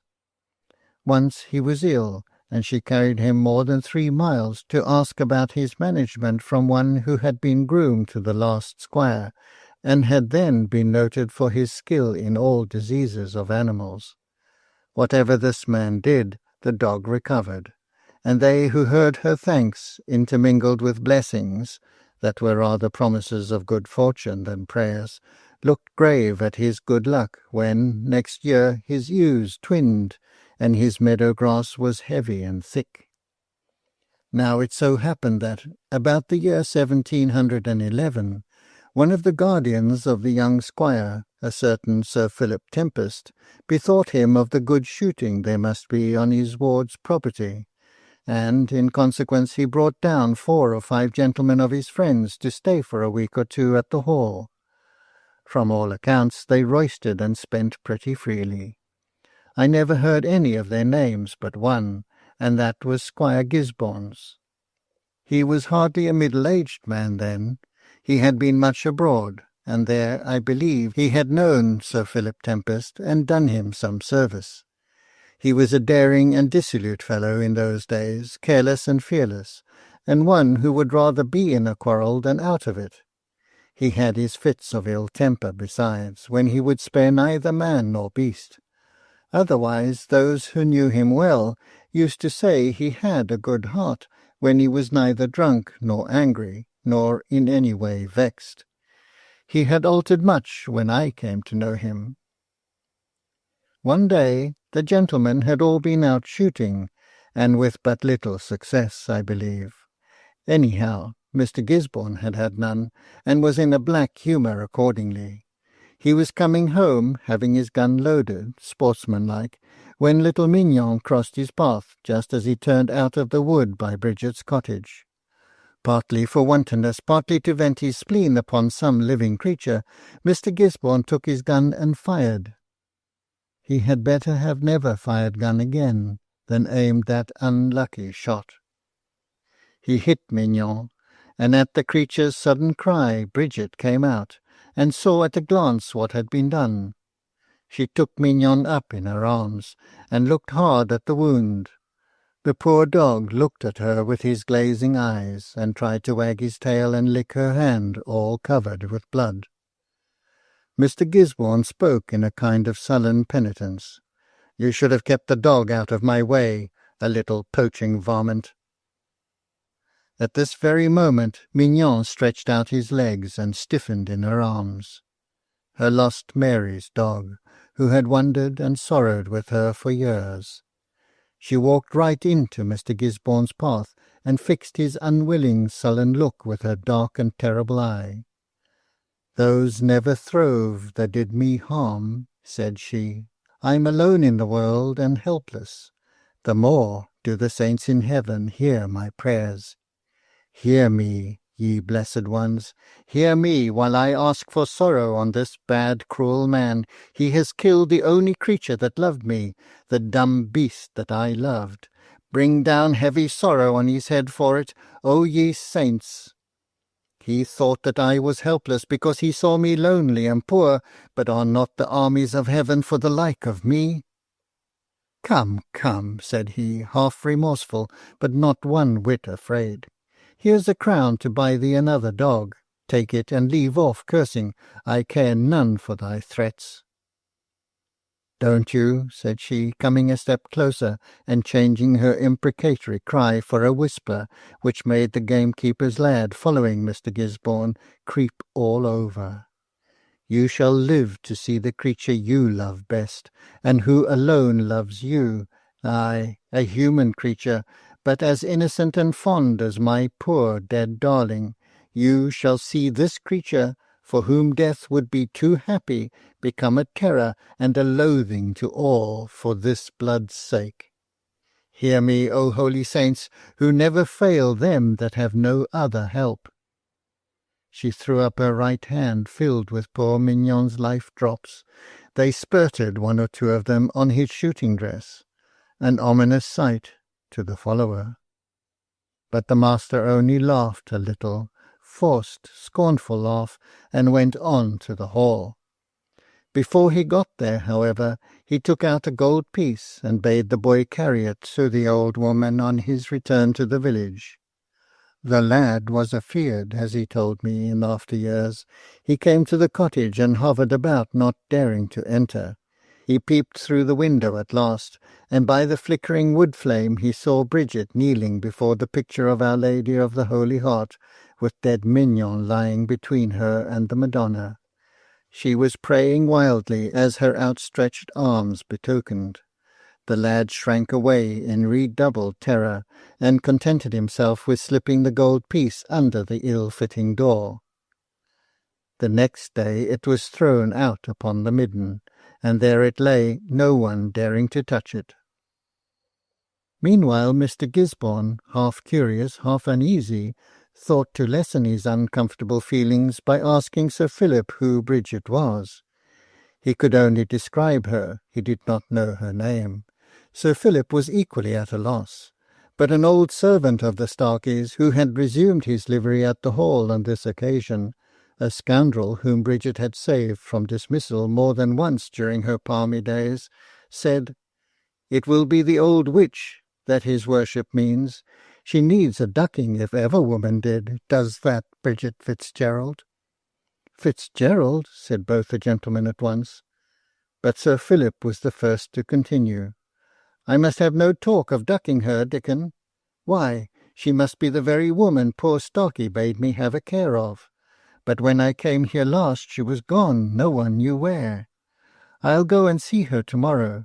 But mind you, sirrah, if any harm comes to her, or any more talk of her being a witch, I've a pack of hounds at home who can follow the scent of a lying knave as well as ever they follow a dog fox. So take care how you talk about ducking a faithful old servant of your dead master's." "Had she ever a daughter?" asked Mr. Gisborne after a while. "I don't know. Yes, I've a notion she had. A kind of waiting woman to Madame Starkey." "Please, your worship," said humble Dickon, "Mistress Bridget had a daughter, one Mistress Mary, who went abroad, and has never been heard of since, and folk do say that she has crazed her mother." Mr. Gisborne shaded his eyes with his hand. "I could wish she had not cursed me," he muttered. "She may have power, no one else could." After a while he said aloud, no one understanding rightly what he meant, "Tush, it's impossible," and called for claret, and he and the other gentlemen set to a drinking bout. Part 2. I now come to the time in which I myself was mixed up with the people that I have been writing about, and to make you understand how I became connected with them, I must give you some little account of myself. My father was the younger son of a Devonshire gentleman of moderate property. My eldest uncle succeeded to the estate of his forefathers. My second became an eminent attorney in London, and my father took orders. Like most poor clergymen, he had a large family, and I have no doubt was glad enough when my London uncle, who was a bachelor, offered to take charge of me and bring me up to be his successor in business.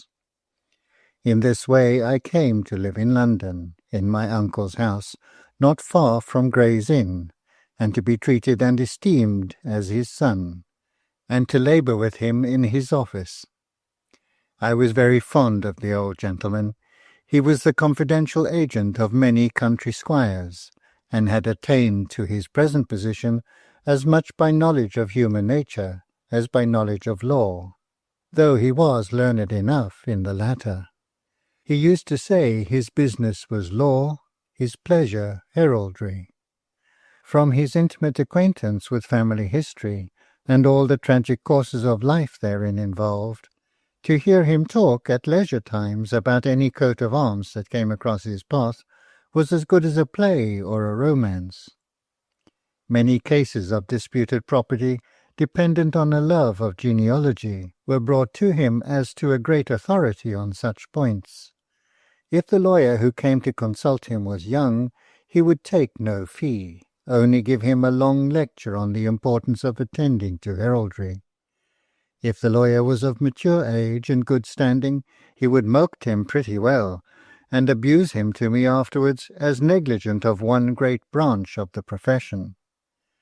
His house was in a stately new street called Ormond Street, and in it he had a handsome library, but all the books treated of things that were past, none of them planned or looked forward into the future.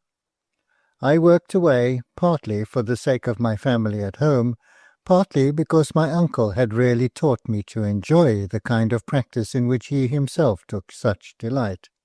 I suspect I worked too hard. At any rate, in 1718 I was far from well, and my good uncle was disturbed by my ill looks. One day he rang the bell twice into the clerk's room at the dingy office in Gray's Inn Lane. It was the summons for me, and I went in to his private room just as a gentleman, whom I knew well enough by sight as an Irish lawyer of more reputation than he deserved, was leaving. My uncle was slowly rubbing his hands together and considering. I was there 2 or 3 minutes before he spoke. Then he told me that I must pack up my portmanteau that very afternoon, and start that night by post-horse for Westchester. I should get there, if all went well, at the end of 5 days' time, and must then wait for a packet to cross over to Dublin. From thence I must proceed to a certain town named Kildoon, and in that neighbourhood I was to remain, making certain inquiries as to the existence of any descendants of the younger branch of a family to whom some valuable estates had descended in the female line. The Irish lawyer whom I had seen was weary of the case, and would willingly have given up the property without further ado to a man who appeared to claim them. But on laying his tables and trees before my uncle, the latter had foreseen so many possible prior claimants that the lawyer had begged him to undertake the management of the whole business. In his youth my uncle would have liked nothing better than going over to Ireland himself, and ferreting out every scrap of paper or parchment, and every word of tradition respecting the family. As it was, old and gouty, he deputed me. Accordingly I went to Kildoon. I suspect I had something of my uncle's delight in following up a genealogical scent, for I very soon found out, when on the spot, that Mr. Rooney, the Irish lawyer, would have got both himself and the first claimant into a terrible scrape if he had pronounced his opinion that the estates ought to be given up to him. There were 3 poor Irish fellows, each nearer of kin to the last possessor. But a generation before there was a still nearer relation, who had never been accounted for, nor his existence ever discovered by the lawyers, I venture to think, till I routed him out from the memory of some of the old dependents of the family. What had become of him? I travelled backwards and forwards. I crossed over to France and came back again with a slight clue, which ended in my discovering that, wild and dissipated himself, he had left one child, a son, of yet worse character than his father, that this same Hugh Fitzgerald had married a very beautiful serving-woman of the Burns, a person below him in hereditary rank, but above him in character, that he had died soon after his marriage, leaving one child, whether a boy or girl I could not learn, and that the mother had returned to live in the family of the Burns. Now, the chief of this latter family was serving in the Duke of Berwick's regiment, and it was long before I could hear from him. It was more than a year before I got a short, haughty letter. I fancy he had a soldier's contempt for a civilian, an Irishman's hatred for an Englishman, and exiled Jacobite's jealousy of one who prospered and lived tranquilly under the government he looked upon as an usurpation. Bridget Fitzgerald, he said, had been faithful to the fortunes of his sister, had followed her abroad, and to England, when Mrs. Starkey had thought fit to return. Both her sister and her husband were dead. He knew nothing of Bridget Fitzgerald at the present time. Probably Sir Philip Tempest, his nephew's guardian, might be able to give me some information. I have not given the little contemptuous terms, the way in which faithful service was meant to imply more than it said. All that has nothing to do with my story. Sir Philip, when applied to, told me that he paid an annuity regularly to an old woman named Fitzgerald, living at Coldholm, the village near Starkey Manor House. Whether she had any descendants he could not say. One bleak March evening I came in sight of the place described at the beginning of my story. I could hardly understand the rude dialect in which the direction to old Bridget's house was given. "You'll see yon ferliets," all ran together, gave me no idea that I was to guide myself by the distant lights that shone in the windows of the hall, occupied for the time by a farmer who held the post of steward, while the squire, now 4 or 25, was making the grand tour. However, at last I reached Bridget's cottage, a low, moss-grown place. The palings that had once surrounded it were broken and gone, and the underwood of the forest came up to the walls and must have darkened the windows. It was about 7 o'clock, not late to my London notions, but after knocking for some time at the door and receiving no reply, I was driven to conjecture that the occupant of the house was gone to bed. So I betook myself to the nearest church I had seen 3 miles back on the road I had come, sure that close to that I should find an inn of some kind. And early the next morning I set off back to Coldholm by a field path which my host assured me I should find a shorter cut than the road I had taken the night before. It was a cold, sharp morning. My feet left prints in the sprinkling of hoarfrost that covered the ground. Nevertheless, I saw an old woman whom I instinctively suspected to be the object of my search, in a sheltered covert on one side of my path. I lingered and watched her. She must have been considerably above the middle size in her prime, for when she raised herself from the stooping position in which I first saw her, there was something fine and commanding in the erectness of her figure.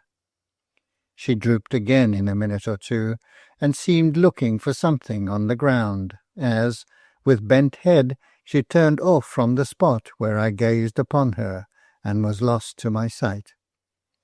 I fancy I missed my way, and made a round in spite of the landlord's directions, for by the time I had reached Bridget's cottage she was there, with no semblance of hurried walk or discomposure of any kind.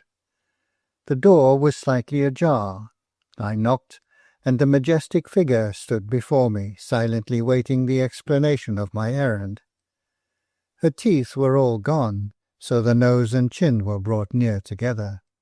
The grey eyebrows were straight and almost hung over her deep cavernous eyes, and the thick white hair lay in silvery masses over the low, wide, wrinkled forehead.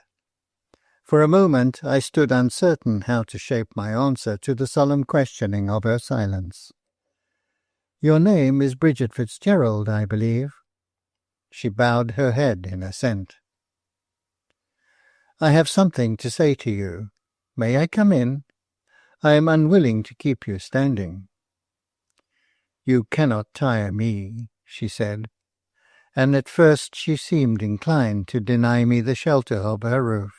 But the next moment she had searched the very soul in me with her eyes. During that instant she led me in and dropped the shadowing hood of her grey draping cloak, which had previously hid part of the character of her countenance.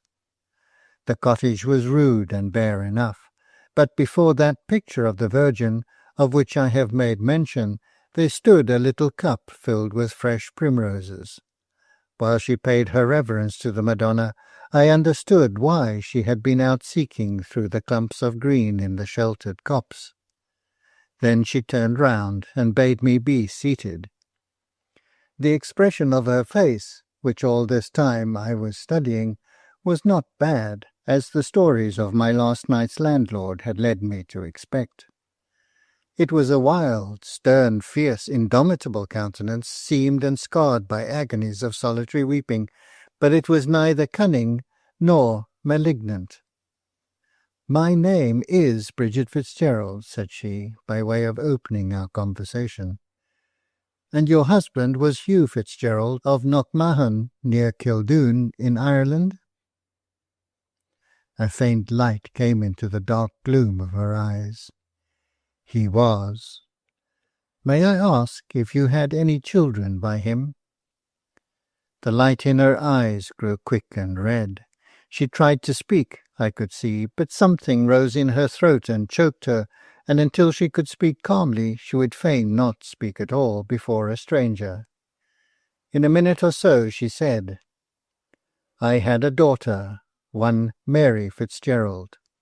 Then her strong nature mastered her strong will, and she cried out with a trembling, wailing cry, "Oh man, what of her? What of her?" She rose from her seat and came and clutched at my arm and looked in my eyes. There she read, as I suppose, my utter ignorance of what had become of her child, for she went blindly back to her chair and sat rocking herself and softly moaning as if I were not there. I not daring to speak to the lone and awful woman. After a little pause she knelt down before the picture of Our Lady of the Holy Heart, and spoke to her by all the fanciful and poetic names of the litany. O Rose of Sharon, O Tower of David, O Star of the Sea, have you no comfort for my sore heart? Am I for ever to hope? Grant me at least despair. And so on she went, heedless of my presence. Her prayers grew wilder and wilder till they seemed to me to touch on the borders of madness and blasphemy. Almost involuntarily I spoke as if to stop her. "Have you any reason to think that your daughter is dead?" She rose from her knees and came and stood before me. "Mary Fitzgerald is dead," said she. "I shall never see her again in the flesh. No tongue ever told me, but I know she is dead. I have yearned so to see her, and my heart's will is fearful and strong. It would have drawn her to me before now, if she had been a wanderer on the other side of the world. I wonder often it has not drawn her out of the grave to come and stand before me, and hear me tell her how I loved her. For, sir, we parted unfriends. I knew nothing but the dry particulars needed for my lawyer's quest, but I could not help feeling for the desolate woman, and she must have read the unusual sympathy with her wistful eyes. Yes, sir, we did.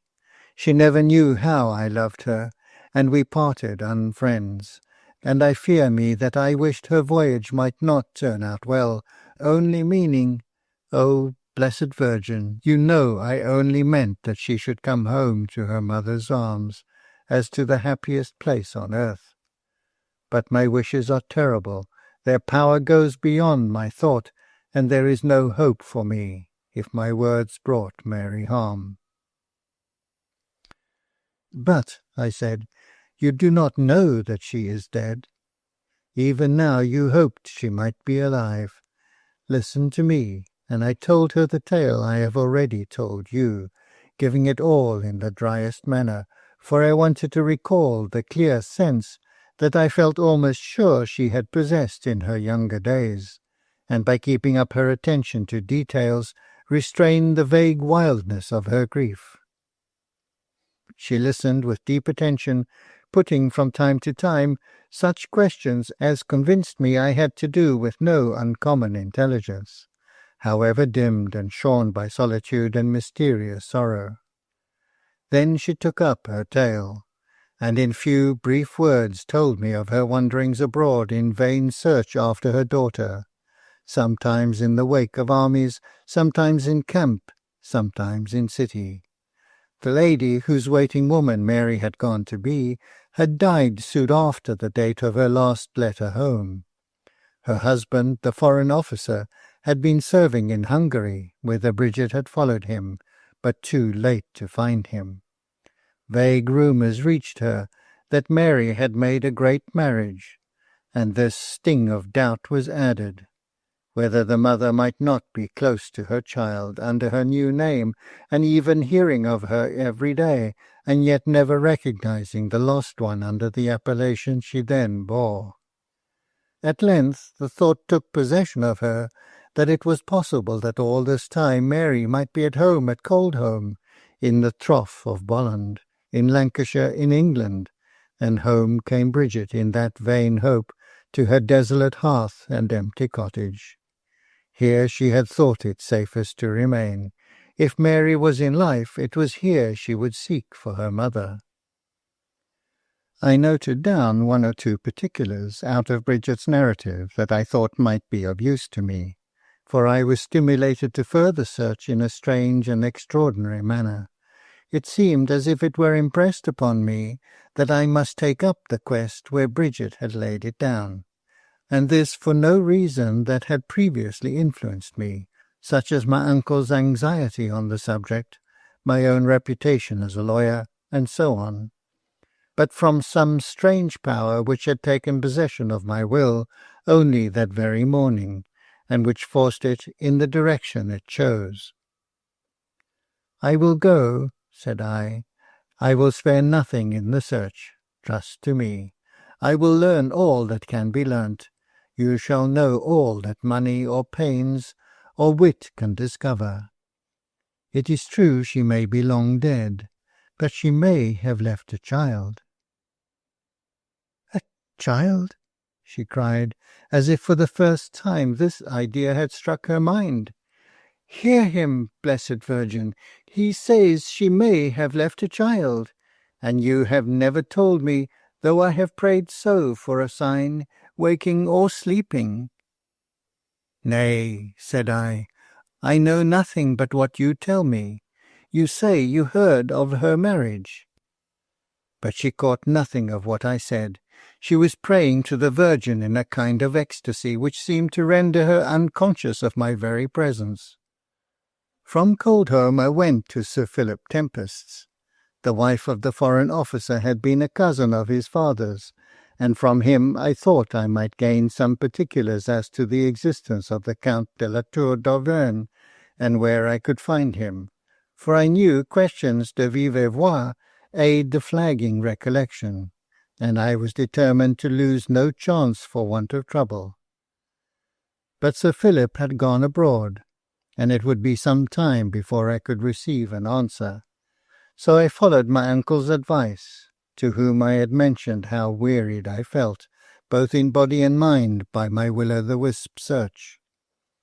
He immediately told me to go to Harrogate, there to await Sir Philip's reply. I should be near to one of the places connected with my search, Coldholm, not far from Sir Philip Tempest, in case he returned, and I wished to ask him any further questions. And, in conclusion, my uncle bade me try to forget all about my business for a time. This was far easier said than done. I have seen a child on a common, blown along by a high wind, without power of standing still and resisting the tempestuous force. I was somewhat in the same predicament as regarded my mental state. Something resistless seemed to urge my thoughts on, through every possible course by which there was a chance of attaining to my object. I did not see the sweeping moors when I walked out. When I held a book in my hand and read the words, their sense did not penetrate to my brain. If I slept, I went on with the same ideas, always flowing in the same direction. This could not last long without having a bad effect on the body. I had an illness, which, although I was racked with pain, was a positive relief to me, as it compelled me to live in the present suffering, and not in the visionary researches I had been continually making before. My kind uncle came to nurse me, and after the immediate danger was over, my life seemed to slip away in delicious languor for 2 or 3 months. I did not ask, so much did I dread falling into the old channel of thought, whether any reply had been received to my letter to Sir Philip. I turned my whole imagination right away from all that subject. My uncle remained with me until nigh summer, and then returned to his business in London, leaving me perfectly well, although not completely strong. I was to follow him in a fortnight, when, as he said, we would look over letters and talk about several things. I knew what this little speech alluded to, and shrank from the train of thought it suggested, which was so intimately connected with my first feelings of illness. However, I had a fortnight more to roam on those invigorating Yorkshire moors. In those days there was one large rambling inn at Harrogate, close to the medicinal spring, but it was already becoming too small for the accommodation of the influx of visitors, and many lodged round about in the farmhouses of the district. It was so early in the season that I had the inn pretty much to myself, and indeed felt rather like a visitor in a private house, so intimate had the landlord and landlady become with me during my long illness. She would chide me for being out so late on the moors, or for having been too long without food, quite in a motherly way, while he consulted me about vintages and wines, and taught me many a Yorkshire wrinkle about horses. In my walks I met other strangers from time to time. Even before my uncle had left me, I had noticed with half-torpid curiosity a young lady of very striking appearance, who went about always accompanied by an elderly companion, hardly a gentlewoman, but with something in her look that prepossessed me in her favour. The younger lady always put her veil down when any one approached, so it had been only once or twice, when I had come upon her at a sudden turn in the path, that I had even had a glimpse of her face. I am not sure if it was beautiful, though in after life I grew to think it so, but it was at this time overshadowed by a sadness that never varied, a pale, quiet, resigned look of intense suffering that irresistibly attracted me, not with love, but with a sense of infinite compassion for one so young, yet so hopelessly unhappy. The companion wore something of the same look, quiet, melancholy, hopeless, yet resigned. I asked my landlord who they were. He said they were called Clark, and wished to be considered as mother and daughter, but that for his part he did not believe that to be their right name, or that there was any such relationship between them. They had been in the neighbourhood of Harrogate for some time, lodging in a remote farmhouse. The people there would tell nothing about them, saying that they paid handsomely and never did any harm. So why should they be speaking of any strange things that might happen? That, as the landlord shrewdly observed, showed there was something out of the common way. He had heard that the elderly woman was a cousin of the farmers where they lodged, and so the regard existing between relations might help to keep them quiet. What did he think, then, was the reason for their extreme seclusion? Asked I. Nay, he could not tell, not he. He had heard that the young lady, for all as quiet as she seemed, played strange pranks at times. He shook his head when I asked him for more particulars, and refused to give them, which made me doubt if he knew any, for he was in general a talkative and communicative man. In default of other interests, after my uncle left, I set myself to watch these two people.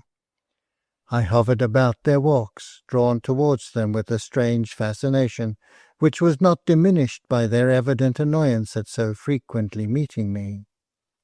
One day I had the sudden good fortune to be at hand when they were alarmed by the attack of a bull, which in those unenclosed grazing districts was a particularly dangerous occurrence. I have other and more important things to relate than to tell of the accident which gave me an opportunity of rescuing them. It is enough to say that this event was the beginning of an acquaintance reluctantly acquiesced in by them, but eagerly prosecuted by me.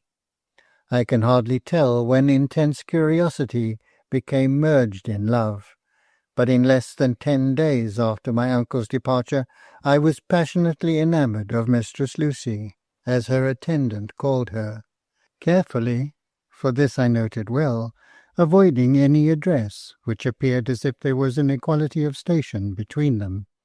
I noticed also that Mrs. Clark, the elderly woman, after her first reluctance to allow me to pay them any attentions, had been overcome, was cheered by my evident attachment to the young girl, It seemed to lighten her heavy burden of care, and she evidently favoured my visits to the farmhouse where they lodged. It was not so with Lucy. A more attractive person I never saw, in spite of her depression of manner and shrinking avoidance of me. I felt sure at once that whatever was the source of her grief, it rose from no fault of her own. It was difficult to draw her into conversation, but when at times for a moment or two I beguiled her into talk, I could see a rare intelligence in her face, and a grave, trusting look in the soft grey eyes that were raised for a minute to mine. I made every excuse I possibly could for going there. I sought wild flowers for Lucy's sake. I planned walks for Lucy's sake. I watched the heavens by night, in hopes that some unusual beauty of sky would justify me in tempting Mrs. Clark and Lucy forth upon the moors, to gaze at the great purple dome above. It seemed to me that Lucy was aware of my love, but that, for some motive which I could not guess, she would fain have repelled me. But then again I saw, or fancied I saw, that her heart spoke in my favour, and that there was a struggle going on in her mind, which at times, I loved so dearly, I could have begged her to spare herself, even though the happiness of my whole life should have been the sacrifice. For her complexion grew paler, her aspect of sorrow more hopeless, her delicate frame yet slighter. During this period I had written, I should say, to my uncle to beg to be allowed to prolong my stay at Harrogate, not giving any reason. But such was his tenderness towards me, that in a few days I heard from him, giving me a willing permission, and only charging me to take care of myself and not use too much exertion during the hot weather. One sultry evening I drew near the farm. The windows of their parlour were open, and I heard voices when I turned the corner of the house as I passed the first window. There were 2 windows in their little ground-floor room. I saw Lucy distinctly, but when I had knocked at their door, the house door stood always ajar, she was gone, and I only saw Mrs. Clark turning over the work things lying on the table in a nervous and purposeless manner. I felt by instinct that a conversation of some importance was coming on, in which I should be expected to say what was my object in paying these frequent visits. I was glad of the opportunity. My uncle had several times alluded to the pleasant possibility of my bringing home a young wife, to cheer and adorn the old house in Ormond Street. He was rich, and I was to succeed him, and had, as I knew, a fair reputation for so young a lawyer. So on my side I saw no obstacle. It was true that Lucy was shrouded in mystery. Her name, I was convinced it was not Clark, birth, parentage, and previous life were unknown to me.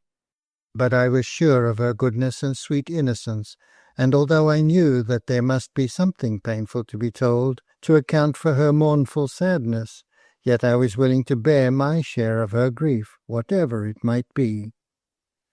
Mrs. Clark began, as if it was a relief to her to plunge into the subject. "We have thought, sir, at least I have thought, that you know very little of us, nor we of you, indeed. Not enough to warrant the intimate acquaintance we have fallen into. I beg your pardon, sir," she went on nervously. "I am but a plain kind of woman, and I mean to use no rudeness. But I must say straight out that we, think it would be better for you not to come so often to see us.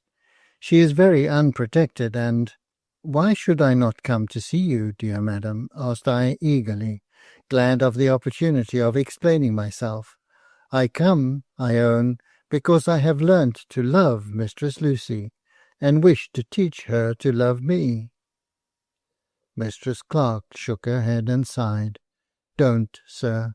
Neither love her, nor, for the sake of all you hold sacred, teach her to love you.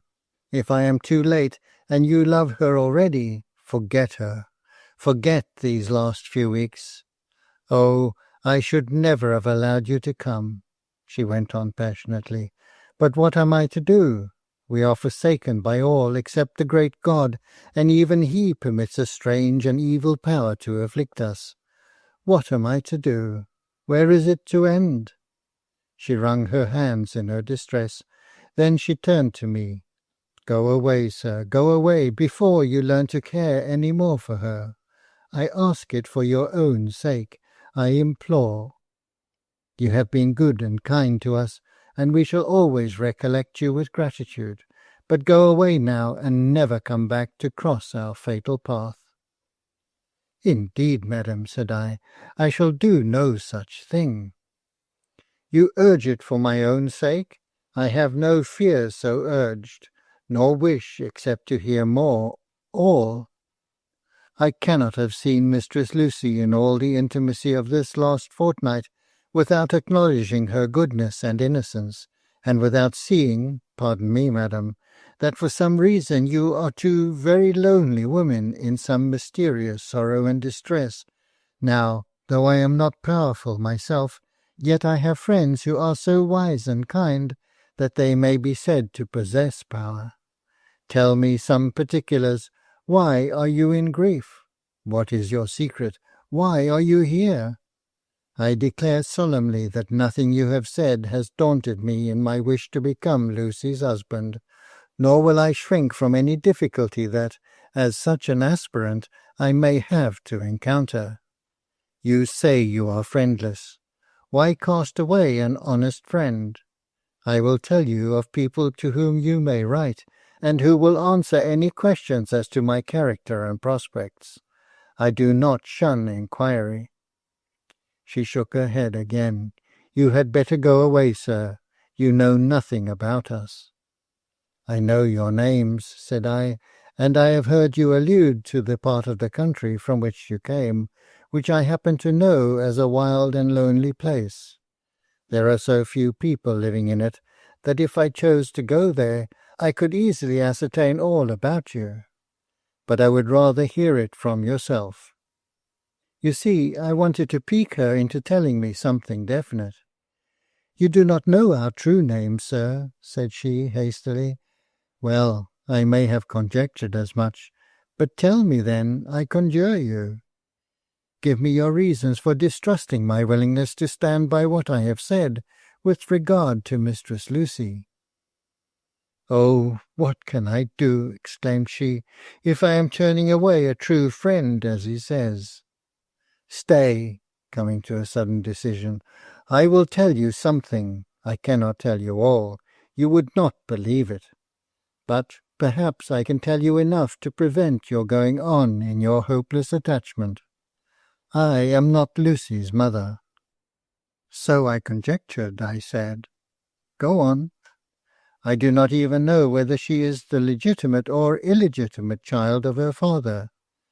But he is cruelly turned against her, and her mother is long dead.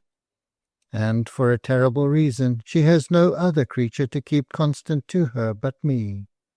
She, only 2 years ago, such a darling and such a pride in her father's house. Why, sir, there is a mystery that might happen in connection with her any moment. And then you would go away like all the rest, and when you next heard her name you would loathe her. Others who have loved her longer have done so before now. My poor child, whom neither God nor man has mercy upon, or surely she would die. The good woman was stopped by her crying. I confess I was a little stunned by her last words, but only for a moment. At any rate, till I knew definitely what this mysterious stain upon one so simple and pure as Lucy seemed, I would not desert her, and so I said. And she made answer, If you are daring in your heart to think harm of my child, sir, after knowing her as you have done, you are no good man yourself. But I am so foolish and helpless in my great sorrow that I would fain hope to find a friend in you. I cannot help trusting that although you may no longer feel towards her as a lover, you will have pity upon us, and perhaps by your learning you can tell us where to go for aid. I implore you tell me what this mystery is, I cried, almost maddened by this suspense. I cannot, said she solemnly. I am under a deep vow of secrecy. If you are to be told, it must be by her. She left the room, and I remained to ponder over the strange interview. I mechanically turned over the few books, and with eyes that saw nothing at the time examined the tokens of Lucy's frequent presence in that room. When I got home at night, I remembered how all these trifles spoke of a pure and tender heart and innocent life. Mistress Clark returned. She had been crying sadly. "Yes," said she, "it is as I feared. She loves you so much that she is willing to run the fearful risk of telling you all herself. She acknowledges it is but a poor chance, but your sympathy will be a balm if you give it. Tomorrow come here at 10 in the morning, and as you hope for pity in your hour of agony, repress all show of fear or repugnance you may feel towards one so grievously afflicted." I half smiled. "Have no fear," I said. It seemed too absurd to imagine my feeling dislike to Lucy. "Her father loved her well," said she gravely, "yet he drove her out like some monstrous thing." Just at this moment came a peal of ringing laughter from the garden. It was Lucy's voice. It sounded as if she was standing just on one side of the open casement, and as though she was suddenly stirred to merriment, merriment verging on boisterousness by the doings or sayings of some other person. I can scarcely say why, but the sound jarred on me inexpressibly. She knew the subject of our conversation, and must have been at least aware of the state of agitation her friend was in, she herself usually so gentle and quiet. I half rose to go to the window, and satisfy my instinctive curiosity as to what had provoked this burst of ill-timed laughter. But Mrs. Clark threw her whole weight and power upon the hand with which she pressed and kept me down. "For God's sake," she said, white and trembling all over, "sit still, be quiet. Oh, be patient. Tomorrow you will know all. Leave us, for we are all sorely afflicted. Do not seek to know more about us." Again that laugh, so musical in sound, yet so discordant to my heart. She held me tight, tighter. Without positive violence I could not have risen. I was sitting with my back to the window, but I felt a shadow pass between the sun's warmth and me, and a strange shudder ran through my frame. In a minute or two she released me. "Go," repeated she. "Be warned, I ask you once more. I do not think you can stand this knowledge that you seek. If I had had my own way, Lucy should never have yielded and promised to tell you all. Who knows what may come of it? I am firm in my wish to know all. I return at 10 tomorrow morning, and then expect to see Mistress Lucy herself." I turned away, having my own suspicions, I confess, as to Mistress Clark's sanity. Part 3. Conjectures as to the meaning of her hints, and uncomfortable thoughts connected with that strange laughter, filled my mind. I could hardly sleep. I rose early, and long before the hour I had appointed, I was on the path over the common that led to the old farmhouse where they lodged. I suppose that Lucy had passed no better a night than I, for there she was also, slowly pacing with her even step, her eyes bent down, her whole look most saintly and pure. She started when I came close to her, and grew paler as I reminded her of my appointment, and spoke with something of the impatience of obstacles that, seeing her once more, had called up afresh in my mind. All strange and terrible hints and giddy merriment were forgotten. My heart gave forth words of fire, and my tongue uttered them. Her colour went and came as she listened, but when I had ended my passionate speeches, she lifted her soft eyes to me and said, "But you know that you have something to learn about me yet. I only want to say this. I shall not think less of you, less well of you, I mean, if you too fall away from me when you know all." "Stop," said she, as if fearing another burst of mad words. "Listen to me. My father is a man of great wealth. I never knew my mother. She must have died when I was very young. When first I remember anything, I was living in a great lonely house with my dear and faithful Mistress Clark. My father even was not there. He is a soldier, and his duties lie abroad. But he came from time to time, and every time I think he loved me more and more. He brought me rarities from foreign lands, which proved to me now how much he must have thought of me during his absences. I can sit down and measure the depth of his love now by such standards as these. I never thought whether he loved me or not, then. It was so natural that it was like the air I breathed. Yet he was an angry man at times, even then, but never with me. He was very reckless, too, and once or twice I heard a whisper among the servants that a doom was over him, and that he knew it, and tried to drown his knowledge in wild activity, and even sometimes, sir, in wine. So I grew up in this grand mansion, in that lonely place. Everything around me seemed at my disposal, and I think everyone loved me. I am sure loved them. Till about 2 years ago, I remember it well, my father had come to England, to us, and he seemed so proud and so pleased with me and all I had done. And one day his tongue seemed loosened with wine, and he told me much that I had not known till then, how dearly he had loved my mother, yet how his wilful usage had caused her death. And then he went on to say how he loved me better than any creature on earth, and how some day he hoped to take me to foreign places, for that he could hardly bear these long absences from his only child. Then he seemed to change suddenly, and said, in a strange, wild way, that I was not to believe what he said, that there was many a thing he loved better, his horse, his dog, I know not what. And 'twas only the next morning that, when I came into his room to ask his blessing, as was my wont, he received me with fierce and angry words.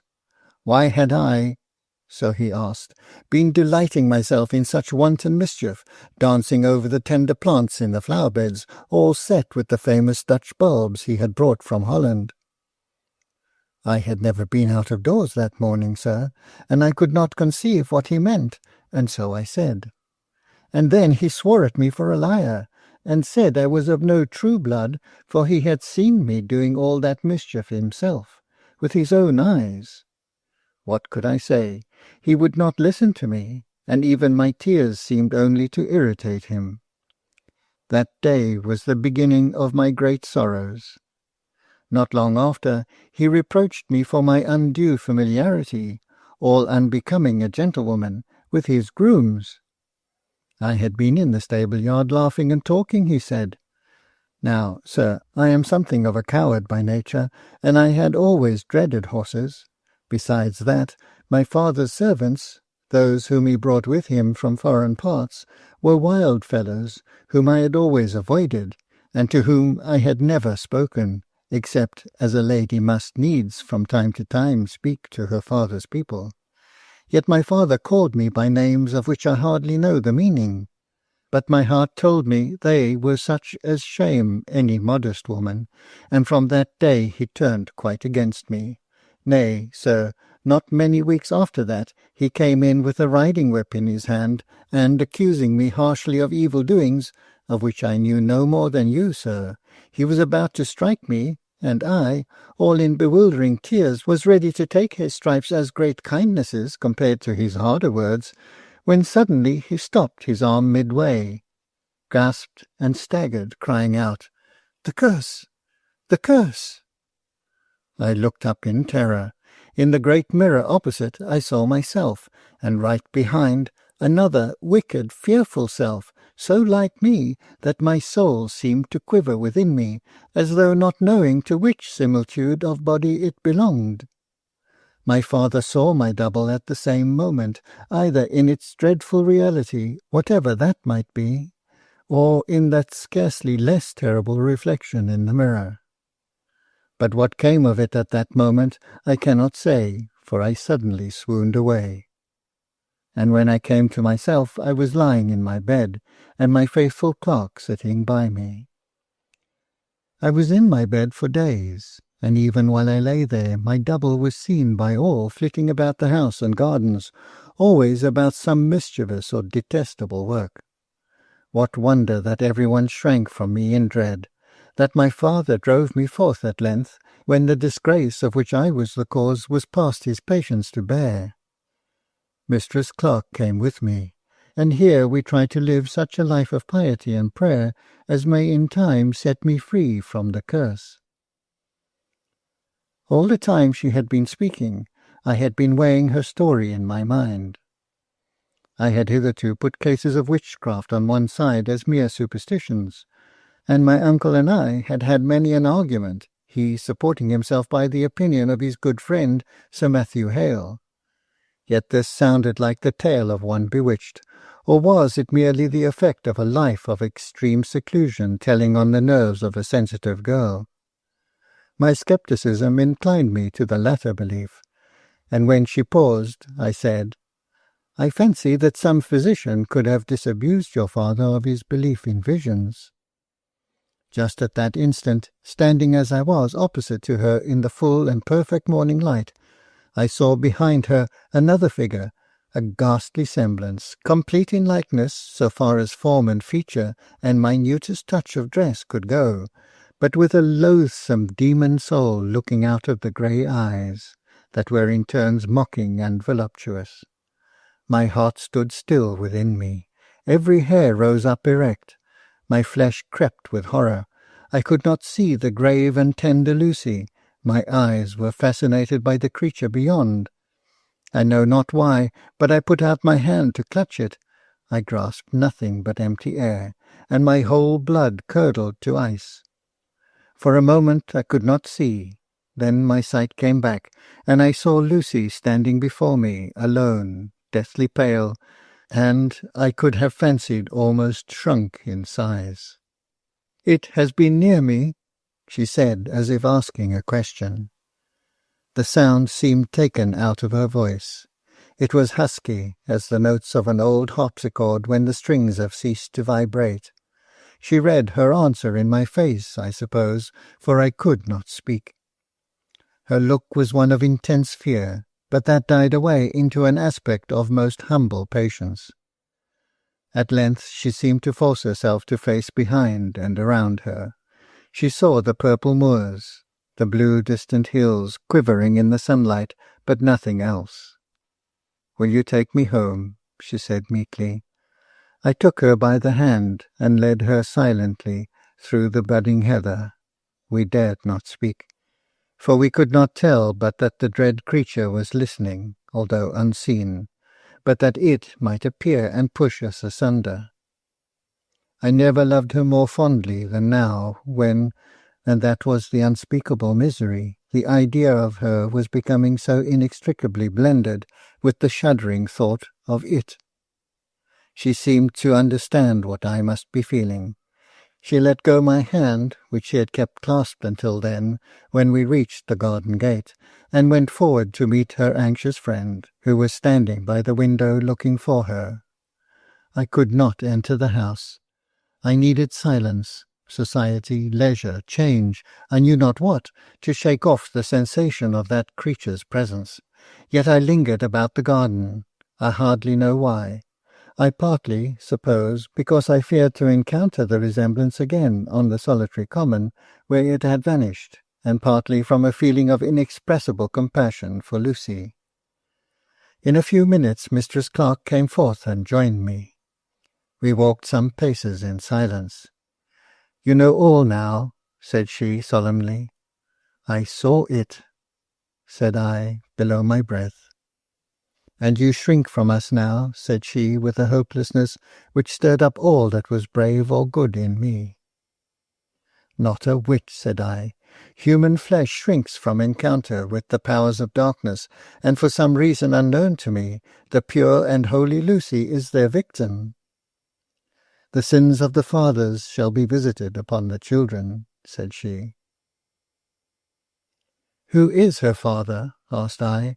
"Knowing as much as I do, I may surely know more, know all. Tell me, I entreat you, madam, all that you can conjecture respecting this demonic persecution of one so good." "I will, but not now. I must go to Lucy now. Come this afternoon. I will see you alone, and, oh, sir, I will trust that you may yet find some way to help us in our sore trouble." I was miserably exhausted by the swooning affright which had taken possession of me. When I reached the inn, I staggered in like one overcome by wine. I went to my own private room. It was some time before I saw that the weekly post had come in and brought me my letters. There was one from my uncle, one from my home in Devonshire, and one redirected over the first address, sealed with a great coat of arms. It was from Sir Philip Tempest. My letter of inquiry respecting Mary Fitzgerald had reached him at Liège, where it so happened that the Count de la Tour d'Auvergne was courted at the very time. He remembered his wife's beautiful attendant. She had had high words with the deceased countess respecting her intercourse with an English gentleman of good standing, who was also in the foreign service. The countess augured evil of his intentions, while Mary, proud and vehement, asserted that he would soon marry her, and resented her mistress's warnings as an insult. The consequence was that she had left Madame de la Tour d'Auvergne's service, and, as the Count believed, had gone to live with the Englishman. Whether he had married her or not he could not say. "But," added Sir Philip Tempest, "you may easily hear what particulars you wish to know respecting Mary Fitzgerald from the Englishman himself, if, as I suspect, he is no other than my neighbour and former acquaintance, Mr. Gisborne of Skipford Hall, in the West Riding. I am led to the belief that he is no other by several small particulars, none of which are in themselves conclusive, but which taken together make a mass of presumptive evidence. As far as I could make out from the Count's foreign pronunciation, Gisborne was the name of the Englishman. I know that Gisborne of Skipford was abroad and in the foreign service at that time. He was a likely fellow enough for such an exploit, and, above all, certain expressions recur to my mind which he used in reference to old Bridget Fitzgerald of Cold Home, whom he once encountered while staying with me at Starkey Manor House. I remember that the meeting seemed to have produced some extraordinary effect upon his mind, as though he had suddenly discovered some connection which she might have had with his previous life. I beg you to let me know if I can be of any further service to you. Your uncle once rendered me a good turn, and I will gladly repay it, so far as in me lies, to his nephew." So I was now apparently close on the discovery which I had striven so many months to attain, but success had lost its zest. I put my letters down, and seemed to forget them all in thinking of the morning I had passed that very day. Nothing was real but the unreal presence, which had come like an evil blast across my bodily eyes, and burnt itself down upon my brain. Dinner came and went away untouched. Early in the afternoon I walked to the farmhouse. I found Mistress Clark alone, and I was glad and relieved.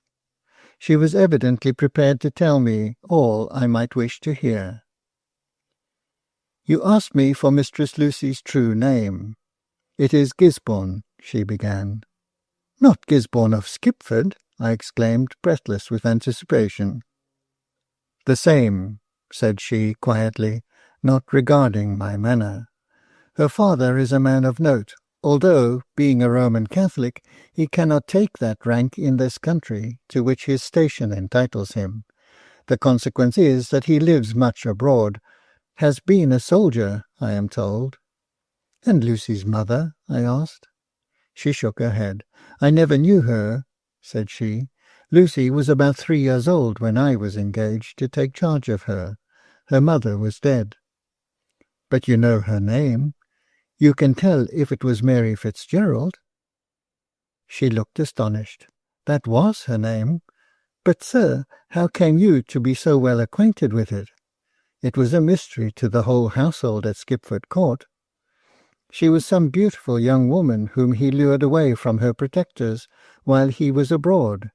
I have heard said he practised some terrible deceit upon her, and when she came to know it, she was neither to have nor to hold, but rushed off from his very arms, and threw herself into a rapid stream, and was drowned. It stung him deep with remorse, but I used to think the remembrance of the mother's cruel death made him love the child yet dearer. I told her, as briefly as might be, of my researches after the descendant and heir of the Fitzgeralds of Kildoon, and added, something of my old lawyer spirit returning into me for the moment, that I had no doubt but that we should prove Lucy to be by right possessed of large estates in Ireland. No flush came over her grey face, no light into her eyes. "And what is all the wealth in the world to that poor girl?" said she. "It will not free her from the ghastly bewitchment which persecutes her.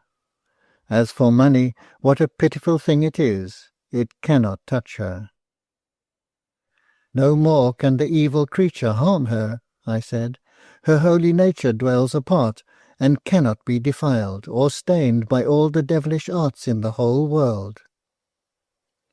"True, but it is a cruel fate to know that all shrink from her sooner or later, as from one possessed, accursed." "How came it to pass?" I asked. "Nay, I know not. Old rumours there are, that were bruited through the household at Skipford." "Tell me," I demanded. "They came from servants, who would fain account for everything. They say that many years ago Mr. Gisborne killed a dog belonging to an old witch at Coldholm, that she cursed with a dreadful and mysterious curse the creature, whatever it might be that he should love best, and that it struck so deeply into his heart that for years he kept himself aloof from any temptation to love aught. But who could help loving Lucy?" "You never heard the witch's name?" I gasped. "Yes, they called her Bridget. They said he would never go near the spot again for terror of her. Yet he was a brave man." "Listen," said I, taking hold of her arm the better to arrest her full attention. "If what I suspect holds true, that man stole Bridget's only child, the very Mary Fitzgerald who was Lucy's mother. If so, Bridget cursed him in ignorance of the deeper wrong he had done her. To this hour she yearns after her lost child, and questions the saints whether she be living or not. The roots of that curse lie deeper than she knows. She unwittingly banned him for a deeper guilt than that of killing a dumb beast. The sins of the fathers are indeed visited upon the children." "But," said Mistress Clark eagerly, "she would never let evil rest on her own grandchild. Surely, sir, if what you say be true, there are hopes for Lucy. Let us go at once, and tell this fearful woman all that you suspect, and beseech her to take off the spell she has put upon her innocent grandchild." It seemed to me, indeed, that something like this was the best course we could pursue, but first it was necessary to ascertain more than what mere rumour or careless hearsay could tell. My thoughts turned to my uncle. He could advise me wisely. He ought to know all. I resolved to go to him without delay, but I did not choose to tell Mistress Clark of all the visionary plans that flitted through my mind. I simply declared my intention of proceeding straight to London on Lucy's affairs. I bade her believe that my interest on the young lady's behalf was greater than ever, and that my whole time should be given up to her cause. I saw that Mistress Clark distrusted me, because my mind was too full of thoughts for my words to flow freely. She sighed and shook her head, and said, "Well, "It is all right," in such a tone that it was an implied reproach. But I was firm and constant in my heart, and I took confidence from that. I rode to London. I rode long days, drawn out into lovely summer nights. I could not rest. I reached London. I told my uncle all, though in the stir of the great city the horror had faded away, and I could hardly imagine that he would believe the account I gave him of the fearful double of Lucy which I had seen on the lonely moorside. But my uncle had lived many years, and learnt many things, and in the deep secrets of family history that had been confided to him, he had heard of cases of innocent people bewitched and taken possession of by evil spirits yet more fearful than Lucy's. For, as he said, to judge from all I told him, that resemblance had no power over her. She was too pure and good to be tainted by its evil, haunting presence. It had, in all probability, so my uncle conceived, tried to suggest wicked thoughts and to tempt to wicked actions, but she, in her saintly maidenhood, had passed on undefiled by evil thought or deed. It could not touch her soul, but true, it set her apart from all sweet love or common human intercourse. My uncle threw himself with an energy more like 26 than 60 into the consideration of the whole case. He undertook the proving Lucy's descent, and volunteered to go and find out Mr. Gisborne, and obtain, firstly, the legal proofs of her descent from the Fitzgeralds of Kildoon, and, secondly, to try and hear all that he could respecting the workings of the curse, and whether any and what means had been taken to exorcise that terrible appearance. For he told me of instances where, by prayers and long fasting, the evil possessor had been driven forth with howling and many cries from the body which it had come to inhabit. He spoke of those strange New England cases which had happened not so long ago, of Mr. Defoe, who had written a book wherein he had named many modes of subduing apparitions and sending them back whence they came, and, lastly, he spoke low of dreadful ways of compelling witches to undo their witchcraft. But I could not endure to hear of those tortures and burnings.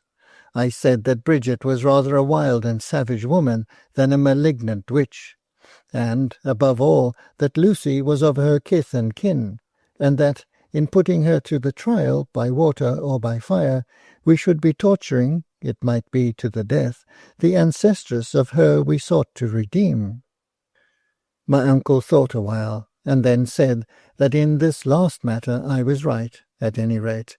At any rate, it should not be tried, with his consent, till all other modes of remedy had failed, and he assented to my proposal that I should go myself and see Bridget and tell her all. In accordance with this, I went down once more to the wayside inn near Coldholm. It was late at night when I arrived there, and while I supped I inquired of the landlord more particulars as to Bridget's ways. Solitary and savage had been her life for many years. Wild and despotic were her words and manner to those few people who came across her path. The country folk did her imperious bidding because they feared to disobey. If they pleased her, they prospered. If, on the contrary, they neglected or traversed her behests, misfortune, small or great, fell on them and theirs. It was not detestation so much as an indefinable terror that she excited. In the morning I went to see her. She was standing on the green outside her cottage, and received me with the sullen grandeur of a throneless queen. I read in her face that she recognized me, and that I was not unwelcome. But she stood silent till I had opened my errand.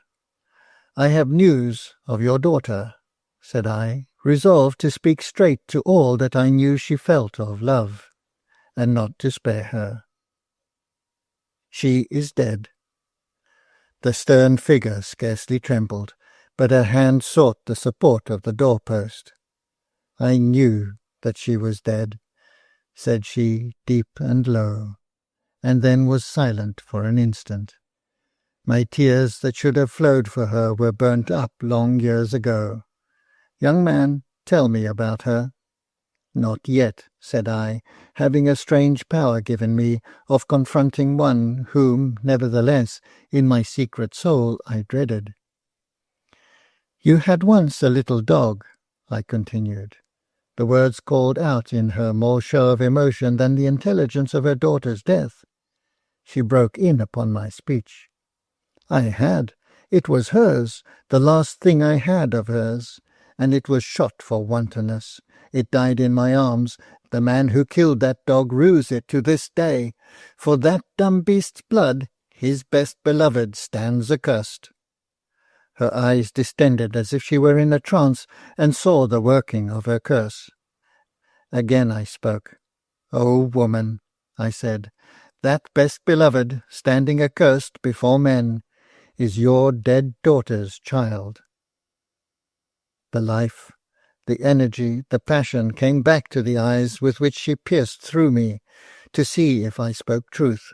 Then, without another question or word, she threw herself on the ground with fearful vehemence, and clutched at the innocent daisies with convulsed hands. Bone of my bone, flesh of my flesh, have I cursed thee, and art thou accursed? So she moaned, as she lay prostrate in her great agony. I stood aghast at my own work. She did not hear my broken sentences. She asked no more, but the dumb confirmation which my sad looks had given that one fact, that her curse rested on her own daughter's child. The fear grew on me lest she should die in her strife of body and soul, and then might not Lucy remain under the spell as long as she lived? Even at this moment I saw Lucy coming through the woodland path that led to Bridget's cottage. Mistress Clark was with her. I felt at my heart that it was she, by the balmy peace which the look of her sent over me as she slowly advanced, a glad surprise shining out of her soft quiet eyes. That was as her gaze met mine. As her looks fell on the woman lying stiff, convulsed on the earth, they became full of tender pity. She came forward to try and lift her up. Seating herself on the turf, she took Bridget's head into her lap, and with gentle touches she arranged the dishevelled grey hair streaming thick and wild from beneath her mutch. God help her, murmured Lucy, how she suffers. At her desire we sought for water, but when we returned, Bridget had recovered her wandering senses, and was kneeling with clasped hands before Lucy, gazing at that sweet sad face as though her troubled nature drank in health and peace from every moment's contemplation. A faint tinge on Lucy's pale cheeks showed me she was aware of our return. Otherwise it appeared as if she was conscious of her influence for good over the passion and troubled woman kneeling before her, and would not willingly avert her grave and loving eyes from that wrinkled and careworn countenance. Suddenly, in the twinkling of an eye, the creature appeared, there behind Lucy, fearfully the same as to outward semblance, but kneeling exactly as Bridget knelt, and clasping her hands in jesting mimicry as Bridget clasped hers in her ecstasy that was deepening into a prayer. Mistress Clark cried out. Bridget arose slowly, her gaze fixed on the creature beyond. Drawing her breath with a hissing sound, never moving her terrible eyes that were steady as stone, she made a dart at the phantom, and caught, as I had done, a mere handful of empty air. We saw no more of the creature. It vanished as suddenly as it came, but Bridget looked slowly on, as if watching some receding form. Lucy sat still, white, trembling, drooping. I think she would have swooned if I had not been there to uphold her. While I was attending to her, Bridget passed us, without a word to anyone, and, entering her cottage, she barred herself in, and left us without. All our endeavours were now directed to get Lucy back to the house where she had tarried the night before. Mistress Clark told me that, not hearing from me, some letter must have miscarried, she had grown impatient and despairing, and had urged Lucy to the enterprise of coming to seek her grandmother, not telling her, indeed, of the dread reputation she possessed, or how we suspected her of having so fearfully blighted that innocent girl, but at the same time hoping much from the mysterious stirrings of blood which Mistress Clark trusted in for the removal of the curse. They had come by a different route from that which I had taken, to a village inn not far from Coldholm only the night before. This was the first interview between ancestress and descendant. All through the sultry noon I wandered along the tangled wood paths of the old neglected forest, thinking where to turn for remedy in a matter so complicated and mysterious. Meeting a countryman, I asked my way to the nearest clergyman, and went hoping to obtain some counsel from him. But he proved to be a coarse and common-minded man, giving no time or attention to the intricacies of a case, but dashing out a strong opinion involving immediate action. For instance, as soon as I named Bridget Fitzgerald, he exclaimed, "The Coldholm witch, the Irish papist! I'd have had her ducked long since, but for that other papist, Sir Philip Tempest. He has had to threaten honest folk about here over and over again, or they'd have had her up before the justices for her black doings. And it's the law of the land that witches should be burnt, aye, and of scriptures too, sir. Yet you see a papist, if he's a rich squire, can overrule both law and scripture.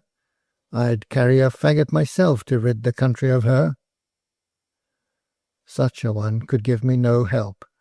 I rather drew back what I had already said, and tried to make the parson forget it, by treating him to several pots of beer in the village inn, to which we had adjourned for our conference at his suggestion. I left him as soon as I could, and returned to Coldholm, shaping my way past deserted Starkey Manor House, and coming upon it by the back. At that side were the oblong remains of the old moat, the waters of which lay placid and motionless under the crimson rays of the setting sun, with the forest trees lying straight along each side, and their deep green foliage mirrored to blackness in the burnished surface of the moat below, and the broken sundial at the end nearest the hall, and the heron standing on one leg at the water's edge, lazily looking down for fish. The lonely and desolate house scarce needed the broken windows, the weeds on the door-sill, the broken shutter softly flapping to and fro in the twilight breeze, to fill up the picture of desertion and decay. I lingered about the place until the growing darkness warned me on, and then I passed along the path, cut by the orders of the last lady of Starkey Manor House, that led me to Bridget's cottage. I resolved at once to see her, and, in spite of closed doors, it might be of resolved will, she should see me. So I knocked at her door gently, loudly, fiercely. I shook it so vehemently that at length the old hinges gave way, and with a crash it fell inwards, leaving me suddenly face to face with Bridget. I, red, heated, agitated with my so long baffled efforts, she, stiff as any stone, standing right facing me, her eyes dilated with terror, her ashen lips trembling, but her body motionless. In her hands she held her crucifix, as if by that holy symbol she sought to oppose my entrance. At sight of me her whole frame relaxed, and she sank back upon a chair. Some mighty tension had given way. Still her eyes looked fearfully into the gloom of the outer air, made more opaque by the glimmer of the lamp inside, which she had placed before the picture of the Virgin. "Is she there?" asked Bridget hoarsely. "No. Who? I am alone. You remember me?" "Yes," replied she, still terror-stricken. "But she, that creature, has been looking in upon me through that window all day long. I closed it up with my shawl, and then I saw her feet below the door as long as it was light, and I knew she heard my very breathing, nay, worse, my very prayers.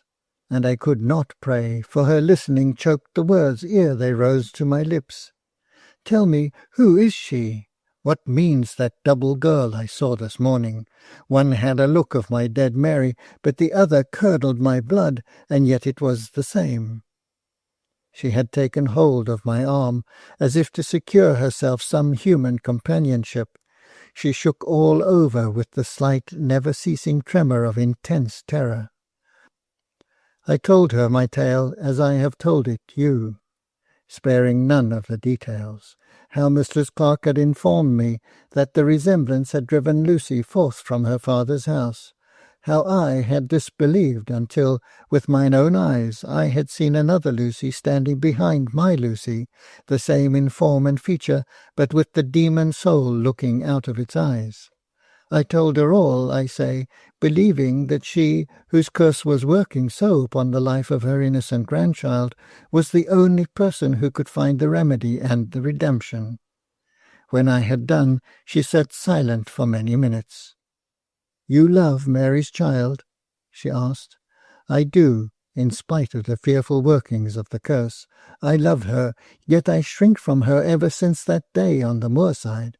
And men must shrink from one so accompanied. Friends and lovers must stand afar off. Oh, Bridget Fitzgerald, loosen the curse, set her free."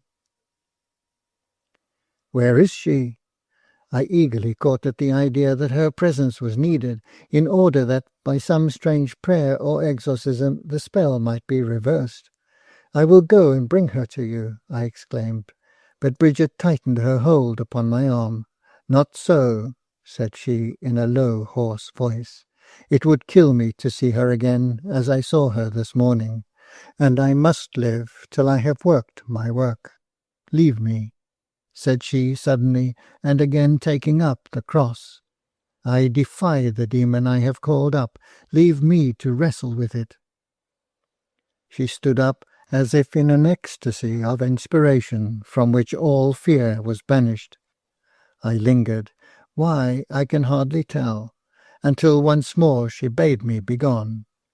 As I went along the forest way, I looked back and saw her planting the cross in the empty threshold where the door had been. The next morning Lucy and I went to seek her, to bid her join her prayers with ours. The cottage stood open and wide to our gaze. No human being was there. The cross remained on the threshold, but Bridget was gone. Part 4. What was to be done next was the question that I asked myself. As for Lucy, she would fain have submitted to the doom that lay upon her. Her gentleness and piety under the pressure of so horrible a life seemed over-passive to me. She never complained. Mrs. Clark complained more than ever. As for me, I was more in love with the real Lucy than ever, but I shrunk from the false similitude with an intensity proportioned to my love. I found out by instinct that Mrs. Clark had occasional temptations to leave Lucy. The good lady's nerves were shaken, and, from what she said, I could almost have concluded that the object of the double was to drive away from Lucy this last and almost earliest friend. At times I could scarcely bear to own it, but I myself felt inclined to turn recreant, and I would accuse Lucy of being too patient, too resigned. One after another she won the little children of Coldholm. Mrs. Clark and she had resolved to stay there, for was it not as good a place as any other to such as they? And did not all our faint hopes rest on Bridget, never seen or heard of now, but still we trusted to come back, or give some token? So, as I say, one after another, the little children came about my Lucy, won by her soft tones and her gentle smiles and kind actions. Alas! One after another they fell away, and shrunk from her path with blanching terror, and we too surely guessed the reason why. It was the last drop. I could bear it no longer. I resolved no more to linger around the spot, but to go back to my uncle, and among the learned divines of the city of London seek for some power whereby to annul the curse. My uncle, meanwhile, had obtained all the requisite testimonials relating to Lucy's descent and birth, from the Irish lawyers and from Mr. Gisborne. The latter gentleman had written from abroad. He was again serving in the Austrian army, a letter alternately passionately self-reproachful and stoically repellent. It was evident that when he thought of Mary, her short life, how he had wronged her, and of her violent death, he could hardly find words severe enough for his own conduct. And from this point of view, the curse that Bridget had laid upon him and his was regarded by him as a prophetic doom, to the utterance of which she was moved by a higher power, working for the fulfilment of a deeper vengeance than for the death of the poor dog. But then again, when he came to speak of his daughter, the repugnance which the conduct of the demoniac creature had produced in his mind was but ill disguised under a show of profound indifference as to Lucy's fate. One almost felt as if he would have been as content to put her out of existence as he would have been to destroy some disgusting reptile that had invaded his chamber or his couch. The great Fitzgerald property was Lucy's, and that was all, was nothing. My uncle and I sat in the gloom of a London November evening in our house in Ormond Street. I was out of health, and felt as if I were in an inextricable coil of misery. Lucy and I wrote to each other, but that was little, and we dared not see each other for dread of the fearful third, who had more than once taken her place at our meetings. My uncle had, on the day I speak of, bidden prayers to be put up on the ensuing Sabbath in many a church and meeting-house in London, for one grievously tormented by an evil spirit. He had faith in prayers, I had none. I was fast losing faith in all things. So we sat, he trying to interest me in the old talk of other days, I oppressed by one thought, when our old servant Anthony opened a door, and without speaking showed in a very gentlemanly and prepossessing man, who had something remarkable about his dress, betraying his profession to be that of the Roman Catholic priesthood. He glanced at my uncle first, then at me. It was to me he bowed. "I did not give my name," said he, "because you would hardly have recognized it, unless, sir, when in the north you heard of Father Bernard, the chaplain of Stonyhurst." I remembered afterwards that I had heard of him, but at the time I had utterly forgotten it, so I professed myself a complete stranger to him, while my ever-hospitable uncle, although hating a papist as much as it was in his nature to hate anything, placed a chair for the visitor, and bade Anthony bring glasses and a fresh jug of claret. Father Bernard received this courtesy with the graceful ease and pleasant acknowledgment which belongs to the man of the world. Then he turned to scan me with his keen glance. After some slight conversation, entered into on his part, I am certain with an intention of discovering on what terms of confidence I stood with my uncle, he paused and said gravely, "I am sent here with a message to you, sir, from a woman to whom you have shown kindness, and who is one of my penitents in Antwerp, one Bridget Fitzgerald." "Bridget Fitzgerald!" exclaimed I, "in Antwerp? Tell me, sir, all that you can about her." "There is much to be said," he replied, "but may I inquire if this gentleman, if your uncle, is acquainted with the particulars of which you and I stand informed?" "All that I know he knows," said I eagerly, laying my hand on my uncle's arm, as he made a motion as if to quit the room. "Then I have to speak before two gentlemen who, however they may differ from me in faith, are yet fully impressed with the fact that there are evil powers going about continually to take cognizance of our evil thoughts, and, if their master gives them power, to bring them into overt action. Such is my theory of the nature of that sin of which I dare not disbelieve, as some sceptics would have us do, the sin of witchcraft. Of this deadly sin you and I are aware Bridget Fitzgerald has been guilty.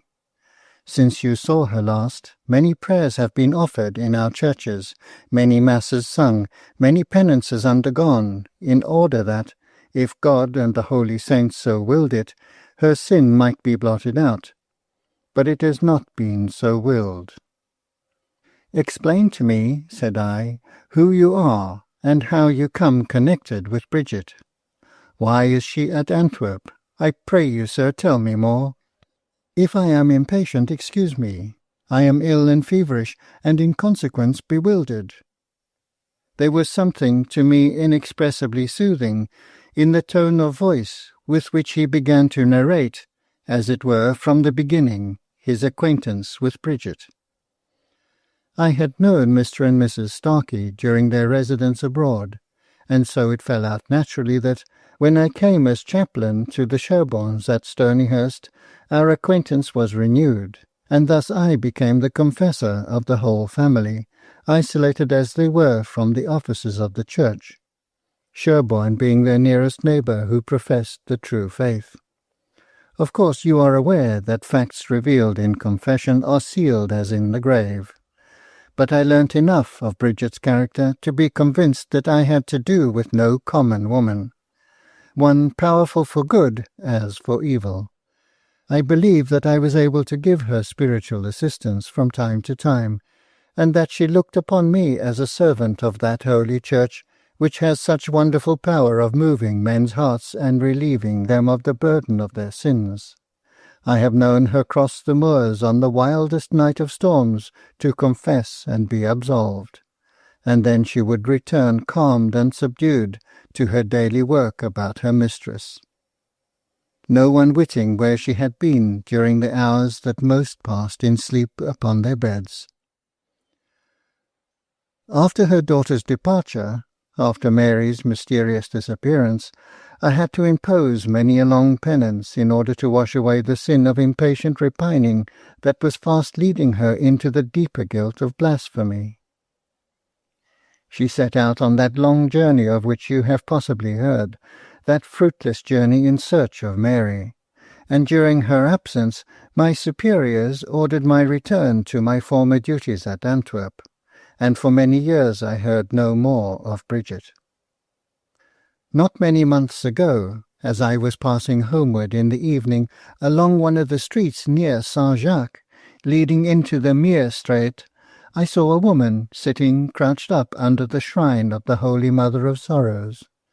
Her hood was drawn over her head, so that the shadow caused by the light of the lamp above fell deep over her face. Her hands were clasped round her knees. It was evident that she was someone in hopeless trouble, and as such it was my duty to stop and speak. I naturally addressed her first in Flemish, believing her to be one of the lower class of inhabitants. She shook her head, but did not look up. Then I tried French, and she replied in that language, but speaking it so indifferently that I was sure she was either English or Irish, and consequently spoke to her in my own native tongue.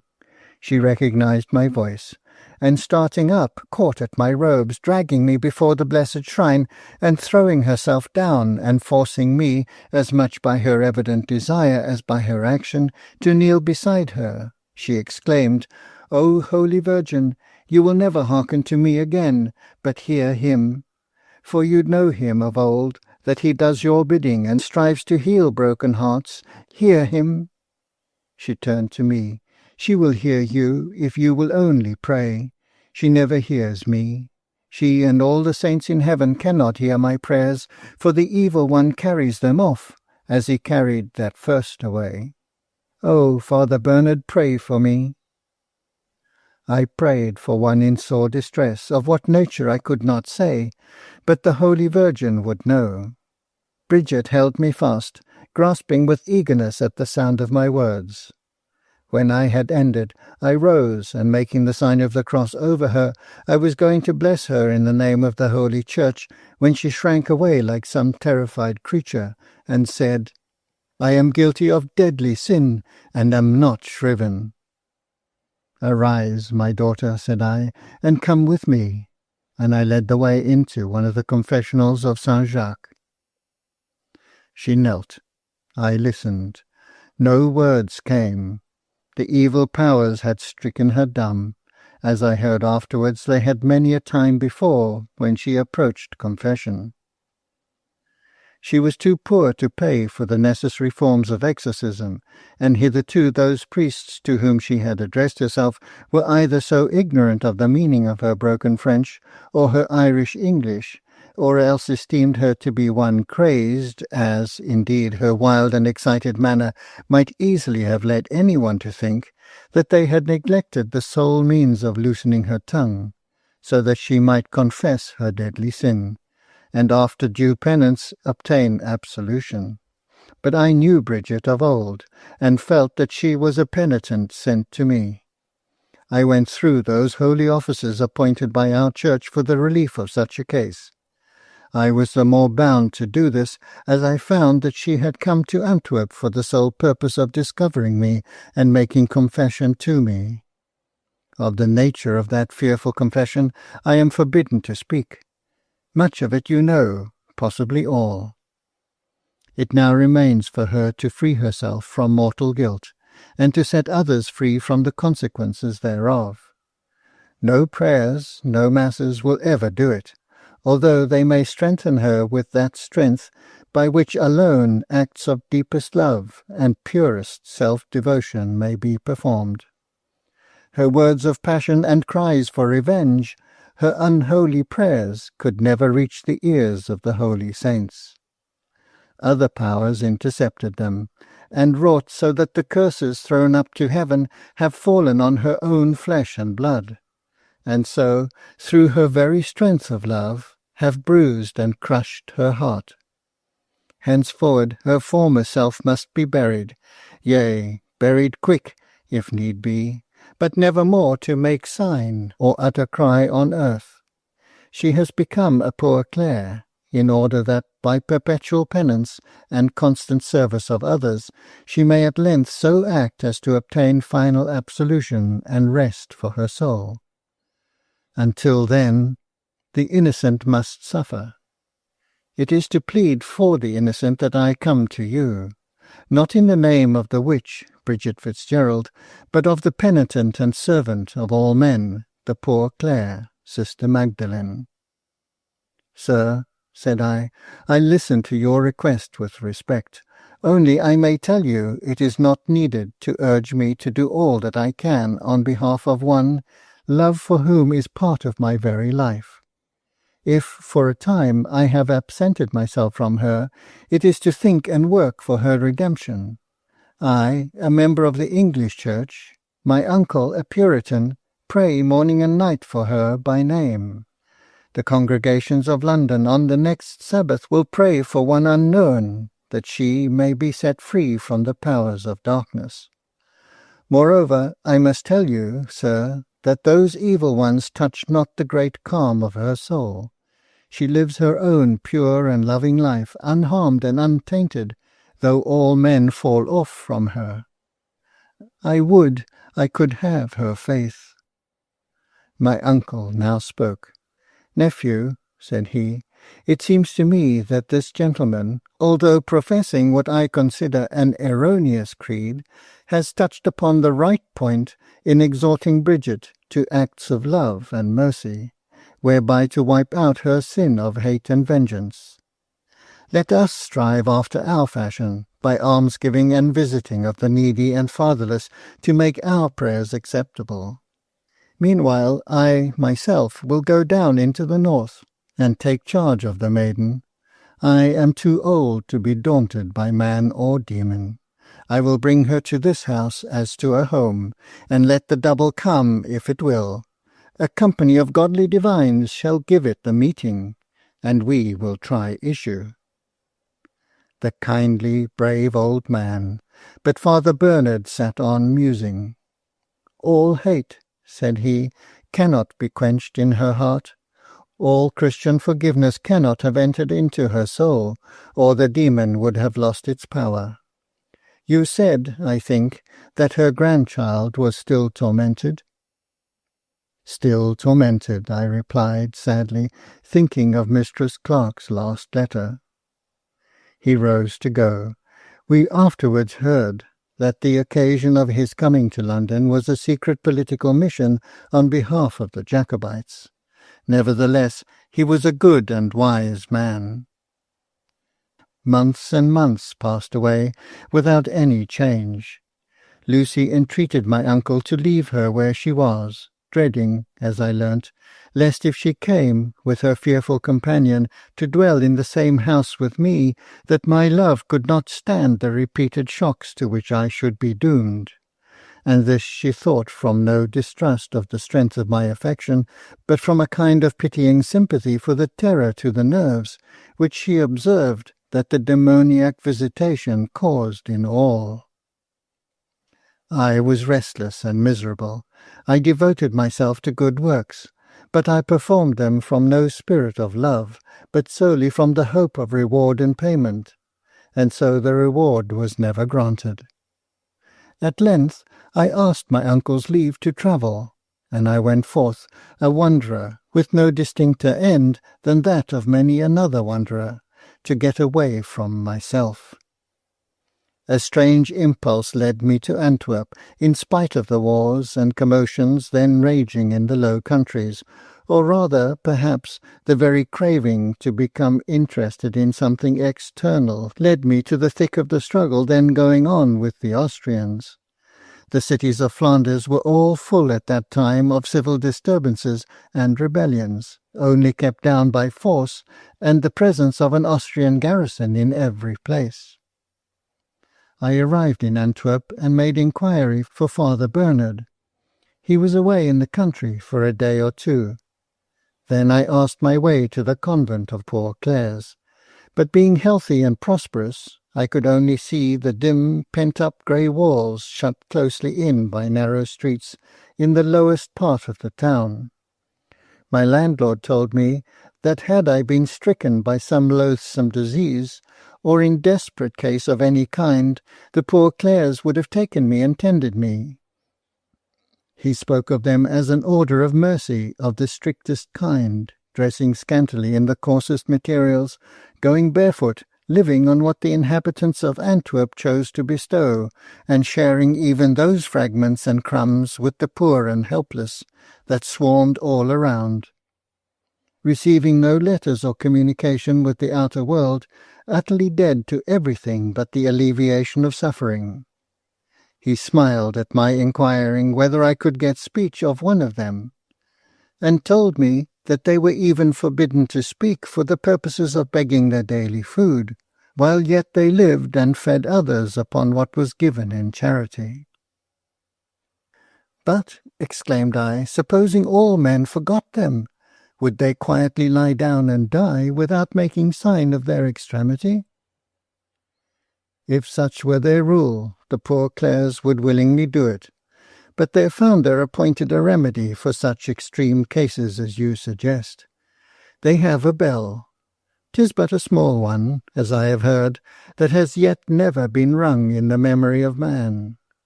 When the Poor Clares have been without food for 24 hours, they may ring this bell, and then trust to our good people of Antwerp for rushing to the rescue of the Poor Clares, who have taken such blessed care of us in all our straits. It seemed to me that such rescue would be late in the day, but I did not say what I thought. I rather turned the conversation by asking my landlord if he knew or had ever heard anything of a certain Sister Magdalene. "Yes," said he, rather under his breath. "News will creep out, even from a convent of Poor Clares. Sister Magdalene is either a great sinner or a great saint. She does more, as I have heard, than all the other nuns put together. Yet, when last month they would fain have made her Mother Superior, she begged rather that they would place her below all the rest, and make her the meanest servant of all." "You never saw her?" asked I. "Never," he replied. I was weary of waiting for Father Bernard, and yet I lingered in Antwerp. The political state of things became worse than ever, increased to its height by the scarcity of food consequent on many deficient harvests.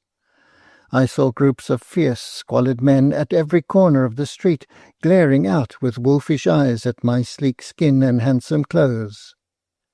At last Father Bernard returned. We had a long conversation, in which he told me that, curiously enough, Mr. Gisborne, Lucy's father, was serving in one of the Austrian regiments then in garrison at Antwerp. I asked Father Bernard if he would make us acquainted, which he consented to do. But a day or two afterwards he told me that, on hearing my name, Mr. Gisborne had declined responding to any advances on my part, saying he had abjured his country and hated his countrymen. Probably he recollected my name in connection with that of his daughter Lucy. Anyhow, it was clear enough that I had no chance of making his acquaintance. Father Bernard confirmed me in my suspicions of the hidden fermentation for some coming evil working among the blouses of Antwerp, and he would fain have had me depart from out the city. But I rather craved the excitement of danger, and stubbornly refused to leave. One day, when I was walking with him in the Place Verte, he bowed to an Austrian officer who was crossing towards the cathedral. "That is Mr. Gisborne," said he, as soon as the gentleman was past. I turned to look at the tall, slight figure of the officer. He carried himself in a stately manner, although he was past middle age, and from his years might have had some excuse for a slight stoop. As I looked at the man, he turned round. His eyes met mine, and I saw his face. Deeply lined, sallow, and scathed was that countenance, scarred by passion as well as by the fortunes of war. 'Twas but a moment our eyes met. We each turned round and went on our separate way. But his whole appearance was not one to be easily forgotten. The thorough appointment of the dress, and evident thought bestowed on it, made but an incongruous whole with the dark, gloomy expression of his countenance. Because he was Lucy's father, I sought instinctively to meet him everywhere. At last he must have become aware of my pertinacity, for he gave me a haughty scowl whenever I passed him. In one of these encounters, however, I chanced to be of some service to him. He was turning the corner of a street, and came suddenly on one of the groups of discontented Flemings of whom I have spoken. Some words were exchanged, when my gentleman out with his sword, and with a slight but skilful cut drew blood from one of those who had insulted him, as he fancied, though I was too far off to hear the words. They would all have fallen upon him had I not rushed forward and raised the cry, then well known in Antwerp, of rally to the Austrian soldiers who were perpetually patrolling the streets, and who came in numbers to the rescue. I think that neither Mr. Gisborne nor the mutinous group of plebeians owed me much gratitude for my interference.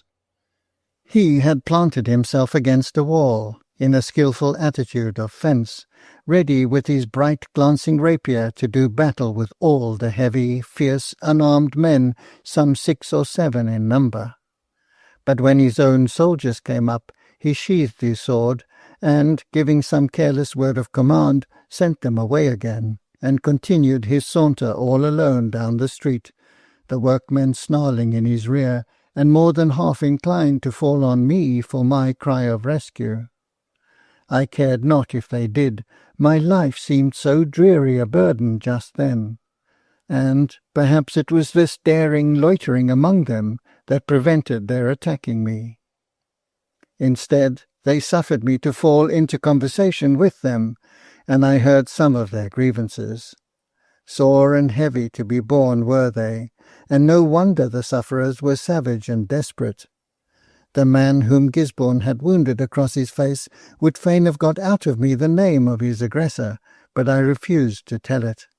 Another of the group heard his inquiry and made answer, "I know the man. He is one Gisborne, aide-de-camp to the general commandant. I know him well." He began to tell some story in connection with Gisborne in a low and muttering voice, and while he was relating a tale which I saw excited their evil blood, and which they evidently wished me not to hear, I sauntered away and back to my lodgings. That night Antwerp was in open revolt. The inhabitants rose in rebellion against their Austrian masters. The Austrians, holding the gates of the city, remained at first pretty quiet in the citadel. Only from time to time the boom of a great cannon swept sullenly over the town. But if they expected the disturbance to die away and spend itself in a few hours' fury, they were mistaken. In a day or two the rioters held possession of the principal municipal buildings. Then the Austrians poured forth in bright flaming array, calm and smiling as they marched to the posts assigned, as if the fierce mob were no more to them than the swarms of buzzing summer flies. Their practised manoeuvres, their well-aimed shot, told with terrible effect, but in the place of one slain rioter 3 sprang up of his blood to avenge his loss. But a deadly foe, a ghastly ally of the Austrians, was at work. Food, scarce and dear for months, was now hardly to be obtained at any price. Desperate efforts were being made to bring provisions into the city, for the rioters had friends without. Close to the city port, nearest to the Scheldt, a great struggle took place. I was there, helping the rioters whose cause I had adopted. We had a savage encounter with the Austrians. Numbers fell on both sides. I saw them lie bleeding for a moment, then a volley of smoke obscured them, and when it cleared away, they were dead, trampled upon or smothered, pressed down and hidden by the freshly wounded, whom those last guns had brought low. And then a grey-robed and grey-veiled figure came right across the flashing guns, and stooped over someone whose life-blood was ebbing away. Sometimes it was to give him drink from some cans which they carried slung at their sides. Sometimes I saw the cross held above a dying man, and rapid prayers were being uttered, unheard by men in that hellish din and clangour, but listened to by one above. I saw all this as in a dream. The reality of that stern time was battle and carnage, but I knew that these grey figures, their bare feet all wet with blood, and their faces hidden by their veils, were the poor Clares, sent forth now because dire agony was abroad and imminent danger at hand. Therefore they left their cloistered shelter, and came into that thick and evil melee. Close to me, driven past me by the struggle of many fighters, came the Antwerp burgess with the scarce-healed scar upon his face, and in an instant more he was thrown by the press upon the Austrian officer Gisborne, and ere either had recovered the shock, the burgess had recognized his opponent. "Ha! The Englishman Gisborne!" he cried, and threw himself upon him with redoubled fury. He had struck him hard. The Englishman was down, when out of the smoke came a dark grey figure, and threw herself right under the uplifted flashing sword. The burgess's arms stood arrested. Neither Austrians nor Anversois willingly harmed the poor Clares. "Leave him to me," said a low, stern voice. "He is mine enemy, mine for many years." Those words were the last I heard. I myself was struck down by a bullet. I remember nothing more for days. When I came to myself, I was at the extremity of weakness, and was craving for food to recruit my strength. My landlord sat watching me. He, too, looked pinched and shrunken. He had heard of my wounded state, and sought me out. Yes, the struggle still continued, but the famine was sore, and some, he had heard, had died for lack of food. The tears stood in his eyes as he spoke, but soon he shook off his weakness, and his natural cheerfulness returned. Father Bernard would come back that afternoon, he had promised, but Father Bernard never came, although I was up and dressed and looking eagerly for him. My landlord brought me a meal which he had cooked himself. Of what it was composed he would not say, but it was most excellent, and with every mouthful I seemed to gain strength. The good man sat looking at my evident enjoyment with a happy smile of sympathy. But as my appetite became satisfied, I began to detect a certain wistfulness in his eyes, as if craving for the food I had so nearly devoured. For, indeed, at that time I was hardly aware of the extent of the famine. Suddenly there was a sound of many rushing feet past our window. My landlord opened one of the sides of it, the better to learn what was going on. Then we heard a faint, cracked, tinkling bell coming shrill upon the air, clear and distinct from all other sounds.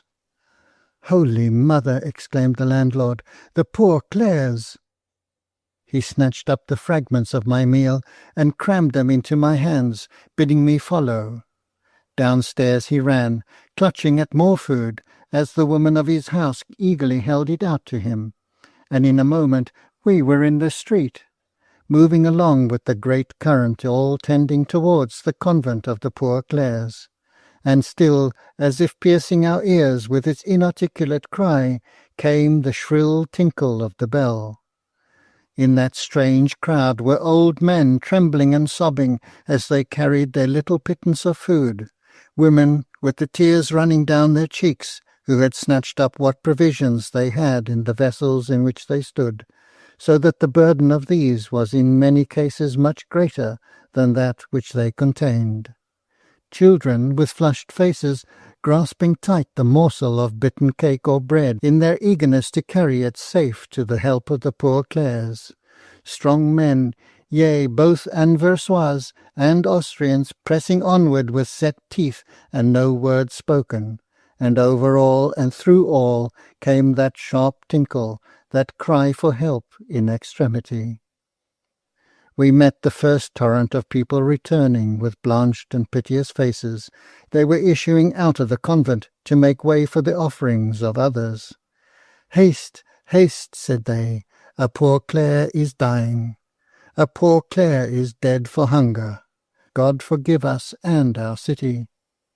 We pressed on. The stream bore us along where it would. We were carried through refectories, bare and crumbless, into the cells over whose doors the conventual name of the occupant was written. Thus it was that I, with others, was forced into Sister Magdalen's cell. On her couch lay Gisborne, pale unto death, but not dead. By his side was a cup of water and a small morsel of mouldy bread, which he had pushed out of his reach, and could not move to obtain. Over against his bed were these words, copied in the English version: "Therefore, if thine enemy hunger, feed him; if he thirst, give him drink." Some of us gave him of our food, and left him eating greedily, like some famished wild animal. For now it was no longer the sharp tinkle, but that one solemn toll, which in all Christian countries tells of the passing of the spirit out of earthly life into eternity. And again a murmur gathered, and grew as of many people speaking with awed breath. "A poor Clare is dying, a poor Clare is dead."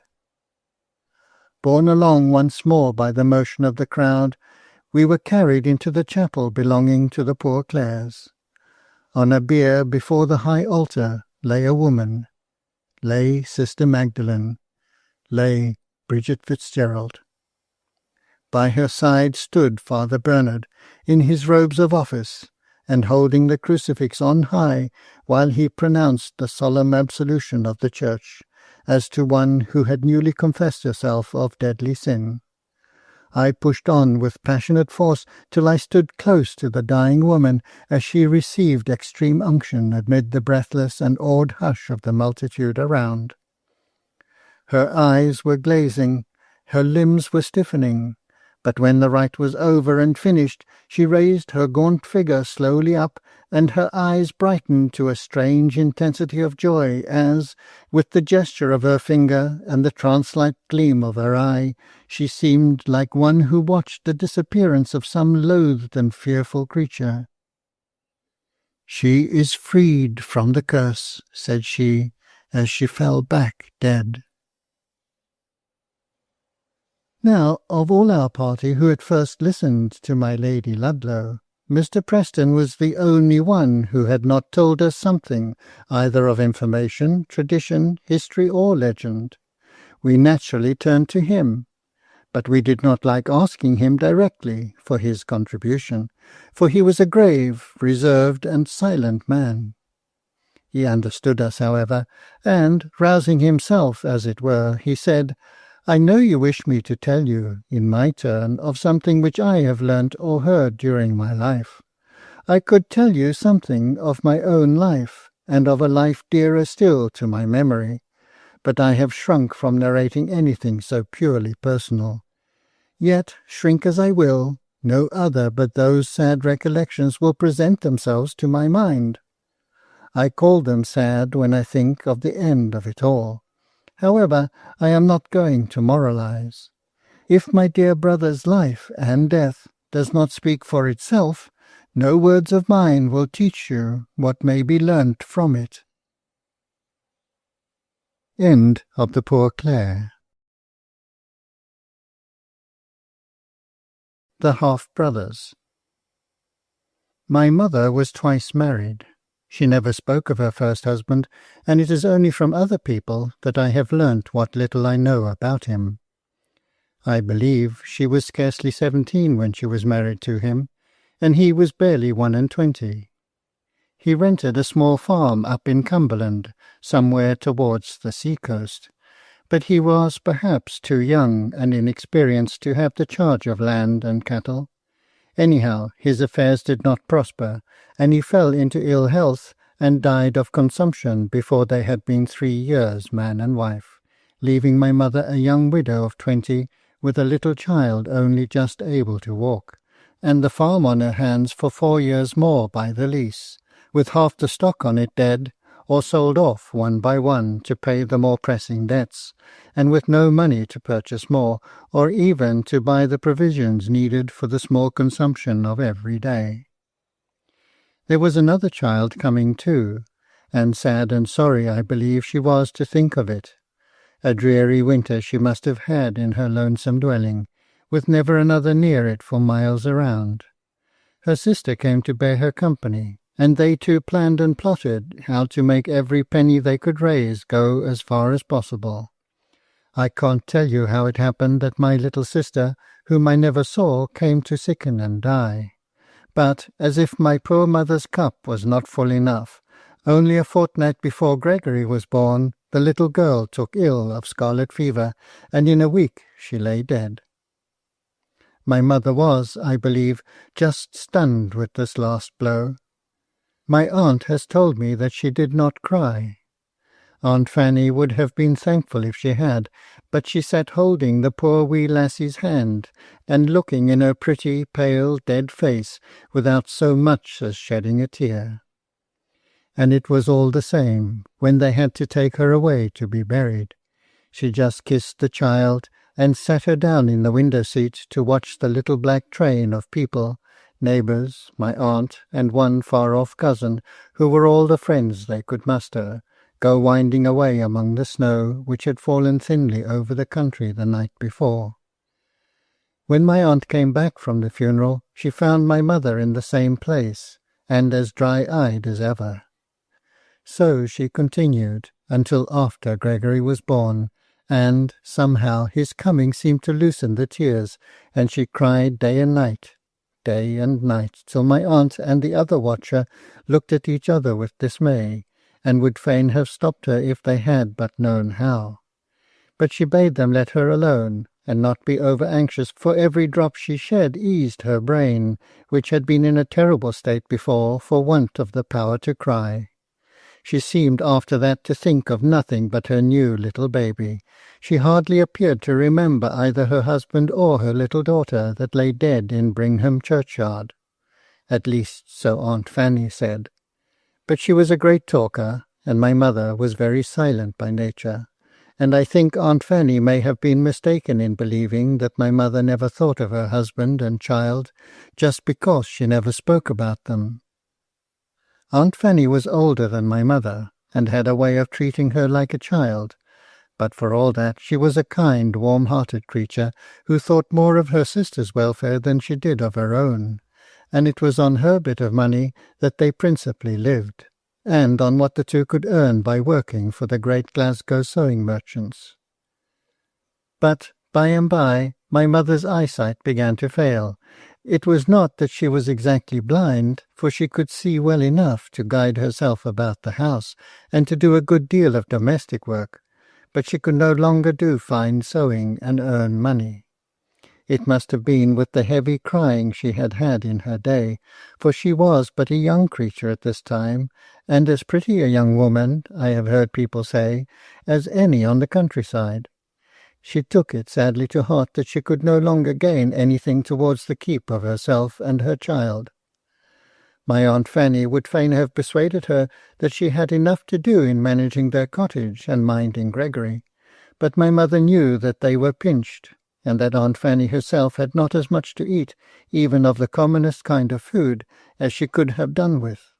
And as for Gregory, he was not a strong lad, and needed not more food, for he always had enough, whoever went short, but better nourishment, and more flesh meat. One day, it was Aunt Fanny who told me all this about my poor mother long after her death, as the sisters were sitting together, Aunt Fanny working, and my mother hushing Gregory to sleep. William Preston, who was afterwards my father, came in. He was reckoned an old bachelor. I suppose he was long past 40, and he was one of the wealthiest farmers thereabouts, and had known my grandfather well, and my mother and my aunt in their more prosperous days. He sat down and began to twirl his hat by way of being agreeable. My Aunt Fanny talked, and he listened and looked at my mother, but he said very little, either on that visit or on many another that he paid before he spoke out what had been the real purpose of his calling so often all along, and from the very first time he came to their house. One Sunday, however, my Aunt Fanny stayed away from church, and took care of the child, and my mother went alone.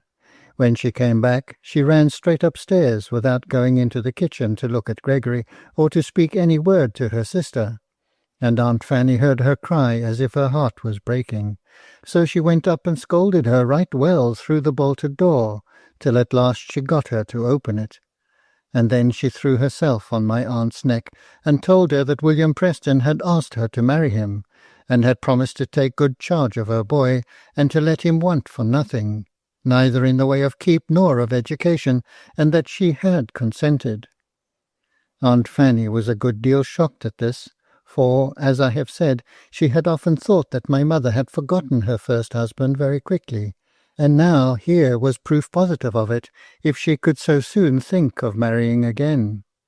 Besides, as Aunt Fanny used to say, she herself would have been a far more suitable match for a man of William Preston's age than Helen, who, though she was a widow, had not seen her 24th summer. However, as Aunt Fanny said, they had not asked her advice, and there was much to be said on the other side of the question. Helen's eyesight would never be good for much again, and as William Preston's wife, she would never need to do anything if she chose to sit with her hands before her, and a boy was a great charge to a widowed mother, and now there would be a decent, steady man to see after him. So by and by Aunt Fanny seemed to take a brighter view of the marriage than did my mother herself, who hardly ever looked up and never smiled after the day when she promised William Preston to be his wife. But much as she had loved Gregory before, she seemed to love him more now. She was continually talking to him when they were alone, though he was far too young to understand her moaning words or give her any comfort, except by his caresses. At last William Preston and she were wed, and she went to be mistress of a well-stocked house not above half an hour's walk from where Aunt Fanny lived. I believe she did all that she could to please my father, and a more dutiful wife, I have heard him himself say, could never have been. But she did not love him, and he soon found it out. She loved Gregory, and she did not love him. Perhaps love would have come in time, if he had been patient enough to wait. but it just turned him sour to see how her eye brightened and her colour came at the sight of that little child, while for him who had given her so much she had only gentle words as cold as ice. He got to taunt her with the difference in her manner, as if that would bring love, and he took a positive dislike to Gregory. He was so jealous of the ready love that always gushed out like a spring of fresh water when he came near. He wanted her to love him more, and perhaps that was all well and good, but he wanted her to love her child less, and that was an evil wish. One day he gave way to his temper, and cursed and swore at Gregory, who had got into some mischief, as children will. My mother made some excuse for him. My father said it was hard enough to have to keep another man's child without having it perpetually held up in its naughtiness by his wife, who ought to be always in the same mind that he was, and so from little they got to more, and the end of it was that my mother took to her bed before her time, and I was born that very day. My father was glad and proud and sorry all in a breath, glad and proud that a son was born to him, and sorry for his poor wife's state, and to think how his angry words had brought it on. But he was a man who liked better to be angry than sorry, so he soon found out that it was all Gregory's fault, and owed him an additional grudge for having hastened my birth. He had another grudge against him before long. My mother began to sink the day after I was born. My father sent to Carlisle for doctors, and would have coined his heart's blood into gold to save her, if that could have been. But it could not. My Aunt Fanny used to say sometimes that she thought that Helen did not wish to live, and so just let herself die away without trying to take hold on life. But when I questioned her, she owned that my mother did all the doctors bade her do, with the same sort of uncomplaining patience with which she had acted through life. One of her last requests was to have Gregory laid in her bed by my side, and then she made him take hold of my little hand. Her husband came in while she was looking at us so, and when he bent tenderly over her to ask how she felt now, and seemed to gaze on us two little half-brothers with a grave sort of kindliness, she looked up into his face and smiled, almost her first smile at him, and such a sweet smile, as more besides Aunt Fanny have said. In an hour she was dead. Aunt Fanny came to live with us. It was the best thing that could be done. My father would have been glad to return to his old mode of bachelor life, but what could he do with two little children? He needed a woman to take care of him, and who so fitting as his wife's elder sister. So she had the charge of me from my birth, and for a time I was weakly, as was but natural, and she was always beside me night and day, watching over me, and my father nearly as anxious as she. For his land had come down from father to son for more than 300 years, and he would have cared for me merely as his flesh and blood that was to inherit the land after him, but he needed something to love for all that. To most people he was a stern, hard man, and he took to me as I fancy he had taken to no human being before, as he might have taken to my mother, if she had had no former life for him to be jealous of. I loved him back again right heartily. I loved all around me, I believe, for everybody was kind to me. After a time I overcame my original weakliness of constitution, and was just a bonny, strong-looking lad whom every passer-by noticed when my father took me with him to the nearest town.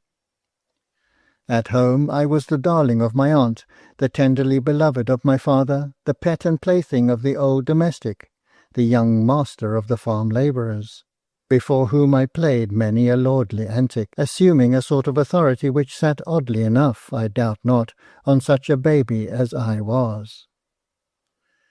Gregory was 3 years older than I. Aunt Fanny was always kind to him in deed and in action, but she did not often think about him. She had fallen so completely into the habit of being engrossed by me, from the fact of my having come into her charge as a delicate baby. My father never got over his grudging dislike of his stepson, who had so innocently wrestled with him for the possession of my mother's heart. Ay, mistrust me too, that my father always considered him as the cause of my mother's death and my early delicacy. And utterly unreasonable as this may seem, I believe my father rather cherished his feeling of alienation to my brother as a duty than strove to repress it. Yet not for the world would my father have grudged him anything that money could purchase. That was, as it were, in the bond when he had wedded my mother. Gregory was lumpish and loutish, awkward and ungainly, marring whatever he meddled in, and many a hard word and sharp scolding did he get from the people about the farm, who hardly waited till my father's back was turned before they rated the stepson. I am ashamed. My heart is sore to think how I fell into the fashion of the family, and slighted my poor orphan step-brother. I don't think I ever scouted him, or was wilfully ill-natured to him, but the habit of being considered in all things, and being treated as something uncommon and superior, made me insolent in my prosperity, and I exacted more than Gregory was always willing to grant, and then, irritated, I sometimes repeated the disparaging words I had heard others use with regard to him, without fully understanding their meaning. Whether he did or not, I cannot tell. I am afraid he did. He used to turn silent and quiet. Sullen and sulky, my father thought it. Stupid, Aunt Fanny used to call it. But everyone said he was stupid and dull, and this stupidity and dullness grew upon him. He would sit without speaking a word, sometimes for hours. Then my father would bid him rise and do some piece of work, maybe, about the farm, and he would take 3 or 4 tellings before he would go. When we were sent to school, it was all the same. He could never be made to remember his lessons. The schoolmaster grew weary of scolding and flogging, and at last advised my father just to take him away, and set him to some farm work that might not be above his comprehension. I think he was more gloomy and stupid than ever after this. Yet he was not a cross lad. He was patient and good-natured, and would try to do a kind turn for anyone, even if they had been scolding or cuffing him not a minute before. But very often his attempts at kindness ended in some mischief to the very people he was trying to serve, owing to his awkward, ungainly ways. I suppose I was a clever lad. At any rate, I always got plenty of praise, and was, as we call it, the cock of the school. The schoolmaster said I could learn anything I chose, but my father, who had no great learning himself, saw little use in much for me, and took me away betimes and kept me with him about the farm. Gregory was made into a kind of shepherd, receiving his training under old Adam, who was nearly past his work. I think old Adam was almost the first person who had a good opinion of Gregory. He stood to it that my brother had good parts, though he did not rightly know how to bring them out, and, for knowing the bearings of the fells, he said he had never seen a lad like him. My father would try to bring Adam round to speak of Gregory's faults and shortcomings, but, instead of that, he would praise him twice as much as soon as he found out what my father's object was. One winter-time, when I was about 16 and Gregory 19, I was sent by my father on an errand to a place about 7 miles distant by the road, but only about 4 by the fells. He bade me return by the road, whichever way I took in going, for the evenings closed in early, and were often thick and misty. Besides which, old Adam, now paralytic and bedridden, foretold a downfall of snow before long. I soon got to my journey's end, and soon had done my business, earlier by an hour, I thought, than my father had expected, so I took the decision of the way by which I should return into my own hands, and set off back again over the fells, just as the first shades of evening began to fall. It looked dark and gloomy enough, but everything was so still that I thought I should have plenty of time to get home before the snow came down. Off I set at a pretty quick pace, but night came on quicker. The right path was clear enough in the daytime, although at several points 2 or 3 exactly similar diverged from the same place. But when there was a good light, the traveller was guided by the sight of distant objects, a piece of rock, a fall in the ground, which were quite invisible to me now. I plucked up a brave heart, however, and took what seemed to me the right road. It was wrong, however, and led me whither I knew not, but to some wild boggy moor, where the solitude seemed painful, intense, as if never footfall of man had come thither to break the silence. I tried to shout, with the dimmest possible hope of being heard, rather to reassure myself by the sound of my own voice. But my voice came husky and short, and yet it dismayed me. It seemed so weird and strange in that noiseless expanse of black darkness. Suddenly the air was filled thick with dusky flakes. My face and hands were wet with snow. It cut me off from the slightest knowledge of where I was, for I lost every idea of the direction from which I had come, so that I could not even retrace my steps. It hemmed me in, thicker, thicker, with a darkness that might be felt. The boggy soil on which I stood quaked under me if I remained long in one place, and yet I dared not move far. All my youthful hardiness seemed to leave me at once. I was on the point of crying, and only very shame seemed to keep it down. To save myself from shedding tears, I shouted. Terrible, wild shouts for bare life they were. I turned sick as I paused to listen. No answering sound came but the unfeeling echoes. Only the noiseless, pitiless snow kept falling, thicker, thicker, faster, faster. I was growing numb and sleepy. I tried to move about, but I dared not go far, for fear of the precipices which I knew abounded in certain places on the fells. Now and then I stood still and shouted again, but my voice was getting choked with tears as I thought of the desolate, helpless death I was to die, and how little they at home, sitting around the warm, red, bright fire, wondered what was become of me, and how my poor father would grieve for me. It would surely kill him. It would break his heart, poor old man. Aunt Fanny, too. Was this to be the end of all her cares for me? I began to review my life in a strange kind of vivid dream, in which the various scenes of my few boyish years passed before me like visions.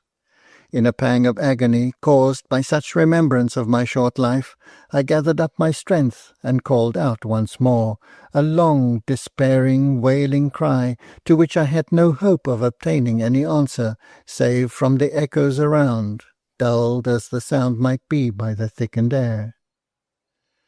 To my surprise I heard a cry, almost as long, as wild as mine, so wild that it seemed unearthly, and I almost thought it must be the voice of some of the mocking spirits of the fells, about whom I had heard so many tales. My heart suddenly began to beat fast and loud. I could not reply for a minute or two. I nearly fancied I had lost the power of utterance. Just at this moment a dog barked. Was it Lassie's bark, my brother's collie? An ugly enough brute, with a white, ill-looking face that my father always kicked whenever he saw it, partly for its own demerits, partly because it belonged to my brother. On such occasions Gregory would whistle Lassie away, and go off and sit with her in some outhouse. My father had once or twice been ashamed of himself when the poor collie had yowled out with the suddenness of the pain, and had relieved himself of his self-reproach by blaming my brother, who, he said, had no notion of training a dog, and was enough to ruin any collie in Christendom with his stupid way of allowing them to lie by the kitchen fire. To all which Gregory would answer nothing, nor even seem to hear, but go on looking absent and moody. Yes, there again, it was Lassie's bark. Now or never, I lifted up my voice and shouted, "Lassie! Lassie! For God's sake, Lassie!" Another moment, and the great white-faced Lassie was curving and gambolling with delight around my feet and legs, looking, however, up in my face with her intelligent, apprehensive eyes, as if fearing lest I might greet her with a blow, as I had done oftentimes before.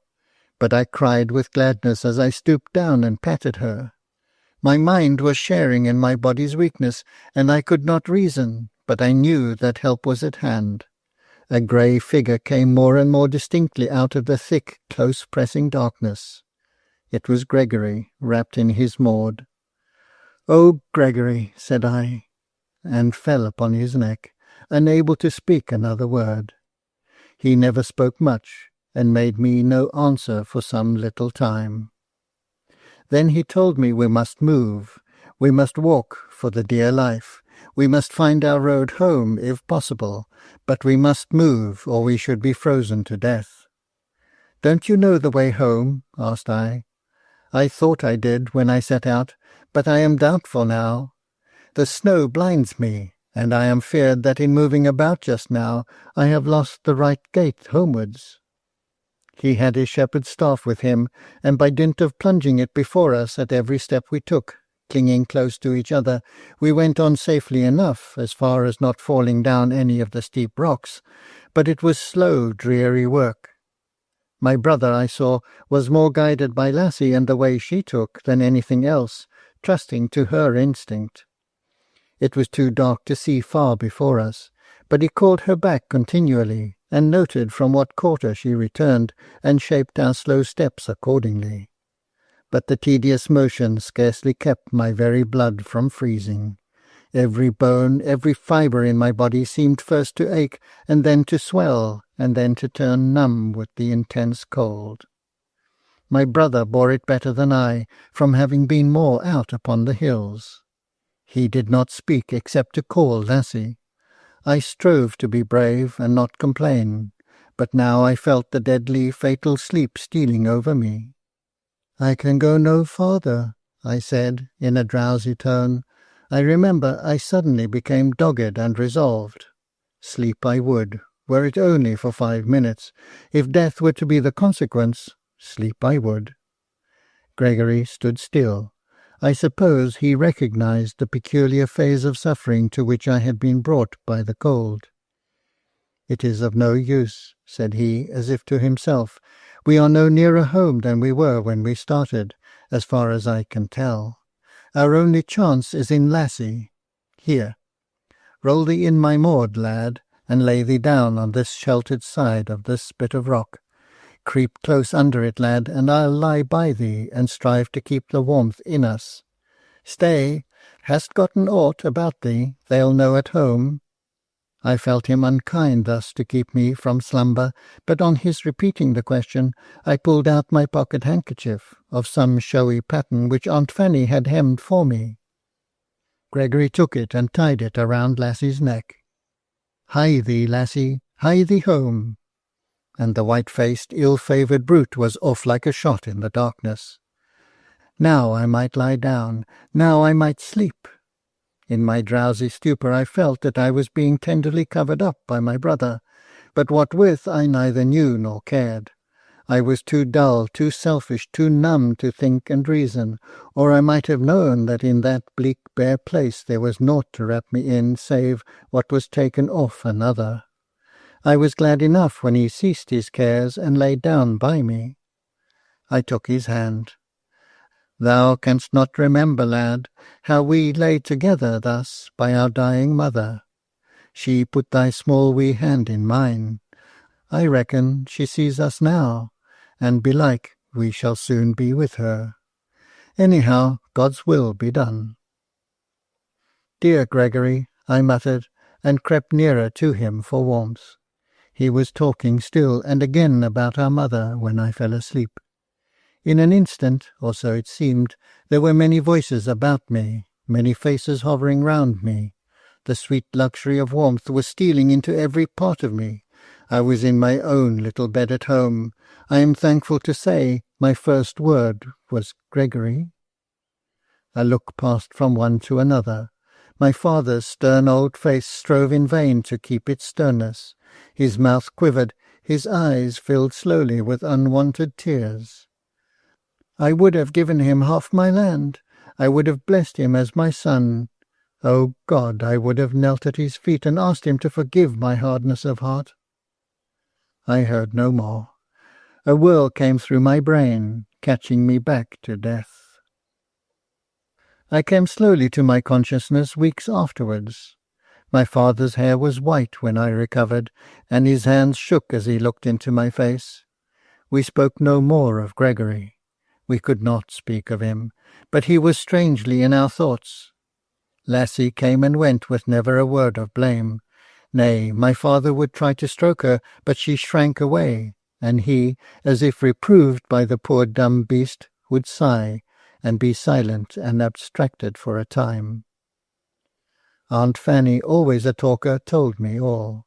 How on that fatal night my father, irritated by my prolonged absence, and probably more anxious than he cared to show, had been fierce and imperious even beyond his wont to Gregory, had upbraided him with his father's poverty, his own stupidity which made his services good for nothing, for so, in spite of the old shepherd, my father always chose to consider them. At last Gregory had risen up, and whistled Lassie out with him. Poor Lassie, crouching underneath his chair for fear of a kick or a blow. Some time before there had been some talk between my father and my aunt respecting my return. And when Aunt Fanny told me all this, she said she fancied that Gregory might have noticed the coming storm and gone out silently to meet me. 3 hours afterwards, when all were running about in wild alarm, not knowing whither to go in search of me, not even missing Gregory, or heeding his absence, poor fellow, poor, poor fellow, Lassie came home with my handkerchief tied round her neck. They knew and understood, and the whole strength of the farm was turned out to follow her with wraps and blankets and brandy, and everything that could be thought of. I lay in chilly sleep, but still alive, beneath the rock that Lassie guided them to. I was covered over with my brother's plaid, and his thick shepherd's coat was carefully wrapped round my feet. He was in his shirt-sleeves, his arm thrown over me. A quiet smile, he had hardly ever smiled in life, upon his still, cold face. My father's last words were, "God forgive me my hardness of heart towards the fatherless child." And what marked the depth of his feeling of repentance, perhaps more than all, considering the passionate love he bore my mother, was this. We found a paper of directions after his death, in which he desired that he might lie at the foot of the grave, in which, by his desire, poor Gregory had been laid with our mother. End of Round the Sofa by Elizabeth Gaskell.